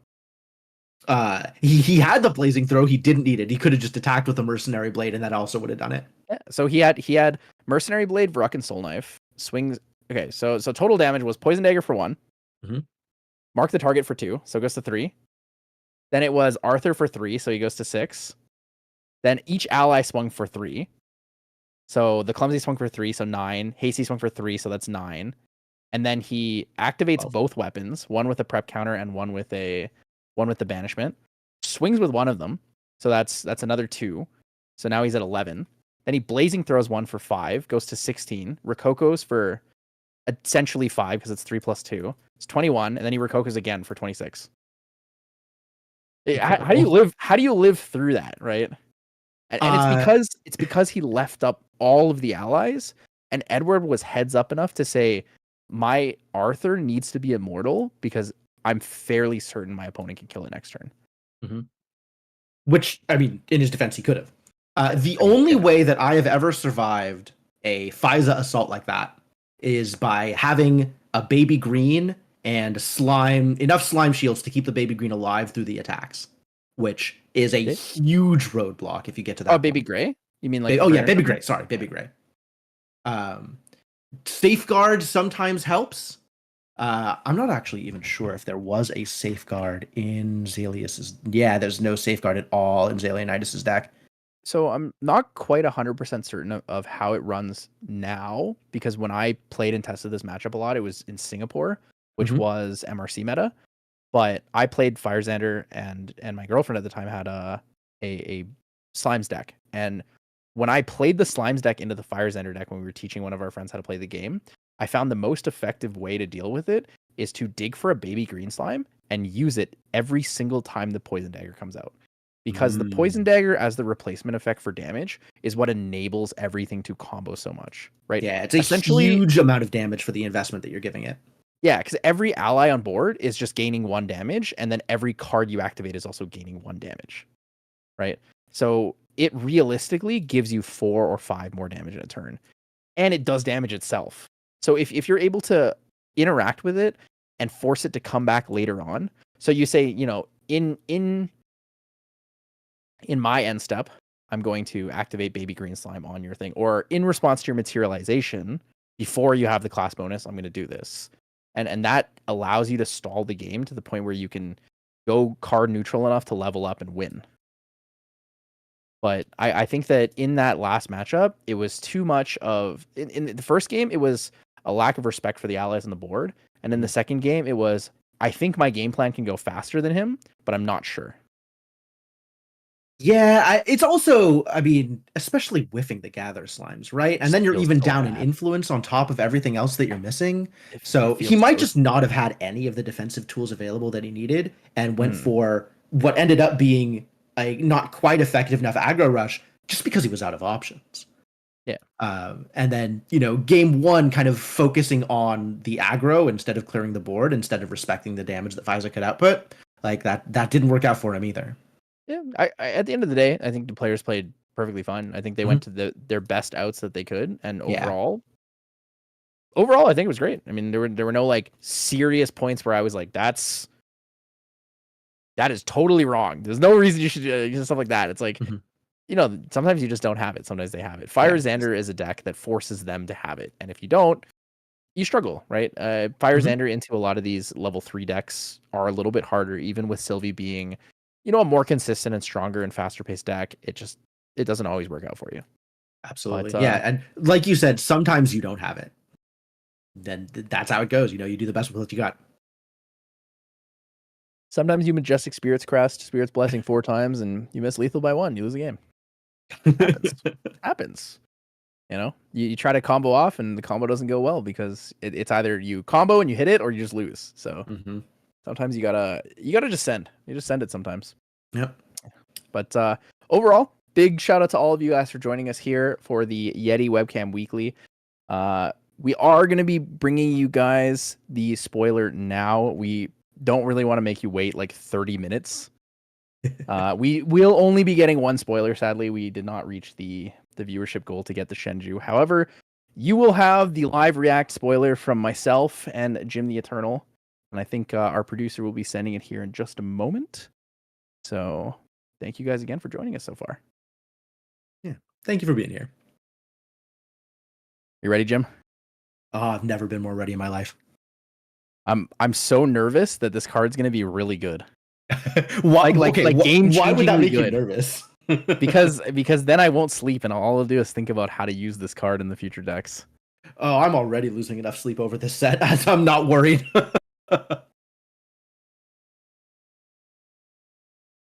Whoa. Wait. So he basically spoiled the Shenju, kind of. So what we have here is Byako's Command, which is a 2 reserve cost, fast Tamer skill. It put a buff counter on target beast ally. If that ally is a Shenju, wake it up. So, obviously, putting a buff counter on a beast ally is very specific. But I think all of the Shenjus are beasts. And this also works well with Dilu, who is a beast, even though most of the time Dilu doesn't have pride. And if you do this on a Shenju, you get double attacks that turn. That's incredible. Pretty good. So you, before damage, I'm going to activate Byako's command. I'm going to wake up Byako and put a buff counter on him. That's kind of sick. I love it. It's kind of sick. Also, big shout out to Ghoul. Love Ghoul's art. Ghoul, the goat. Yeah, this is a very pretty card for sure. I really like that it says if that ally is a Shenju, not if that ally is Byako. Because this means that you can play this card with other Shenjus as long as you're playing Wind. Mm-hmm. Which I think is really fun. I mean, we've seen, 2 Shenjus so far? Yeah, we've seen Serene and the Phoenix. And I can't remember what the Phoenix's name is. And they both have on attack triggers, so getting double effect out of that sounds wild. I wonder if all of the Shenjus have. Actually, there's another card that gives you a double on attack trigger if you have Serene out, so you could technically get 3. Oh right, there's the one that just triggers the extra attacks from the beast. Yeah, it does. It triggers the extra attack from Serene directly, which is kind of neat. Oh, you can get so much damage out of this. This is going to be some really huge, bursty Shenju attacks. That's very honestly, exciting. I think this card is just good. I don't even think it needs to necessarily be. Actually, okay, maybe it's not necessarily just good. Beast Ally specifically does make it harder. Yeah, Beast Ally is limiting. I do think overall that in decks you are playing beasts, this card is really good. We have a card that exists right now that I think is fast, and it just put a buff counter on something, right? Is it 2, 3? Do you guys want the other one anyways? Huh? Pikaplu. Oh, please deliver. Oh my god, this guy is a benevolent god. Yes. All right, what do we have to do?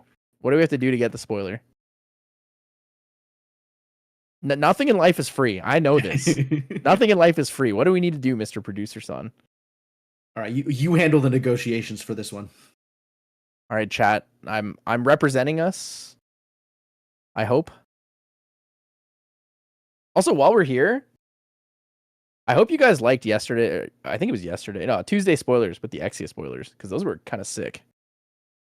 I know at least one person who, while previously convinced they were going to be playing Water, is now 100% convinced they're going to be playing Exia. Exia, let's go. The combined efforts of the handstands and Merlins made me feel generous. Okay, I'm down. Guys, everyone in chat, can you guys click the little hearts in the chat window? You Chica to know that we love him. And he's based. Okay. This is an 8 memory cost Fabled Emerald Fatestone Wind. This is a Regalia item, a Tamer Fatestone. It is immortal with Spell Shroud. Love it. The 2 Gojo bonuses are pay 4, rest this. as a spell, suppress another target item, weapon, or ally. Activate this ability only once. The second effect is whenever you suppress an object, put a quest counter on Fabled Emerald Fatestone. Interesting. So you can't actually suppress this in order to get the ability again without losing your quest counters. I see. At first, I was looking at it and I was like, why do you put the quest counter on the Fatestone and not on your champion? What's interesting is you still need to remove quest counters from your champion. I'm wondering about the text of this card. I think maybe that's a mistake in the text, or maybe I'm misunderstanding how this works. Whenever you suppress an object, put a quest counter on Fabled Emerald Fatestone. If you put the quest counter on the Fatestone, I guess maybe there's something that interacts with it or the usage of it. Well, okay, so we haven't seen the backside. Oh, it is a typo. Okay, it is a typo. Okay. Oh, we have confirmation of typos? Okay, good. Okay. Okay, so from there, that means that it does have Spell Shroud. It is immortal. You can actually suppress this in order to get the activation from the first Gojo bonus again. Not on top of that. I was just probably thinking not that relevant. You can use things like Purse, for example, to suppress this. However, it does have Spell Shroud, so it's a little harder. Well, it's because that one's an activated ability, not a spell, which is why it's neat. But it says activate this ability only once. I believe that only once clause is removed if the item is removed from the field, right? Yes, it counts whenever something is suppressed and comes back. It counts as a new object, so it's not going to remember that it activated it the last time it was in play. Okay, so we do have the confirmation, 100%, guys. Whenever you suppress an object, put a quest counter on your champion, because otherwise it wouldn't make sense. So we're Gucci. Rest, you may remove 8 quest counters from your champion. If you do, wake up and transform Fabled Emerald Fatestone. So what's the Shenju? What's the Shenju? Please show us, Byaku. Show us. Wait, is he showing us the turtle? There's no way. There's a lot of suppression going on, so I'm not exactly sure what that means. Holy. There you go. Big boy. Holy, wait, what? So Byakko White Tiger, we have a Tamer Beast Shenju Fate-bound Tiger ally. Continues to have Spell Shroud, now has Vigor also. Fantastic. No longer immortal, but has Vigor. 2 Gojo bonuses. The first is the first animal or beast ally card you activate each turn costs 2 less to activate. And also has the Gojo bonus of beast allies you control lose pride. Wow. Holy. If you ever wanted a central linchpin for a beast-focused deck, here you go. How about all of your beasts can attack at level 1? This is crazy. All I'm thinking about is how many times people are gonna abuse like pride buff counter related things. Oh, for sure. Because like your goal is to just suppress things repeatedly, right? And Wind has a lot of ways to do that. I mean, what's the best suppression card that goes through Spell Shroud on items? Pop quiz. You play the deck, you know. Oh, Baby Green. Yeah, Baby Green's amazing. Green Slime. Baby Green Slime is going to enable some crazy things. Oh man. Oh. So this goes in slimes, probably. Is it time for Wind Slimes? Might be time for Wind Slimes. I don't know if you can play. I think it's slimes go in this is what you mean. Yeah. Yeah, baby green allowing it to work is pretty good. It's a good effect. Yeah. Also, technically, because it's wind, you can also play Innervate Agility at fast speed and then level up again. Get your level 1 on enter effect again. It's kind of good. Kind of some neat stuff in here. I love this. I'm so here for this. I have been trying to make wind animals and beasts good for a while, and if this is what turns the corner for me, then I am 100% in for it. Can we actually go back to the art for 1 second? I just wanted to. There was something on the art and about the art that I wanted to talk about. This art actually features one of my favorite illustrators for GA, Rachel Louis, because they have really nice arts. So like Lost in Thought is done by this artist. Cleansing Reunion is done by this artist. And Reprogram is done by this artist.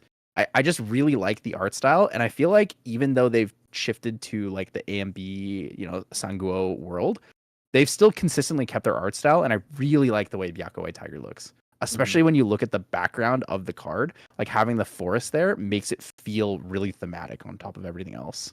It makes the tiger look huge. And also just the posing and the wind effects on it makes it look so dynamic. Like this tiger is coming for you. It's very evocative. I love it. It's just fantastic. Even just the little wind streams that go around Byakko feels so powerful and thematic that I'm really excited for HVN. I thought A and B was going to be the set that I was like, this is the only set I like to collect. It's really cool because I love Three Kingdoms stuff and the art's great. And then they came out with HVN and I'm just like, I lost. I lost, man. It's too good. Arts are too good. So I'm not familiar very much with Three Kingdoms lore. Is there something specific about Byakko that makes them an important character in the lore for Sangwell? I'm not super deep into the lore. I just like the characters and the designs of a lot of the characters. A lot of my friends are kind of sharing the lore with me when it comes to this. But for the specific like Shenjus and the Fatebound Beasts, they're actually really commonly used in other forms of media. So there's like a lot of anime that will use all 4 of the Shenjus. And like there's different manhwas that also use it. So I think just as a concept, the Shenju Beasts themselves are really, really, really cool. And I'm glad that Grand Archive did such a strong showing of them and made them feel thematically present in the world of Sangwell. Yeah, they definitely feel powerful. So, this is no like weak need approach to these characters. These characters are being done justice for sure.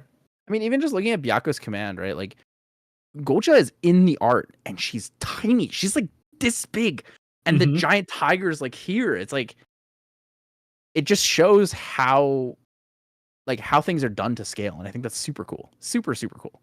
Yeah. Exactly like Rabbit said, right? Digimon and Beyblade have always used the Shenjus as like a main thing for them. So they're just a really neat kind of like archetype to follow for art or lore.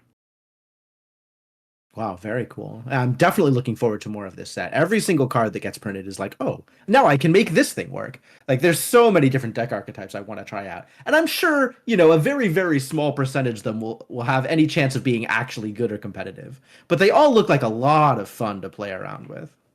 I think something that will be really cool is if they have the large-scale art prints of all of the Shenjus at Worlds. That might be the largest item that gets auctioned off. Because they are really cool looking. Yeah. But that leaves one more Shenju. So I'm excited to see what the 4th Shenju is going to be. I'm debating its element more than anything else. That's true. We have seen one of each base element. So presumably the last one is either going to be Norm or Luxem. Actually, we've seen no. Wind, Fire, and Arcane. We've seen... Oh, the Luxem one isn't the Regalia Faith Zone. Yeah. So the last one should be the Black Tortoise. And I think it's either going to be Water or Terra. Water would make a lot of sense, right? Yeah. So I like lore-wise thematically for that, it deals with like poison as a kind of concept. So I'm not really sure if it's going to be water-based, Exia-based, or something else. Or sorry, not Exia, Terra-based or something else. But overall, it's fantastic.